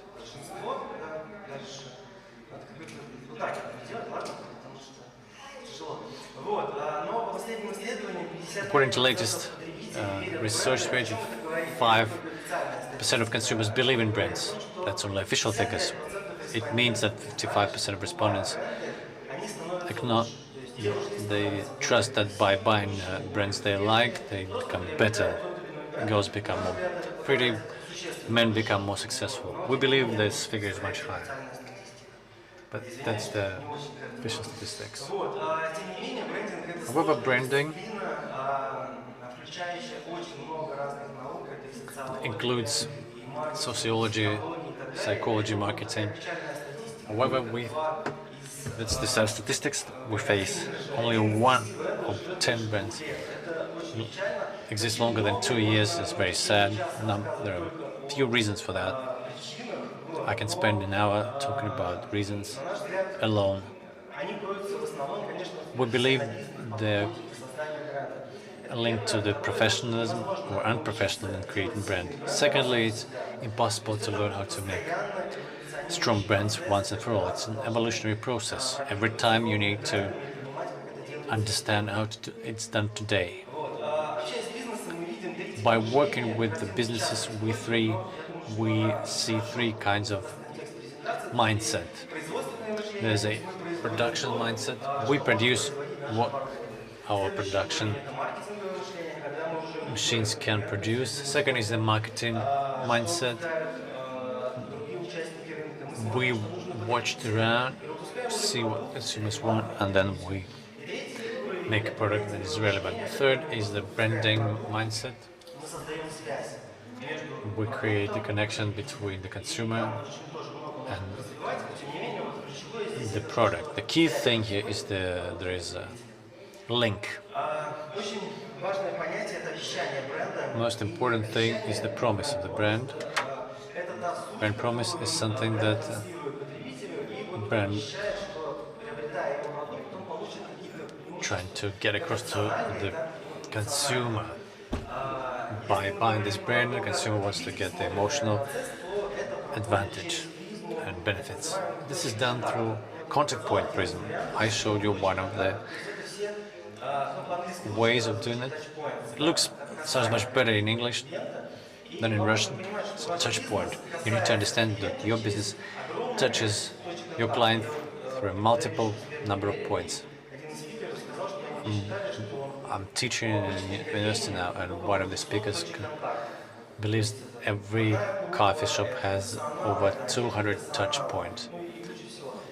Like the close, the staff. You need to understand that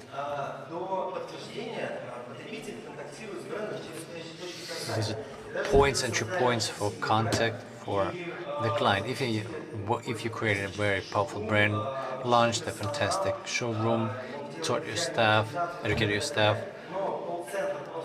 But if the call center simply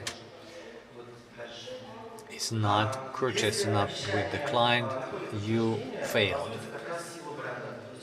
If the promise is find confirmation, there is a brand power that is formed.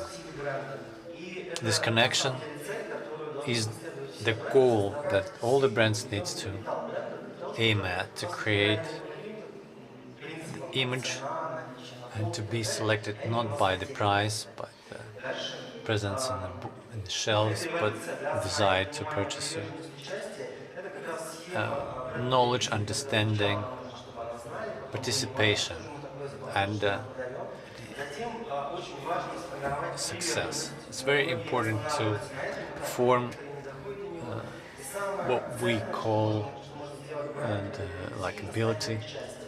The most important stage is the participation, when participants start participating in the brand by creating communities. Next, these are options of brand creation. Many stop at the first, second, or the third stage.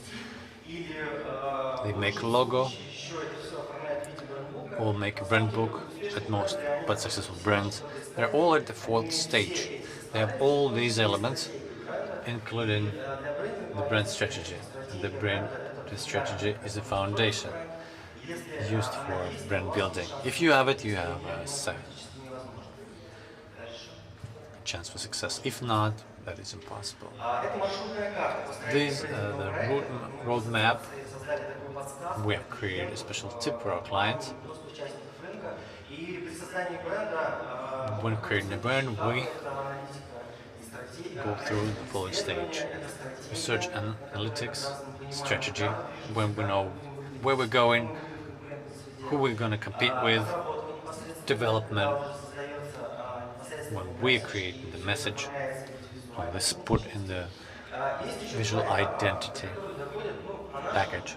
There are two more stages according to our experience. This stage is reached by less than 3% of clients. It's introduction and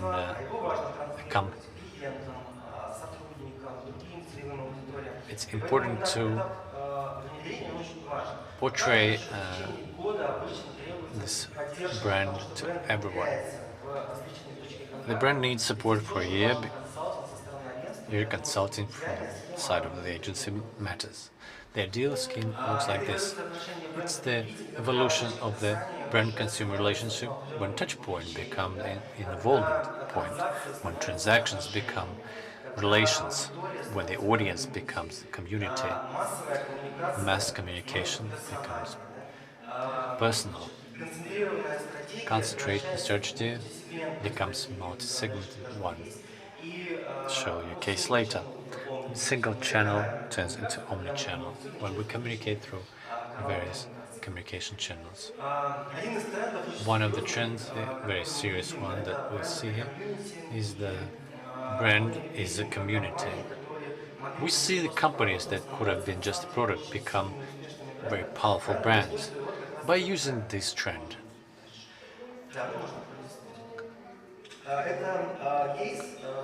It's the case of the Guerrilla Energy company. Who knows about this company? Energy drink.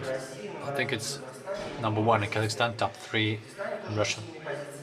Very powerful in Uzbekistan. We have been working with them for 3 years, including this Habib Nurmagomedov, who is ambassador of this brand, and other ambassadors. This case is interesting because it used to be just an energy drink, a product that people consume to get extra energy. But the company created a community. First, we made a major slogan for them, like give us noise. This way, we're trying to urge people to express themselves, motivating young sportsmen to achieve results. It's interesting also because it covers various segments, the multi-segmented strategy. As such, they have extreme fighting, riding, blogging, lifestyle analysis. It's impossible to communicate with all the segments in the same way. For example, if you take extreme and fighting segments, they have different audiences. People who watch Habib fight are different to those who ride bicycles. They have different interests.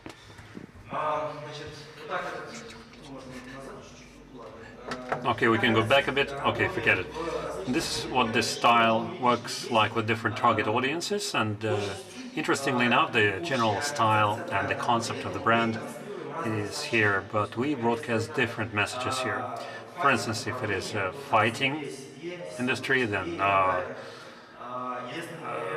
declare about yourself or make a statement if it is about extreme, then show yourself, prove yourself worthy. And now when we are looking at different cases, we right away can show how this brand works in digital channels, and the most relevant channels for our digital audience are, of course, Instagram and YouTube. This is what it looks like, the branding of different activities, different events, posters. Feel the drive. How brands are created nowadays. Hopefully this clicker will start working real soon. The market of marketing study, $60 billion. I think this is old, obsolete figure. It's much bigger than that. Still, one of the 10 brands has lived for more than 2 years. We as an agency see huge opportunities in the use of newer technologies to create successful brands. We create them. We use the unconscious to better understand our clients, and what is important is not simply glean information from different studies and interact with the customers by doing all sorts of surveys. It's very important to understand the implicit, in-depth motivations, because the client might say one thing, but he's in fact motivated by a totally different thing when he buys your product, and it's important to understand why they do that indeed. Marketologists really ignore the brain sciences, but in our work we use neurobiological model, which has shown its high efficiency with the Segejima company and many other cases. What is this concept based on? The fact that the brain does not store different elements single-handedly. Even when I say the word pencil, what kind of associations do you have in your head? You can speak out. Paper, but if you imagine pencil, what kind of association do you have? Wood, okay, wood. Facets, okay. What else? You see, even now when we speak about this, I imagine the level of sharpening, maybe the color, like orange color, maybe even something written on it, like Kohinoor as a brand, famous pencil making brand. And when we speak about a brand, we have one association, we have a combination of associations. And your and our task is to try to manage these associations. This is how it is organized, as the network of links and communications. One example here of a beautiful girl, martini, expensive suit, and speed cars. Next slide, please. This is 007, James Bond. If I show you another slide, they're called constructs. And the constructs of Volvo brand, of safety, Scandinavia, family, quality. Of course, these constructs are not static in time, they're changing constantly. And now I would like to show to you how the Volvo brand tries to integrate modern brands into its construct. It's clear that the general company policy is to be sustainable, small carbon footprint. Let's look at how they interact with their audience now. Next slide, and once again. Здравствуйте. What is the ultimate safety test? These are the side and frontal crash tests. They're brutal. Yep, he seems fine. This one is my favorite. The run-off road test. Impressive, right? But is it the ultimate safety test?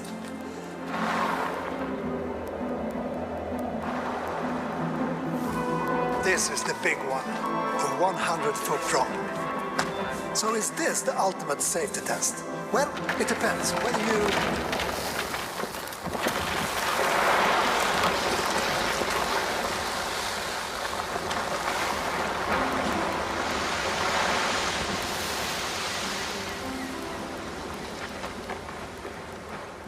То есть компания понимает то, что, скажем так, посылы о заботе. In other words, companies do realize that the ecology messages are important on one hand. On the other, they see all this e-car trend, and based on the most recent surveys, consumers are going to buy your goods if the brand maintains the same set of values. If you broadcast the values which are important for your audience, they are going to support and buy in. Next one, most important, interesting chapter. It's about strategic mistakes. Can you leave it on? No, next one, please. Who's using earphones? Please raise your hands. A lot of people are using earphones. Good. Do you know the company Sennheiser? Please raise your hand. In fact, okay, another question before we continue. It might be fun. What do you think? No, I'll put it differently.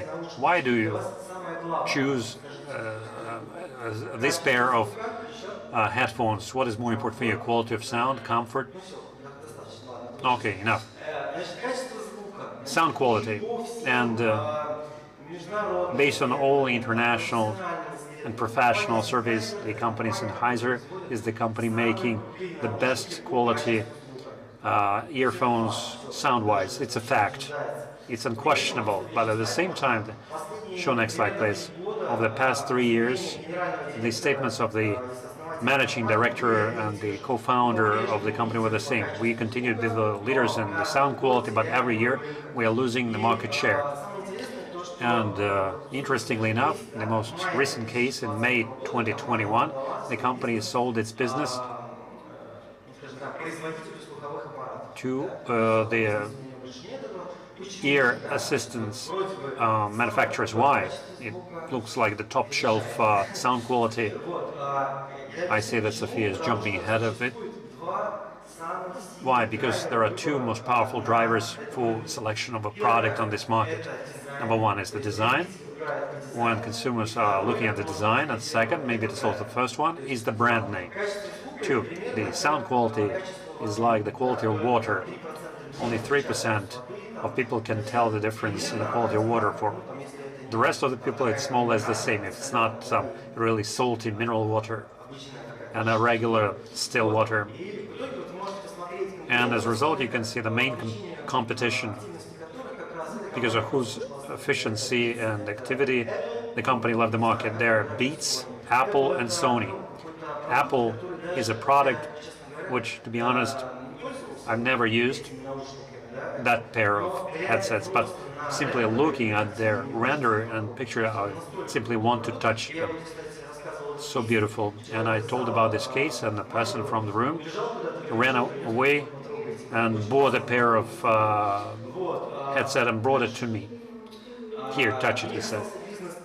They still own the business on production of professional microphones, but it's a totally different market.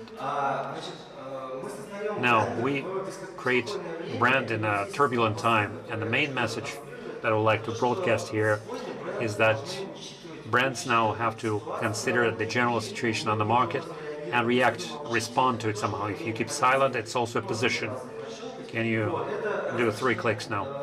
These are different directions, movements, or events which had a serious impact on different brands. You know that whole food network, product networks were boycotted if they didn't speak anything in favor of Me Too, COVID, and Black Lives Matter.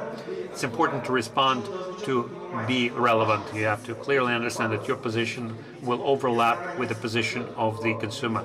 If it doesn't match, then you will be left behind. Who knows this term, product market fit? Raise your hands. Okay, I see some hands here. I'm not going to speak, but no, don't switch to the next slide, please. It shows different stages of operation, but I want you to know about this. This term came to us from the development of different software products. It's quite good, and we want to apply it more actively in our branding. Product market fit is when product fits the market or matches it. This is a situation with a market when, if, say, tomorrow your product or service is gone, then no less than 40% of your consumers will feel sad about it. It's a very strong and powerful insight.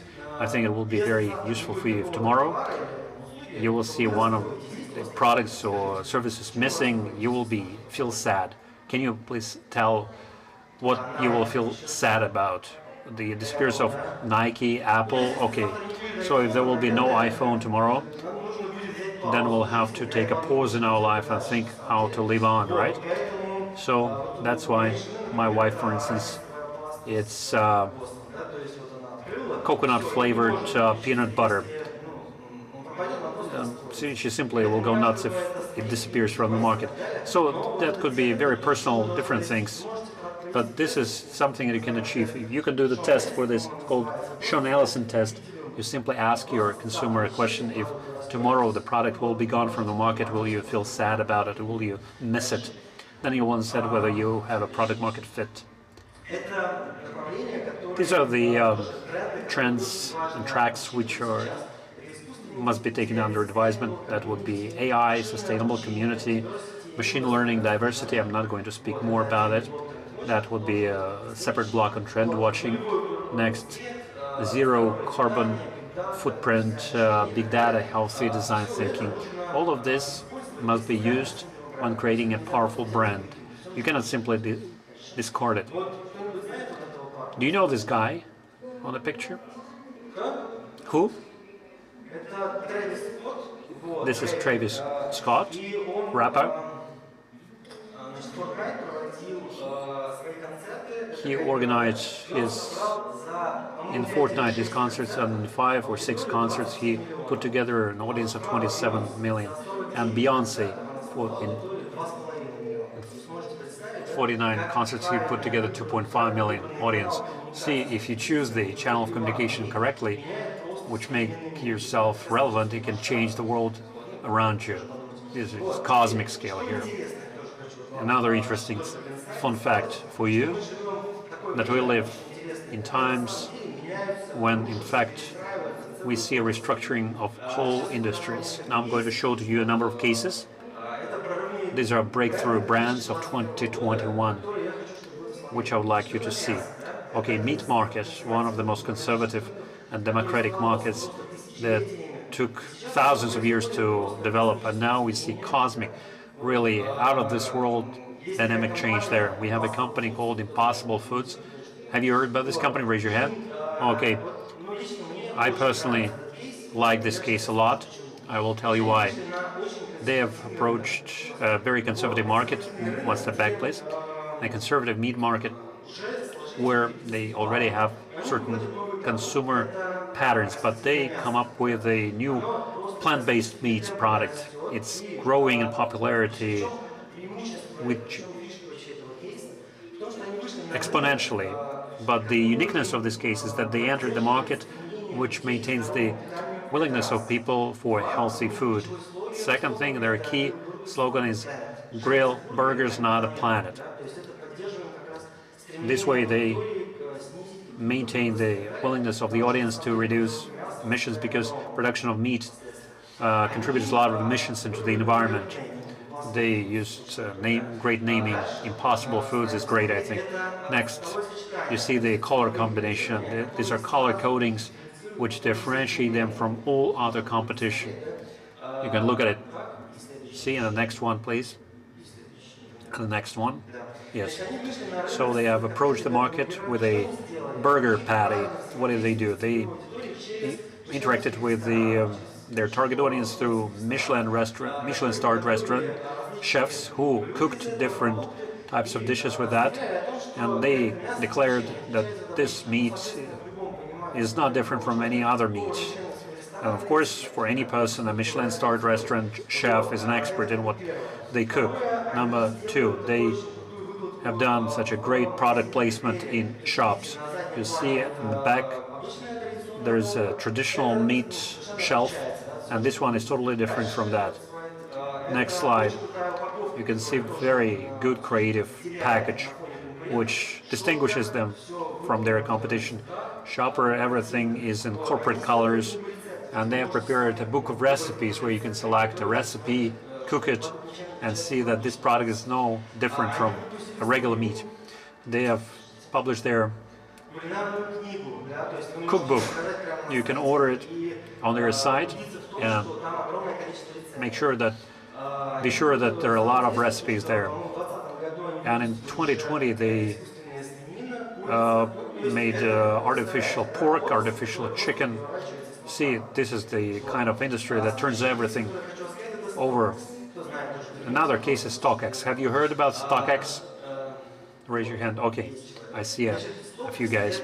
So StockX is the brand which was launched in the United States, and now it is carving into the market of Amazon in huge gulps. Amazon doesn't notice it maybe, but anyway, they're growing exponentially. What is StockX? StockX is the exchange of running shoes. America is the mecca for running shoes. There are even some called sneakerheads who buy and wear them. Who likes sneakers? Okay. What do?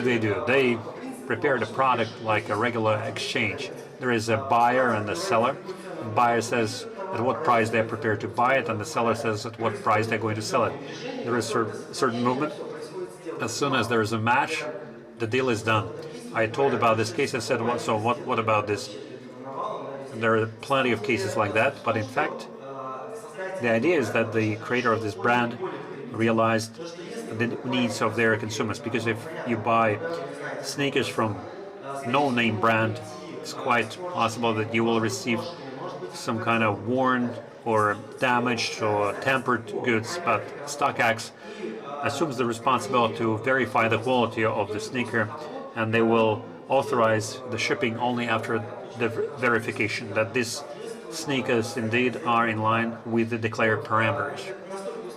And this proved to be such a successful case that now they have entered the clothing market, jewelry market as well. What is the success story of this case? Because the creators understand the pains of their consumers and they offer the solution for that. In fact, in the United States, it's really called Jordans and singles and some other limited series. People go crazy over this. That's why they add additional social activity to that. This is how quoting happens. You can see how highly those pair of sneakers were quoted, say, 2 months ago and now. This is clothing, page, and jewelry. Okay, next very important and interesting case which will impact you is mirror. This is a gym set developed by a person who liked doing sports, but at the same time he didn't like spending too much time on transfer from home to the gym and back. He wanted to do everything at home. And in fact, what kind of product is that? This is a mirror with an inbuilt computer with a lot of sensors that read out your bodily movements. There are cameras that read your movement and indicators, and this gym set allows you to do any kind of sports. You can do power boosting exercises, you can do yoga, football, cardio. Everything can be done with this magic mirror. And the success story of this case, when they entered the market, they opened up the premium showroom on Manhattan, and they gave this product to a celebrity, and they recorded some of the programs with the best coaches that exist in different segments. This is what it looks like. If you really not doing your best before an exercises, your coach will say, come on, raise your shoulders. It was a very successful case which was launched for the general audience and then was segmented for various age groups, including children, group sets, group trainings. Please, let's watch together. Introducing the future of fitness. It's every class you can imagine, live. Welcome back to the mirror. You've got this, John. And on demand. It's bar, boxing, strength, cardio, yoga, and more. It's an interactive, Relax your shoulders, Dan. goal-crushing, Keep that heart rate up. whole family, whole body fitness machine.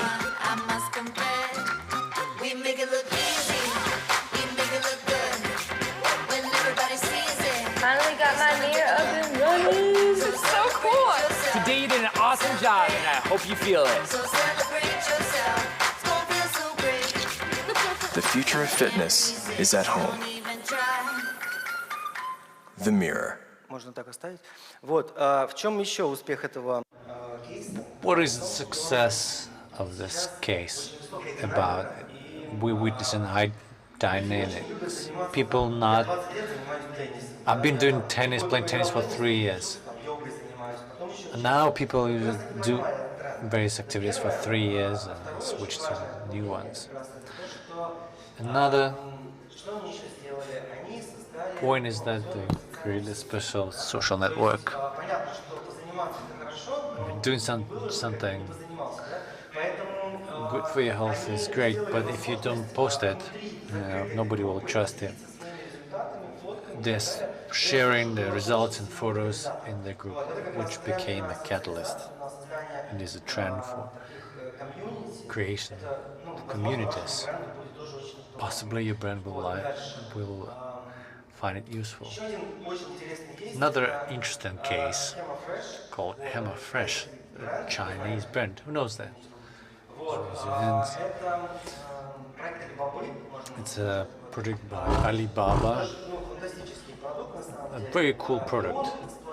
It is exploiting the trend of merging online and offline activities.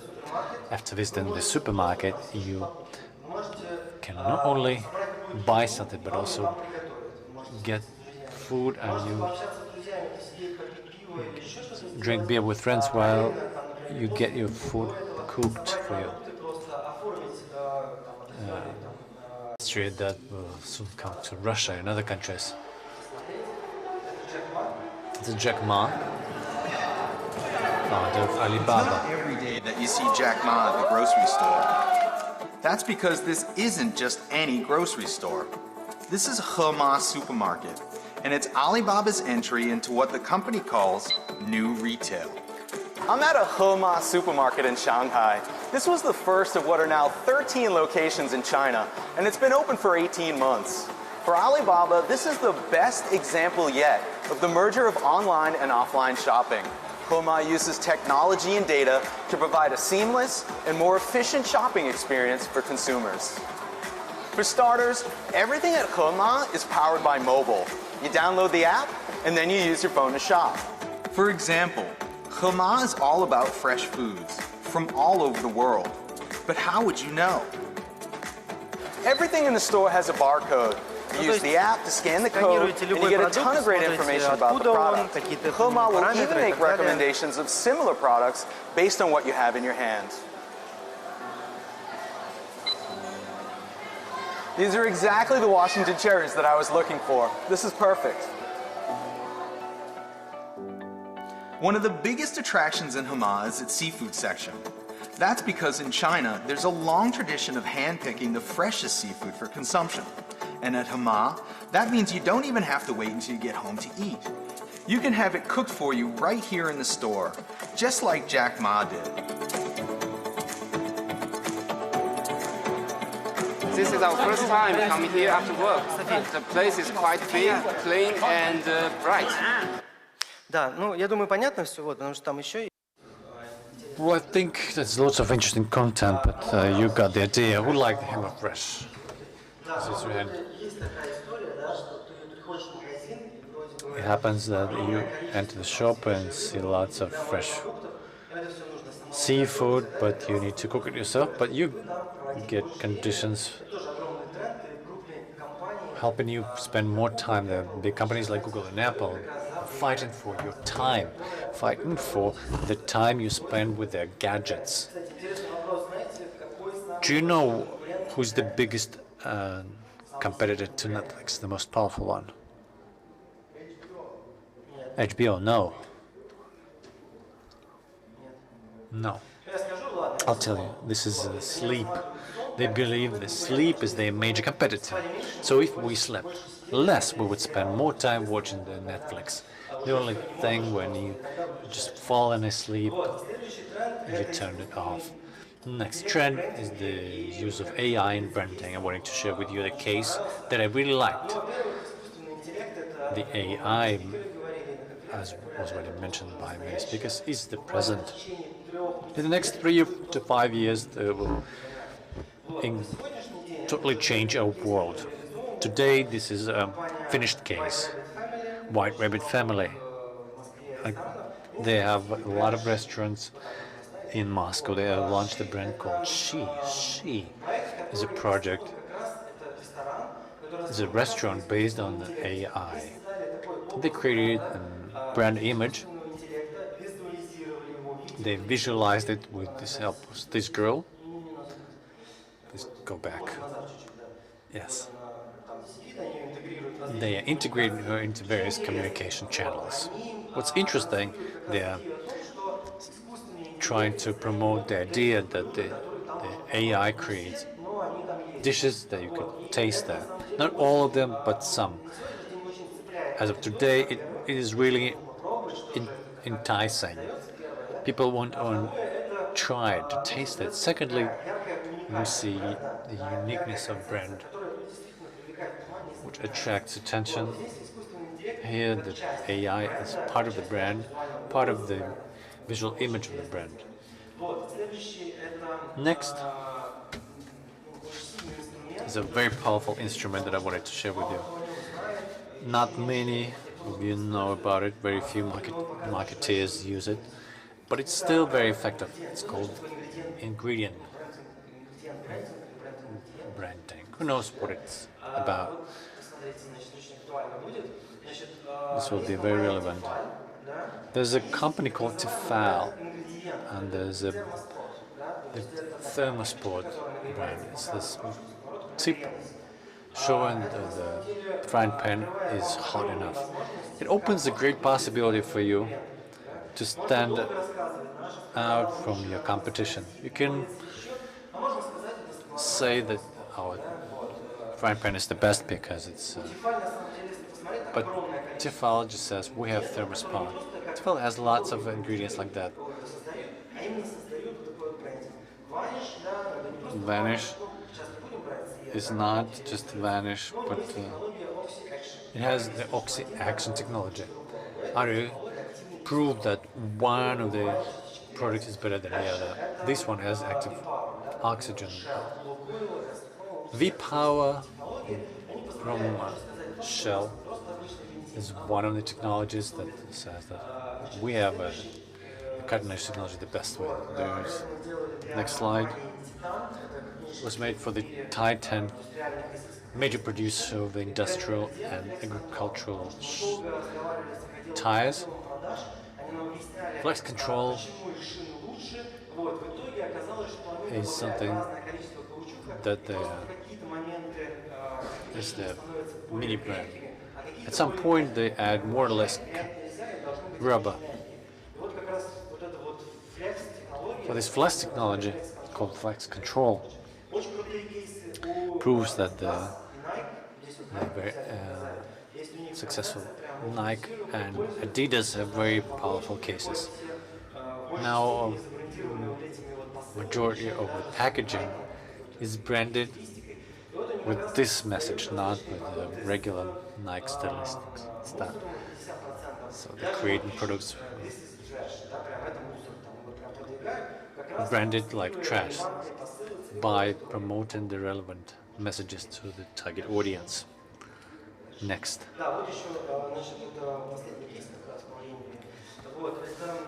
Last case from FMCG. That's what it looked like before we started working with them. But all the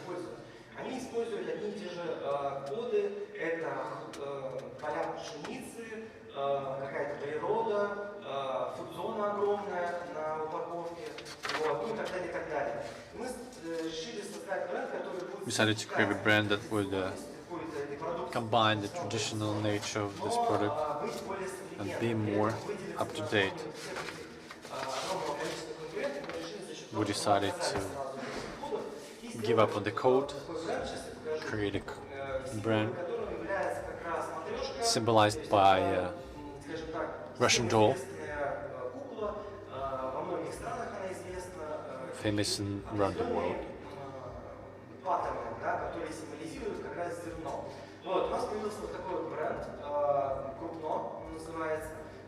We have a brand called Krupna, which uses Russian doll.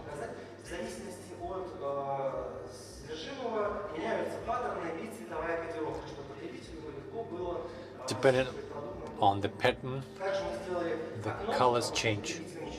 We also created windows, so it would be easier to see for the consumer.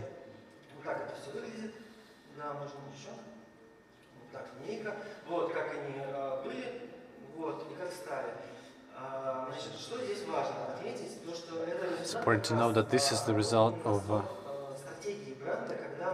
work with the brand strategy when we were trying to find the visual reflection of the brand position. We understood that there's a unique technology that conserves the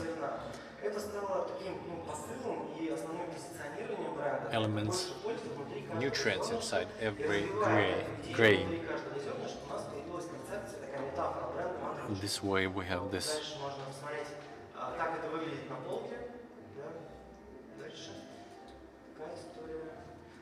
This is what it looks like on the shelf.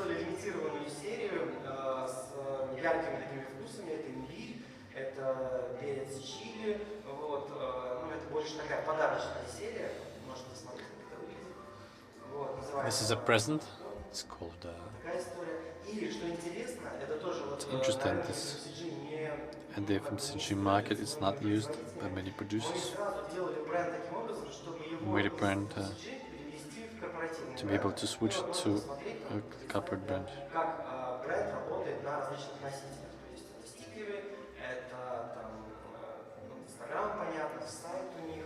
Instagram website.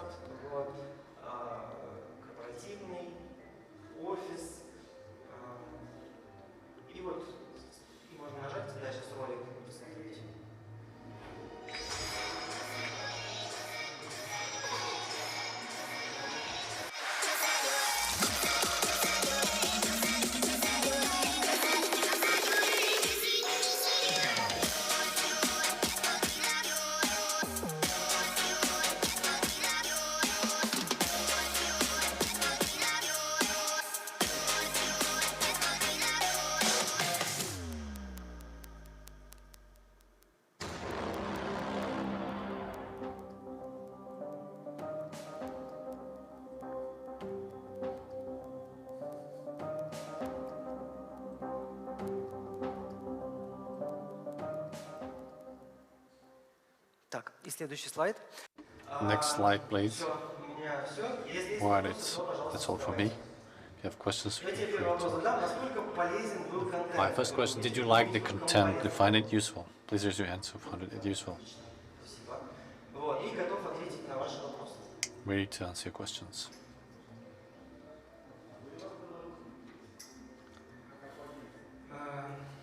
The question is about Belarusian cases. It doesn't exactly spring to my mind. Cases from France, China, but there had been no Belarusian case. You could be the first one. Well, actually, third case is Krupno.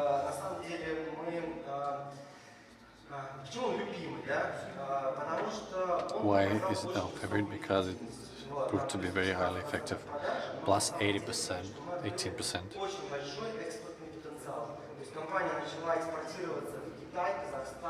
The company started to export their products to China, Kazakhstan, Ukraine, Belarus, Azerbaijan, about 9 countries. It's very valuable for us. Also, a strong brand allows to develop and launch new products. In 2021, the new concept will be launched called Flower.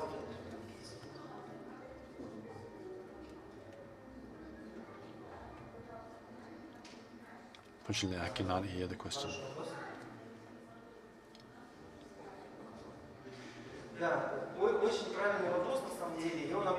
That's a great question.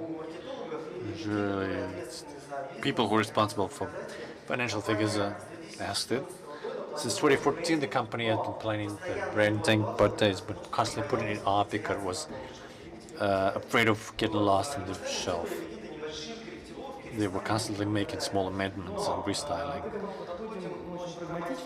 We're very pragmatic about it. We are trying to understand where this company has brand capital. We didn't change the naming, although there were proposals to do that. They're quite a famous company, one of the major producers in Russia, has to give it up. They did it because the benefits are much far away, outweigh the risks. When we appear on the shelf, we're quickly read. Secondly, you can use lots of instruments like stickers, and they had their misgivings and fears, but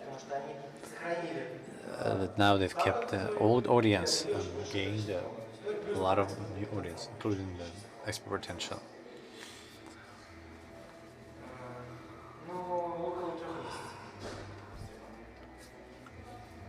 The development process lasted about 3 months. Very good question. That's very important because when the company pay money, they say 3 months is fine. What do you do?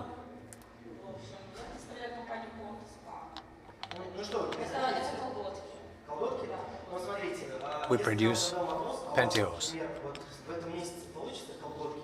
Will you be able to produce pantyhose this month? You'll find it question abstract. Professional brand agency, don't ask these questions.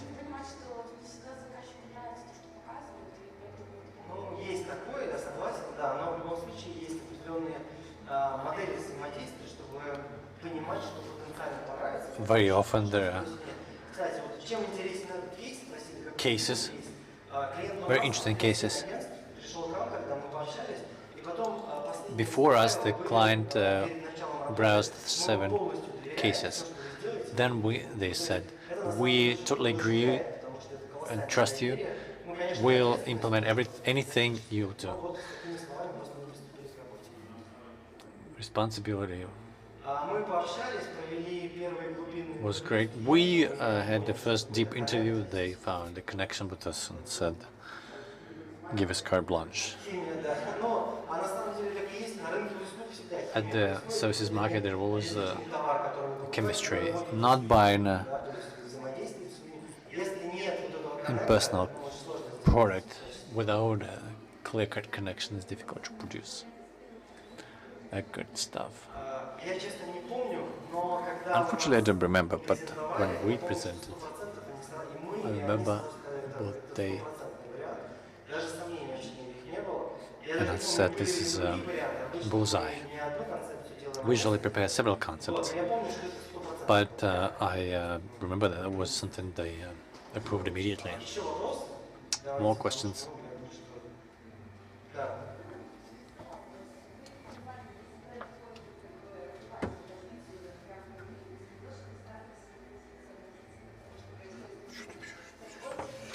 Есть такие товары, как крупа и такие наушники, которые...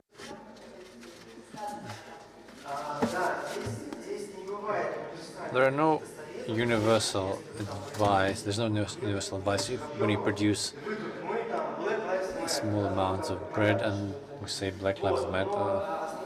Major message is that if these events affect the brand, then the silence is dangerous. We need to understand this.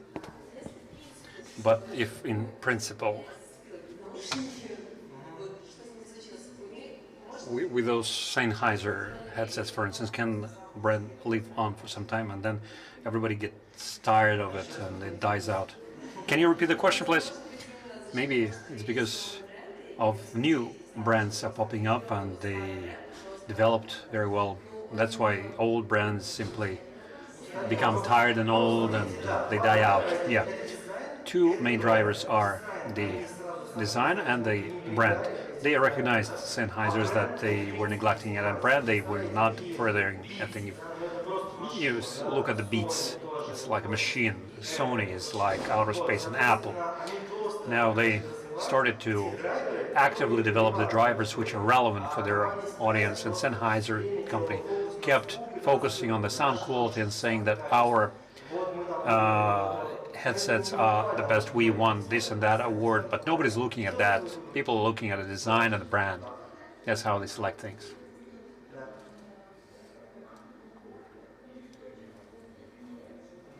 Yes. Yes.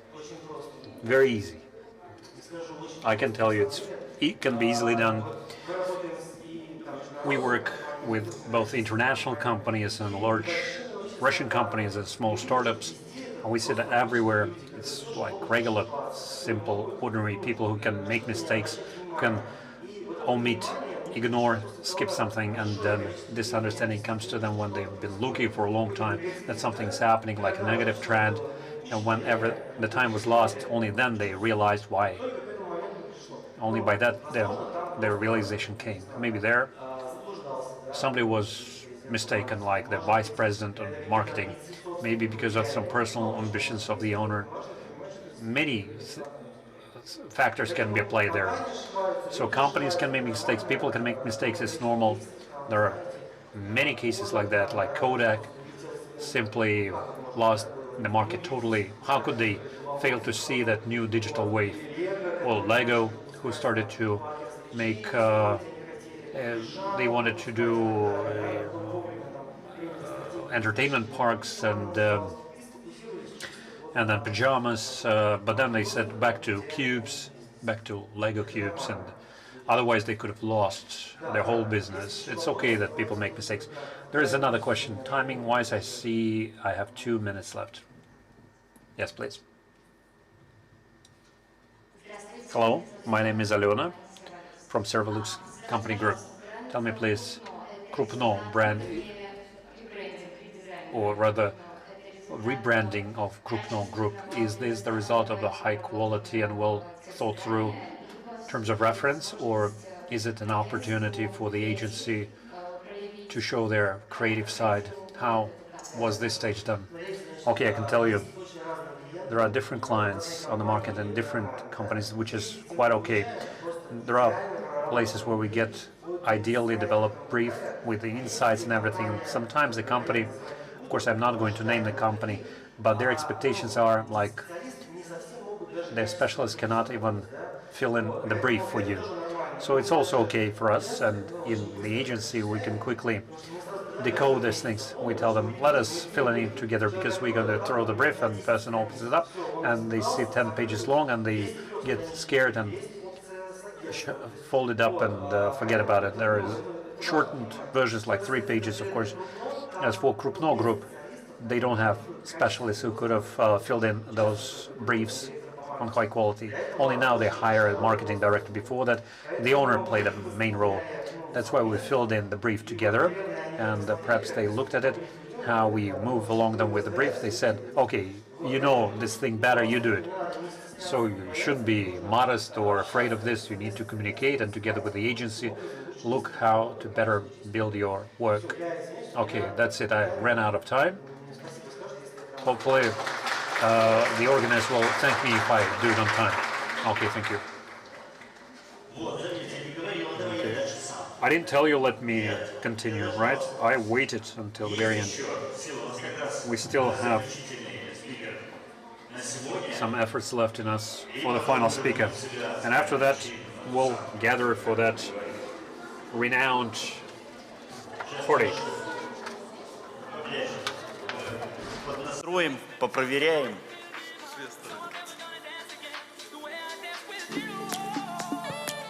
Есть время запостить фоточки с указанием профиля White Square Festival.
Народное радио.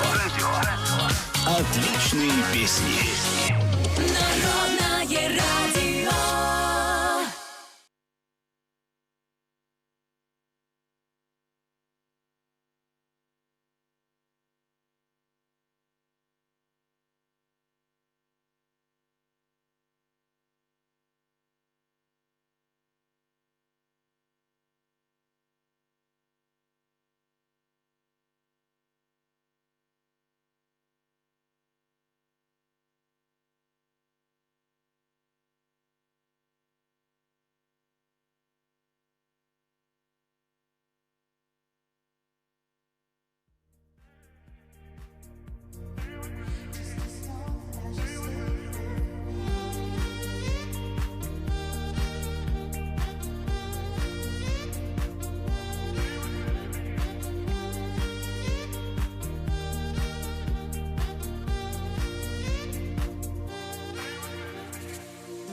Прекрасно.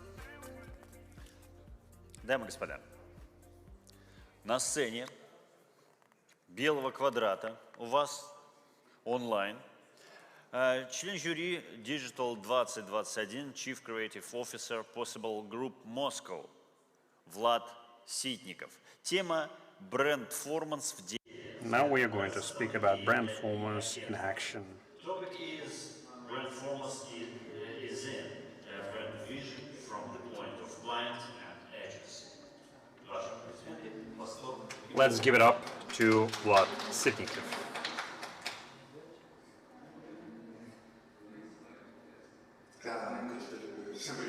Hello everyone. It would be great if I could see my own presentation screen. Perfect. Thank you. Looks like I can start. Sorry for not being with you. Unfortunately, I couldn't fly in. That's why I'm going to do it online. It's quite strange format for me because I cannot see you. I see only my presentation, but I'll try to do my best. Anyway, I'm going to start by telling you why I'm here and why this theme is, I find, very important and interesting for me. It's my first time to make this presentation. I'm the owner of quite a successful agency in Russia, which has been on the market for almost 20 years already. And starting from this year, I'm responsible from Scoopbox. This is one of the largest platforms in Russia. At the same time, also a managing partner in my English language school, which means that I am wearing 3 hats here. First, I'm a client. Next, I'm the customer, not only the client, but also the customer. Because in the English language school, I have directors who manage marketing and sales. I come to them and demand from them to do the KPIs that I bring down to them. Also, I'm a client, I remind you. I'm sorry, not client, but the executor. So I'm sitting on 3 chairs here, and I can look at our life from 3 angles, 2 angles mostly, as a client and as an executor or implementer. And I would like to start my presentation by saying that we are facing huge crisis in our industry. Why? Because all of us went down into economy. We live in the era of economy. There are 2 meanings to this word. In our Russian language, it sounds almost the same. And the problem is that this bad meaning or content is filled up by our market. And the law is very easy here, or straightforward. We create an impression that we do some work, we as an agency, and the client also imitates like they're paying us. I have some barcodes here, you can use them, or I'm sorry, QR codes, you can use them. They contain links to sites or articles. I wrote about this crisis for the first time in 2014, and therein lies a big problem. Because in fact, all these economy-related problems are related to the fact that once a huge problem popped up.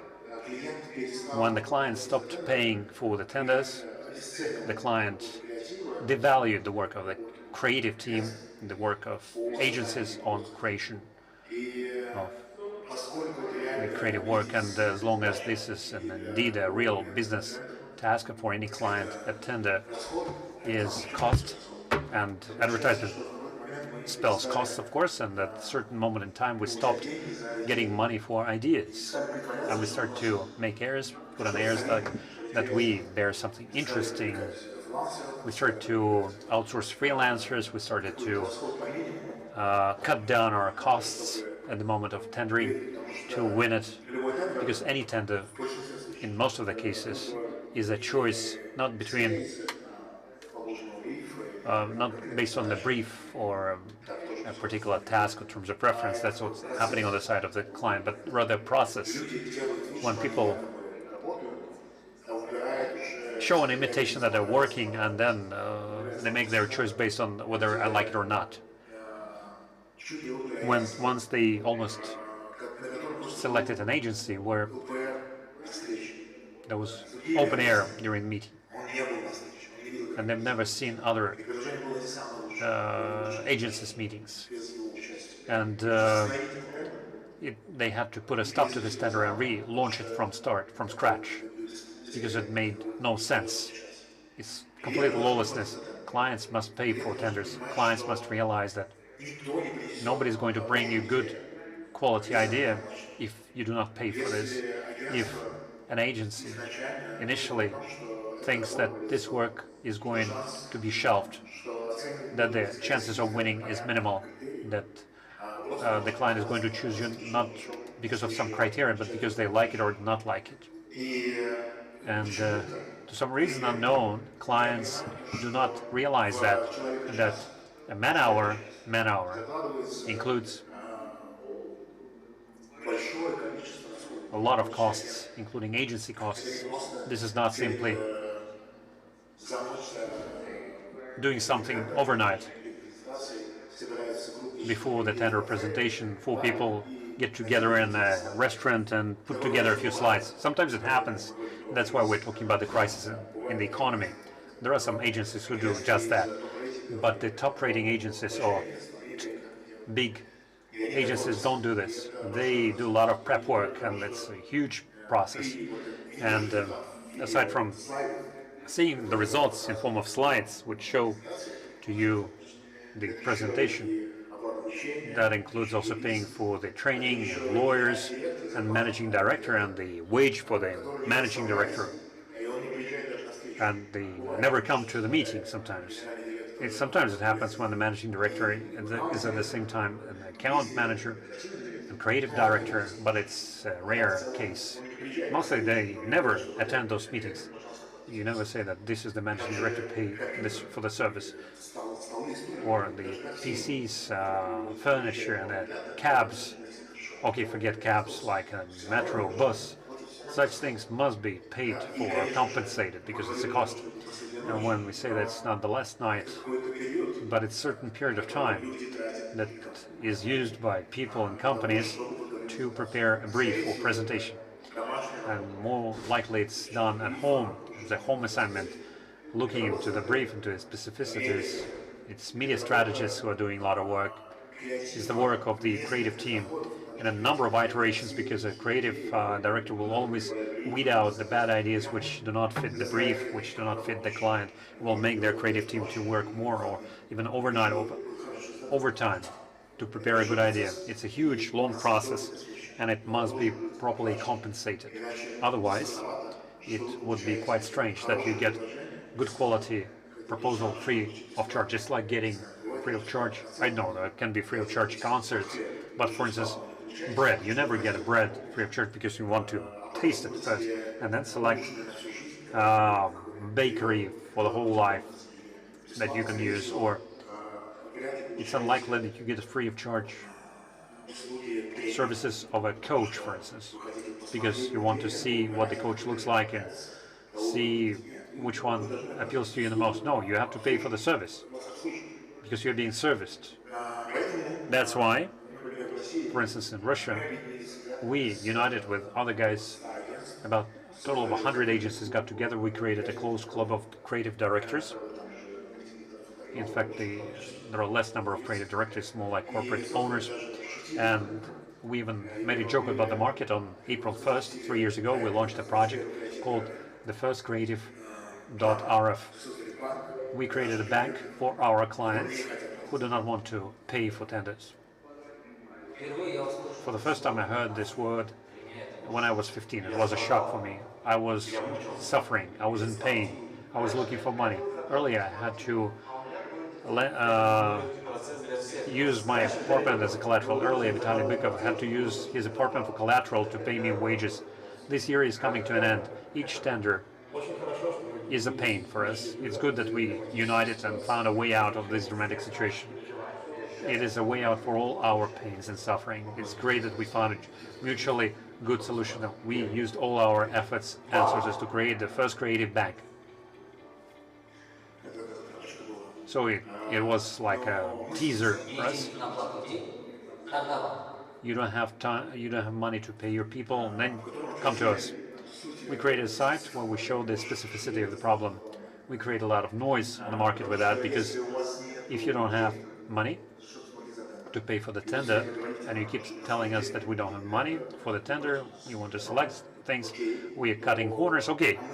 And we must, as an agency, must have a lot of money on account, because we have to pay for our office, the wages, use of Photoshop, and so on and so forth. We have to buy hardware as well.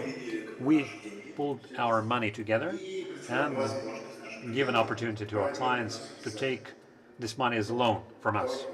Let's try to make money on this as well.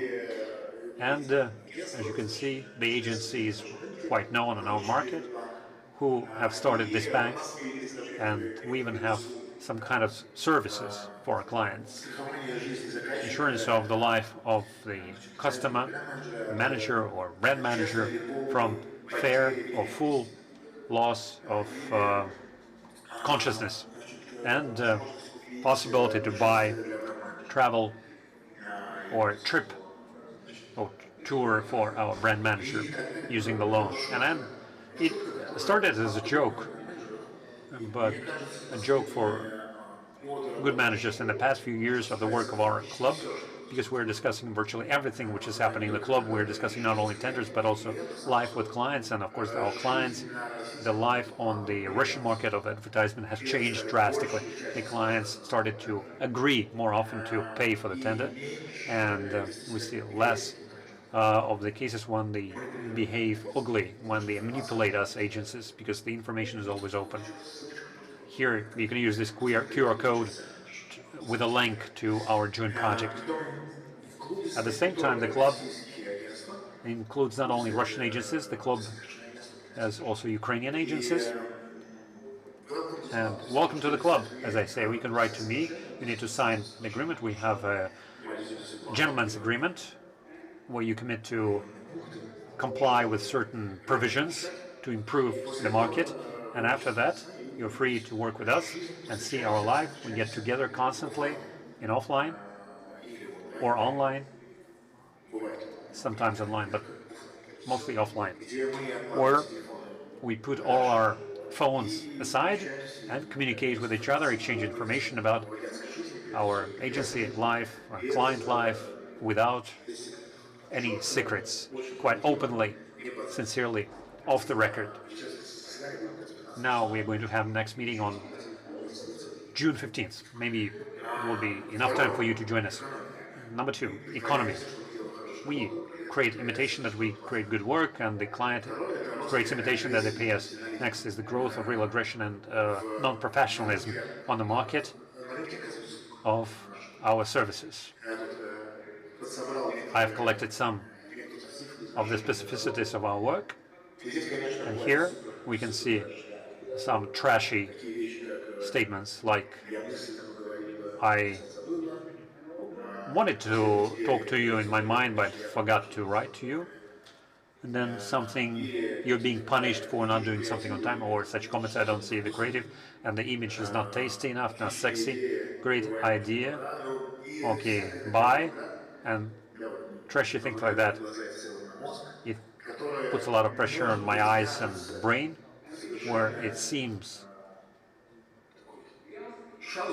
like a minor joke, but in fact it puts a lot of pressure on the willingness of the agency to continue doing business with this client. Or for instance, why do you speak to me out from the subway? See, like we have to sit and wait for a sudden phone call from the client in the office. One of them went into tantrum over this. So what that you have completed it? I didn't expect it to be so expensive. It took 6 months to implement this project. They have already agreed on the cost estimate. What do you mean you're not going to pay for this? This is one of my favorite things. the baby has taken the carrot from somebody and it's going to kill somebody. I know what the person was writing here. What is he really thinking about the agency idea? Do they think that it's a normal interpretation of the image? It's totally non-Russian type of vegetables. Another real case story. Somebody gives you a sudden phone call of a drunken manager on Saturday at 11 p.m. to the account with the demand to shoot a creative thing. But there is one nuance. It's not our company. It's not our creative company. We had no idea to that. We had no link to that, but we did it. We shot the creative thing and we got in touch with them and did it. Or for instance, this one. Thank you, but you're working too slow. We've had lunch. I really don't understand why you cannot change it. What do you mean? We're working here, right? So this sounds really strange. Or for instance, we had a case when we're not going to write a brief. Why write a briefing? Because it's so easy not to say. We told you at the meeting that we don't have blue but red color, and then you will never prove that otherwise. That's why you need a brief to live in the same field, in the same information field. Oh, this one, for instance. The posts are better, but still it's all too bad. This is kind of assessment you can give to a creative designer. Like they think that we are shit and we continue to be shitty and do shitty things. Go kill yourself over this.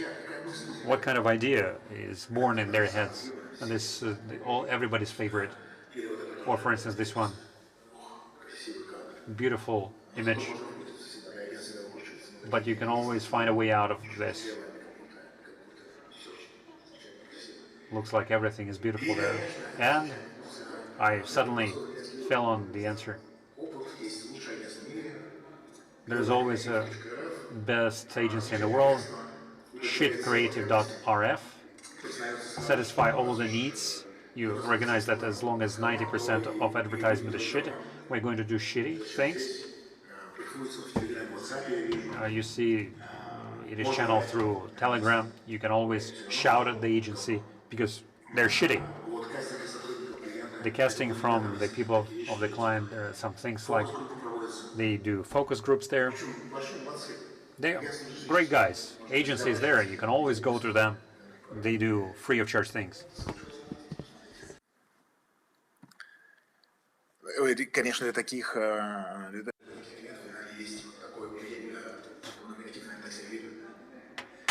you deal with clients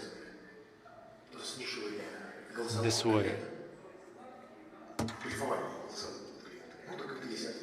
That's the answer. Presentation of ideas using the voice messaging. I think that's great. How do we merge two worlds, to marry two worlds, when one side doesn't want to pay, never pay, and the second world where they're struggling, suffering people who keep silent, who actually need to bear things. They're working towards one goal, helping the brand. Let's understand how they see the advertisement. With different views on advertisement. The agency knows for sure that regular people not expecting any news from the brand. None of us is not eagerly expecting Head and Shoulders to do something for them today. I don't think that they need to pass столичная водка because they did nothing for the consumer. People hate advertisement. Work in the industry where people hate us because we interfere with the information space. We are constantly disrupting people. Nobody buys us, people hate us. The only time when people are paying for the ad is just when they join the colleagues at the White Square or Can Leon. Creative guys like us need to interfere, disrupt the information space, be native as much as possible. We need to scratch. We need to do something to attract people's attention. This task is always in front of us. To be original, to be interesting. The bright idea is that something to disrupt information clutter. So good creative guys are not coming up with the brand news, but come up with something relevant that people would pay attention to. Every creative guy, person, hopes that all the media will notice what they've done. But unfortunately, it doesn't happen. However we dream about it, mass media have their own agenda. Mass media different depending on the country. It's naive to expect that your great idea go online, unless you put up a monument.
В Москве открыли первый памятник курьерам. Таким образом, торговые сети решили выразить благодарность сотрудникам служб доставки. На объекте надпись тем, кто сделал самоизоляцию возможной. Во время карантина в городе работали более 60 тысяч курьеров. During the lockdown, over 60,000 delivery persons operated in the city of Moscow.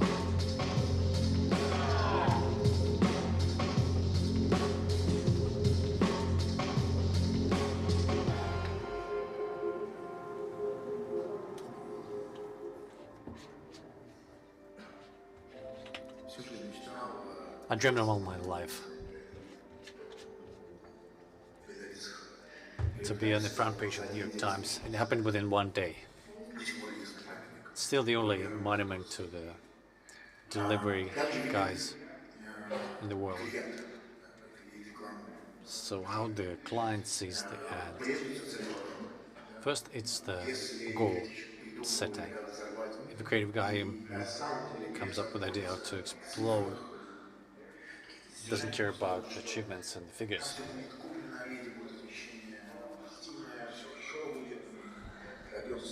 Just thinking that they would achieve the results, but thinking about idea.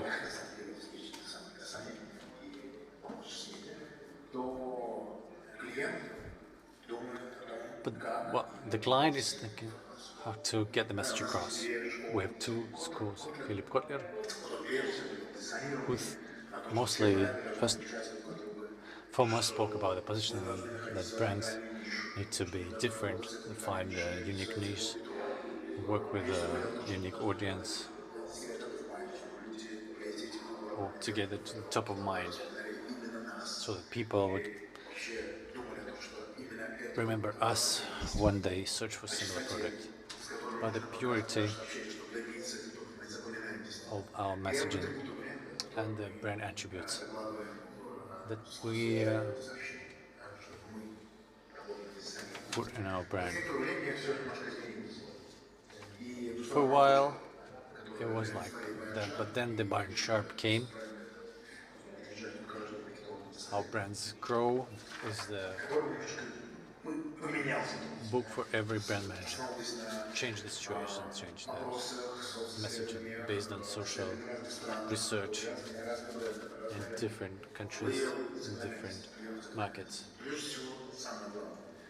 First and foremost, he said we need to be interested in our voice sounding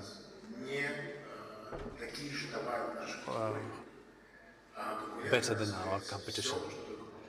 And in this sense, competitor is anyone from Baskan Kirkorov to sports agenda.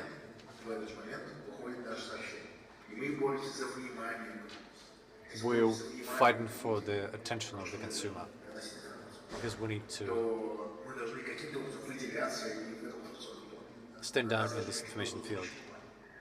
People need to pay attention to us. For this, we need to be widely represented to have a touching point with our consumer. Next is the branding. Our logo needs to be recognizable. So is our color and goods. We should never renew our brand totally, update our brand totally. This way we will lose part of the audience. We need to constantly remind people about us. I believe we still believe in Pareto principle, which proved to be wrong. There's a good example with Coca-Cola. Turns out that Coca-Cola makes the profit on buying Coca-Cola can once in 2 years. Just imagine what kind of loyalty is that when you go to the shop and you have a choice between Coca-Cola and, let's say, Pepsi that you like. Would you go to another shop to get a Coca-Cola if there's only Pepsi? But to get more purchases, we need to remind people about us, including the use of the creative approach. There are touching points between client and creative. We need to stand out from the cluster. Preparation for the championship.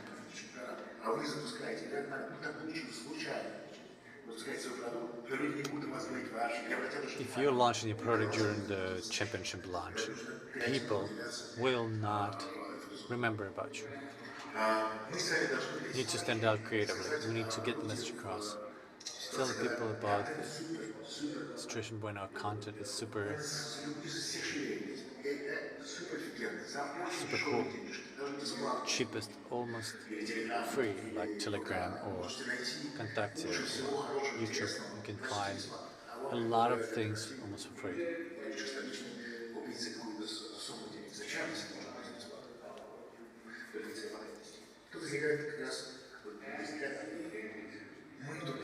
Here we need to think about it as brand managers. Get concerned about the format of, about the visible effect, about the brand performance.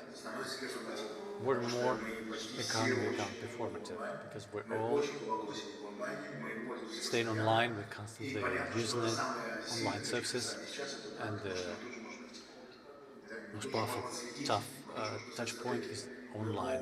We can track, we can purchase. But the problem is that the performance is mostly built on the search engines optimization. And search engines, when you type in need into search engine, it means you already know what you want. You need to have this need somewhere.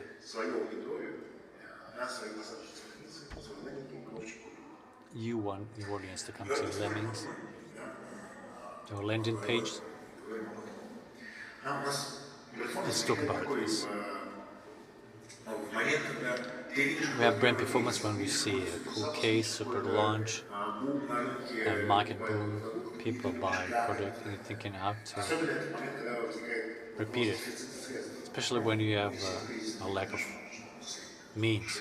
We've been living in the difficult times for the last 6 to 7 years. Our Eastern European market has been under big stress. You want the creative agency to think not only about the creative side, but also about the media means to get the information out of it, to improve the content, to attract more people to share their voice. Because advertisement is just mostly about informing people.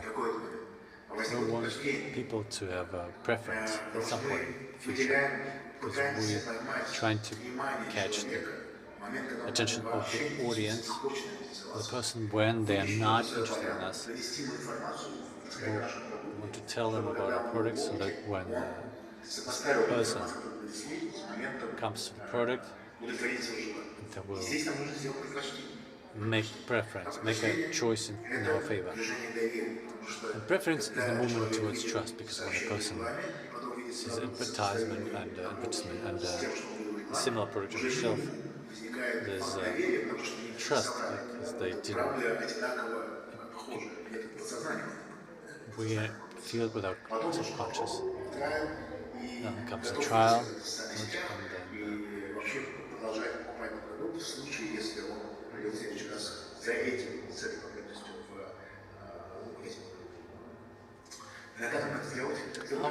how do we form this connection? Here we need think and work on two things: emotions. We can communicate and show advertisement so that our information would sink in, so we will be a priority. Let's call it a secret door. Emotions. How do we design these emotions?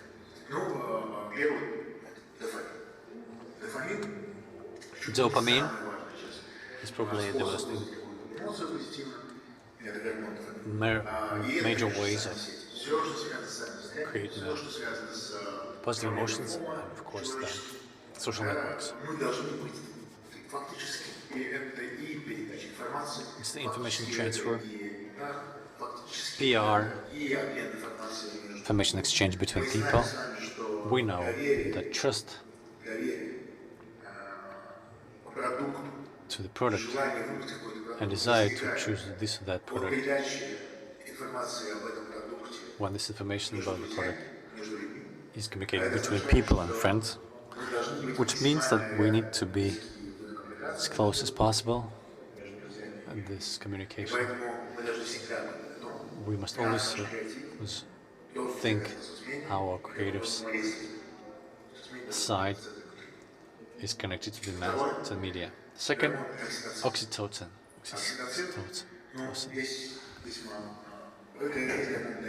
It's the hormone of trust, of friendship. Cases here must create a good emotion inside.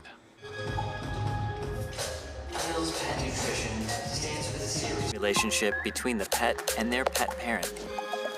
That's why Hill supports Adopt a Pet Fund in Russia. But before looking for a home for thousands of cats and dogs, we need to change the image of homeless pets in general. Most of them are kind, sensitive, and beautiful creatures. But unfortunately, these are not the first adjectives that come to mind when we think about homeless pets. To solve this, we should make shelter pets part of people's everyday conversations. Literally. And now literally means getting into their messengers. What are people doing there? Sending stickers. Not those boring ones, but those are born in Telegram and look like real memes and pets. Weird and cute pets that can express our feelings. Weird and cute pets who have homes and parents. Because homeless pets look dramatically sad in our minds, right? Or not. So we thought, what if these are not some abstract animals, but the homeless ones, that need real help. Hill's Pet Nutrition, together with Adopt a Pet Fund, present Adopt a Pack. A sticker pack where a pet from each sticker can be adopted, right from the telegram. Idea? Adopt a Pack. It's the first ever dynamic sticker pack. When a pet finds their pet parent, a sticker with its photo disappears from the set. And when Adopt a Pet Fund gets a new homeless pet, we add its photo to the sticker pack.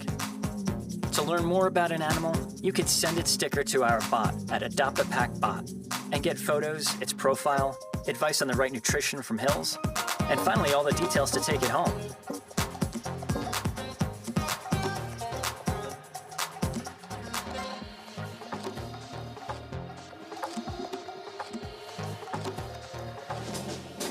That's it. You could almost adopt an animal right in your messenger. But even if you don't, you could still help spread the sticker pack to humanize the attitude of society toward homeless pets and help each sticker to find a home.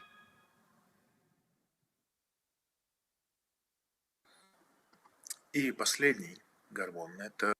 Last but not least is adrenaline. Adrenaline, now work.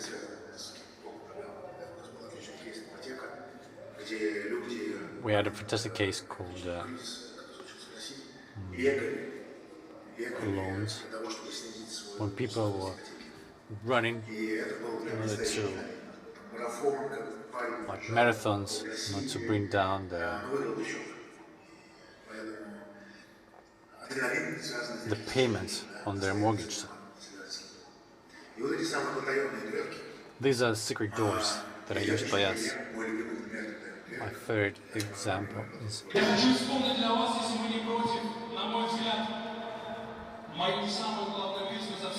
I think it's the most important song of my career.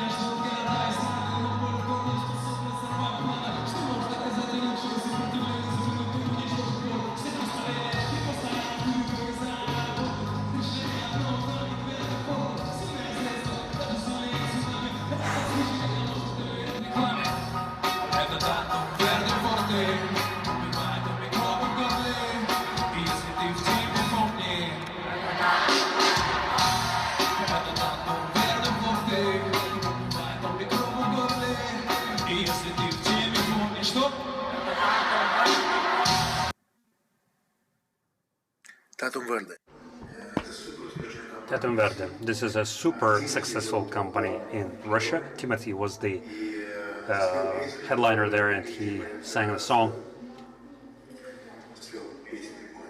in this commercial. It was aired on TV. So this is a secret door to the heart of the client. People don't want to see advertisement, they want to see their celebrities. They want to see the people who they associate themselves with. They want to see and hear what they are interested in. If you want to learn about this, you can always do this by looking at the Google and Yandex trends and see what people really are interested in. You must know this and use this secret key for the secret door of the client to deliver this information to them. How to measure efficiency at this moment of time? The performance efficiency. Well, we have a certain format of development of advertisement and a history of advertisement. And when we were just starting, we told them about information. And our economy was growing and changing. And then it was top to mind, it was very important. Then the year of motion started, when we wanted to impress people, wanted to break through clutter. We communicated through TV series and movies. We were competing for the free of charge content of high quality. And then we realized that we can use share of voice and measure it by the investments into the advertisement that we do, and look at the attributes or differences rather in what we put into our communication, how it reflects in the minds of our consumers, and watch the brand of health. And now when we come with full awareness, when the era of senses and meanings has started, we know that we are driven by different things, by the willingness of winning over the PR effect, the new opportunities so that people in social media tell about our products themselves, although we know that they hate advertisement, they don't expect any information from the brand, so they would be sharing with us. Mostly it is related to some positive message of the brand, what good they do for the people, for the society, for regular people. And NPS, Net Promoter Score, whether people are prepared to recommend our product to others, our service to others, whether they are prepared to tell their friends about us. Because once again, I remind you that people, first of all, choose products and buy the products if they hear it from their friends. No matter how much money we invest into the branding, people will always listen to their friends, their experience.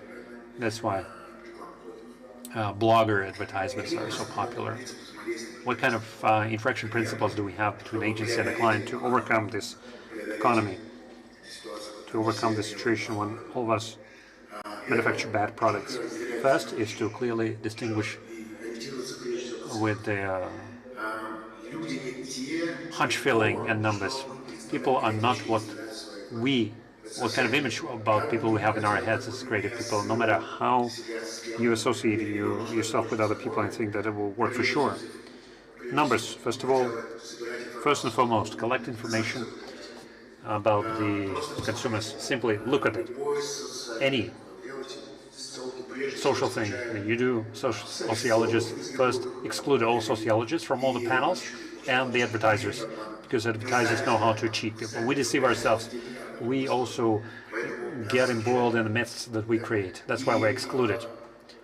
And when we start assessing the quality of any kind of creative product or quality of the company or an idea simply based on the fact that we like it, that's it, end of story. The advertisement is over. Now we have likings, dislikings in the worst sense of this word. When you know, for instance, that to choose the creative thing will be chosen only by the CEO or the owner of the company. It's great that it's going to be, if it were Steve Jobs or left him, even he actually hired a group of professionals for that. He didn't really verify or check whether the market is going to get or buy into their product, but it's such a rare occasion.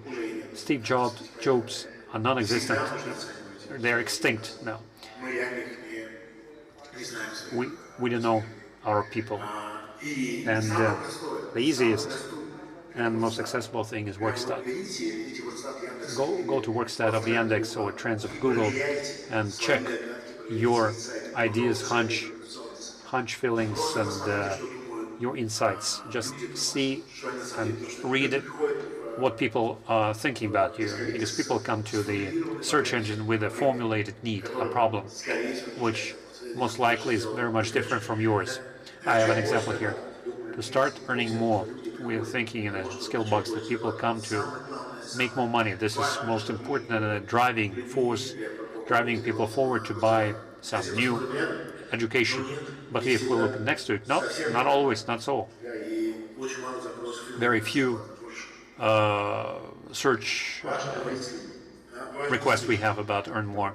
It's important to listen to people, hear them, organize in-depth interviews, invite them, and approach the most negative thinking people who hate you. Think about what their pain and problem is about. More likely you'll find some insights from them. Like in the skill box, we were questioning people until people expressed their wish to buy something. Simple questioning during the registration. In 3 months' time, we have collected 100,000 questionnaires. It's a huge number of questions. People are prepared to answer those questions and share their tasks and goals that they have when they go to do online training.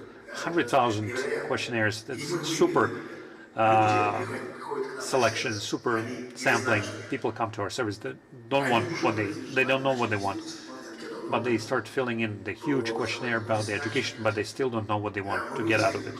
For instance, we found out that people come not to get more money, but rather for self-development. Or we would think that people want to get new profession. No, people want to preserve their current work.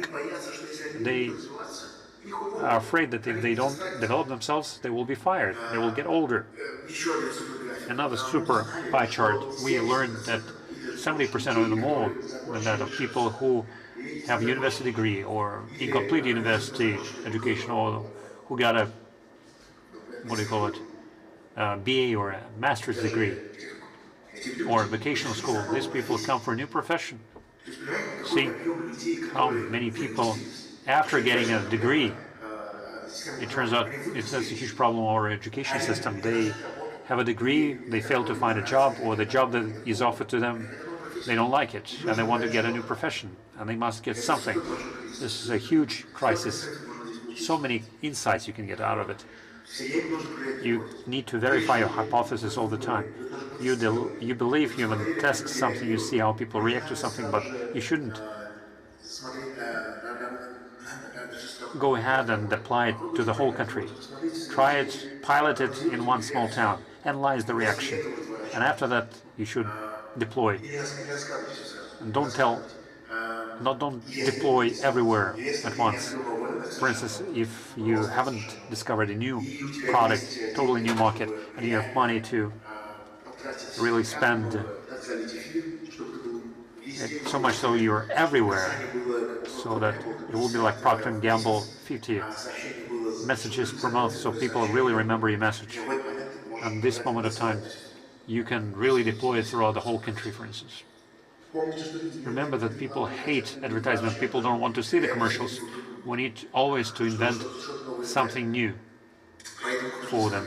That's why we have to be able to entertain, offer, and of course care. And as strange as it sounds, there are very few creative guys and clients, very few people who work in our industry who are listening to the truisms that were originally uttered 50 years ago by Gleb Zhuglov. That's right. Okay, agreed. Sharapov. Yes, agreed. Okay. Listen, Gleb, it looks so well with you. If I could learn to do the same thing. You need to learn how to work with a witness. With a witness, why? Because every single, even in the most secret case, always we can find a person who has heard a thing, who has seen some things, who knows, remembers things, or guesses about something. And your main task is to fish out this out of him, Gleb. But how do you manage to fish out these things? But Kolya Taraskin don't know how to do this because Kolya Taraskin is still young. And then Kolya Taraskin does know 6 rules of Gleb Zhuglov. Okay, you're my friend, I can share them with you. Okay, rule number 1. Remember, I'm not going to repeat myself. Remember it like scriptures, holy scriptures. When you're talking to people, always smile. Remember, people like it. And an intelligence officer who does know how to go inside the people's mind, consider him wasting his time. Okay, remember? Now, rule number 2. Be very attentive to people and try to move them towards speaking about themselves. How do you do this? And for that, we have rule number 3. Find a theme which is interesting to him. But for a person you don't know, it's hard to do. And for that, we have rule number 4, which says, show sincere interest to the interlocutor. Try to get inside this person, learn what they do, how they live. Of course, it's not easy, and you'll sweat over it. But if you manage to do that, then this person will tell you everything about himself. Like Senka Tuzik. He did detector radius. See, Gleb didn't finish with his set of rules, but most important thing we have heard already. You need to speak to the consumer what really interests them. We have identified the product that they needed. They want this product, and they use this product. And we found some secret door to get to the heart of our consumer. We need to speak about them, about their needs that they have, and then everything will be super successful. And of course, you need to trust professionals. You need to be ready to pay professionals to make sure that you have good creative product, so that people who did this work would do it not by saying okay. Otherwise, my favorable example one is this. It's as simple as the zoom from and one. From many shades of lipstick, one that belongs to her. From a basket of kisses, she picks one. It makes her unique. It colors her kiss. And her kiss, well, it colors her man. Belle Jolie lipstick. Mark your man. I only see one lipstick in your drawing. Women want colors. Lots and lots of colors. Mark your man. It's pretty cute. Oh, you like this? Well, maybe we should cut down to 5 shades or 1. I'm not telling you to listen to anyone, but this is a very fresh approach. It's okay, Kenny. I don't think there's much else to do here, but call it a day. Gentlemen, thank you for your time. Is that all? You're a non-believer. Why should we waste time on kabuki? I don't know what that means. It means that you've already tried your plan and you're number 4. You've enlisted my expertise and you've rejected it to go on the way you've been going. I'm not interested in that. You can understand. I don't think your 3 months or however many thousands of dollars entitles you to refocus the core of our business. Listen, I'm not here to tell you about Jesus. You already know about Jesus. Either he lives in your heart or he doesn't. Every woman wants choices. But in the end, none wants to be one of 100 in a box. She's unique. She makes the choices and she's chosen him. She wants to tell the world he's mine. He belongs to me, not you. She marks her man with her lips. He is her possession. You've given every girl that wears your lipstick the gift of total ownership.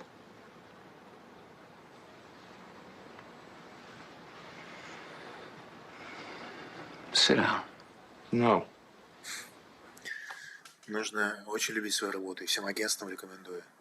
You need to really love your work. I recommend all the agencies never agreed to this client's behavior.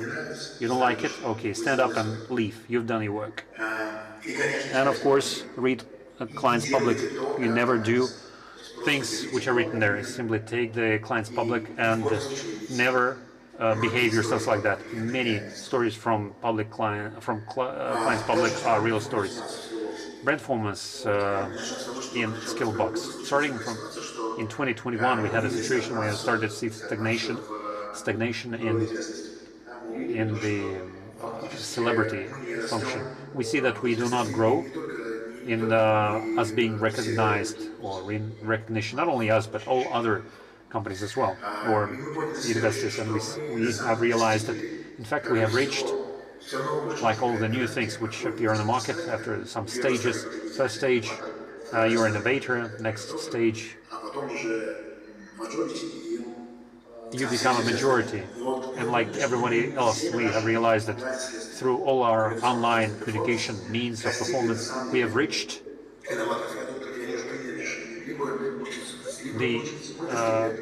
the certain peak of knowledge, and at a certain moment in time we have realized that we cannot grow further by developing our funnel, and we have separated our indicators into a number of stages. The innovators know everything about us. They will see our message anyway. They once decided that they're going to learn from us. They're already with us, or they're decided not to teach with us, to get their education from us, and because of some reason. And here we are powerless. We can't, and we're working on the growth of recommendations. We're working on, or through the quality. XAT actually is this quality satisfaction, and each module within the platform is assessed by 6 indicators by all the people who are included, who are coming and attending our courses. We have also a free level, and they're being assessed, and we see how in real time we see the drop or improvement of the quality of our module. If we say that there is a drop, say that people are dissatisfied, we simply go and re-record this model. If not the module, we look at the home assignment, at those teachers who we employ. We keep an eye on the fact that the people who consume our product, they're super satisfied, like in a Netflix or YouTube, for instance. Not YouTube, but in Netflix, you can always assess the movie that you watched, and here we use 6 indicators. Next, we piece it out and see how gradually the opinion about us is improving. We see that the set is 93%, the level of satisfaction, and see how gradually NPS is changing. With a significant growth last year, for instance, of our company, the number of students and the number of students per day trained, NPS is not dropping. In other words, people are prepared to recommend us further. The benchmark for the whole market of education is 60%. We have 57.3%, and we are working on further improving it. We work with innovators and those who are studying with us at the moment to make sure that others come and realize, see the numbers that 80% of Russians know about the online education, but they are not using it, so that they would come to us and get the online course, realizing that with the education could do many things. So we are working on shadow voice. We make sure that these cases of people who have received education or have gotten a job because of us, who have changed their life over. We have a lot of beautiful success stories when a sailor bought a course from us and he did it during his sailor job, became a marketologist, 3 children mother, making peanuts, took a loan, got a course and became a designer. The most recent 2 days ago case when we found a job for a 60-year-old woman. She became a marketologist. Now she has a job. It's an unbelievable story. Unbelievable. And that's why we're working on share of voice. Now, to achieve top of mind, the parity of choice, we work with share of voice. In order to increase the willingness to buy, we worked on excess share of voice, and we use hype stories for that. The stories that people would be willing to share with each other, discuss and think about it. What a great idea. And we improve the quoting. We want to cultivate the client or consumer because we're not competing with a willingness to trade somewhere. We have reached the audience, we reached out because they know about us already. We improve the NPS, but we want to cultivate our customers who will consider us in the format of education, entertainment. They want to watch a TV series, but instead of TV series, we can tell them something useful that can help them in their life. And they create their own TV series. Therefore, we work towards different goals. Hype is an important project, highly cited company. We need to improve our expert value. What are our messages?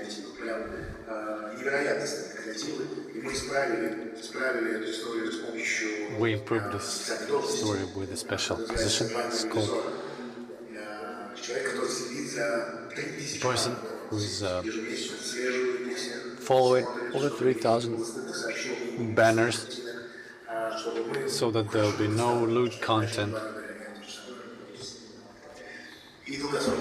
So long term, we work towards long term. Celebs and inventors. Right, let's look at the trade. Where did I go? I went to the skill office. Now I can sell things that are more serious. Where did I go? I went to Skillbox. Where were you? I studied at a skill office. I too may have learned the modern skills and skillbox.rf. What's the story here? They were super famous People who at some point disappeared from TV. People forgot about it, now they're back.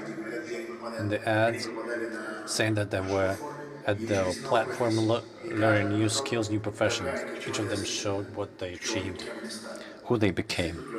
Super cool story.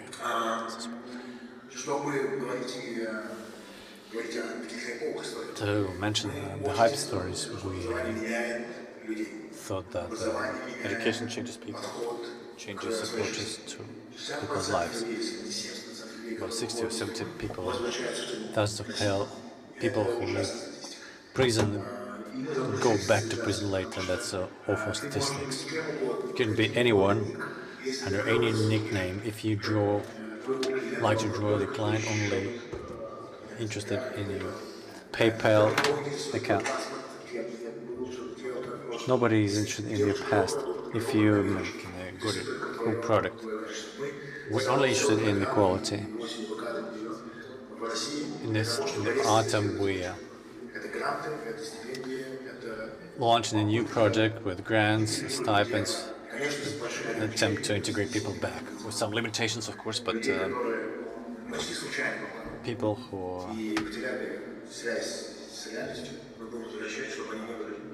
want to not to go back to prison, but to remain free.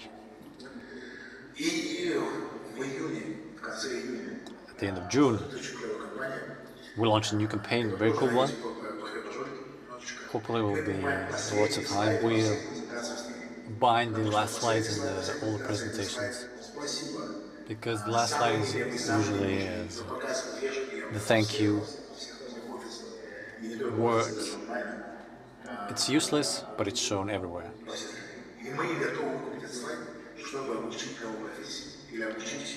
We are teaching people a new profession, some career growth. Here's the marketing director. What have we achieved so far? We are number 3 in the educational establishments list in the country, but we are not higher educational establishments. Yes, we are currently competing with the MGU, Moscow State University, the #1 university, but we are not basically a university. The major rule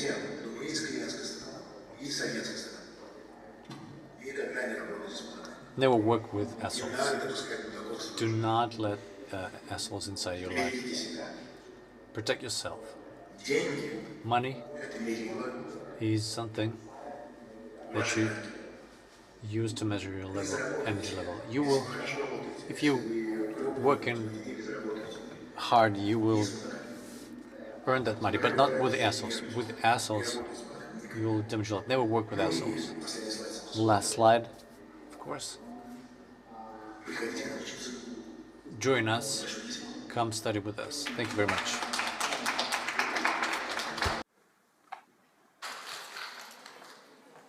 Если у нас техническая возможность задавать вопросы. Can we ask questions to Vlad?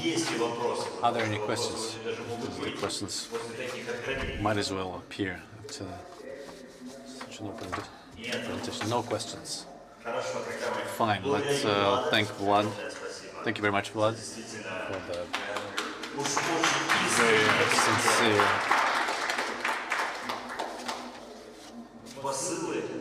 messages. Very easy to understand answers to the questions that almost everyone working with marketing and communications has. Here we end our work today. Vlad, we're now going to the party.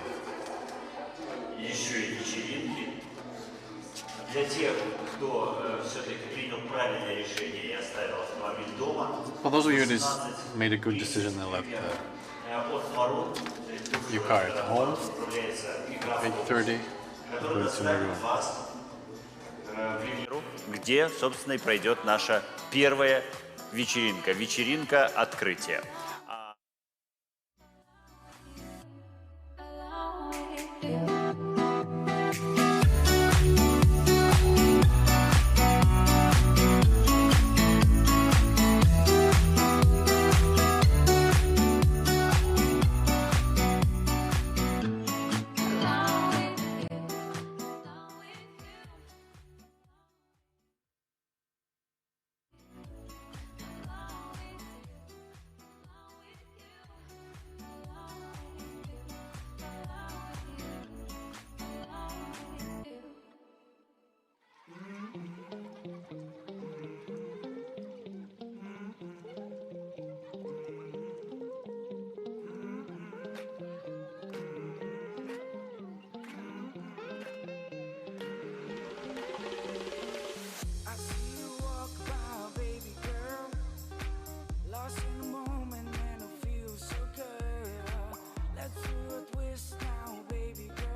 amor. Yo lo siento y tú lo sientes. Energía, baby.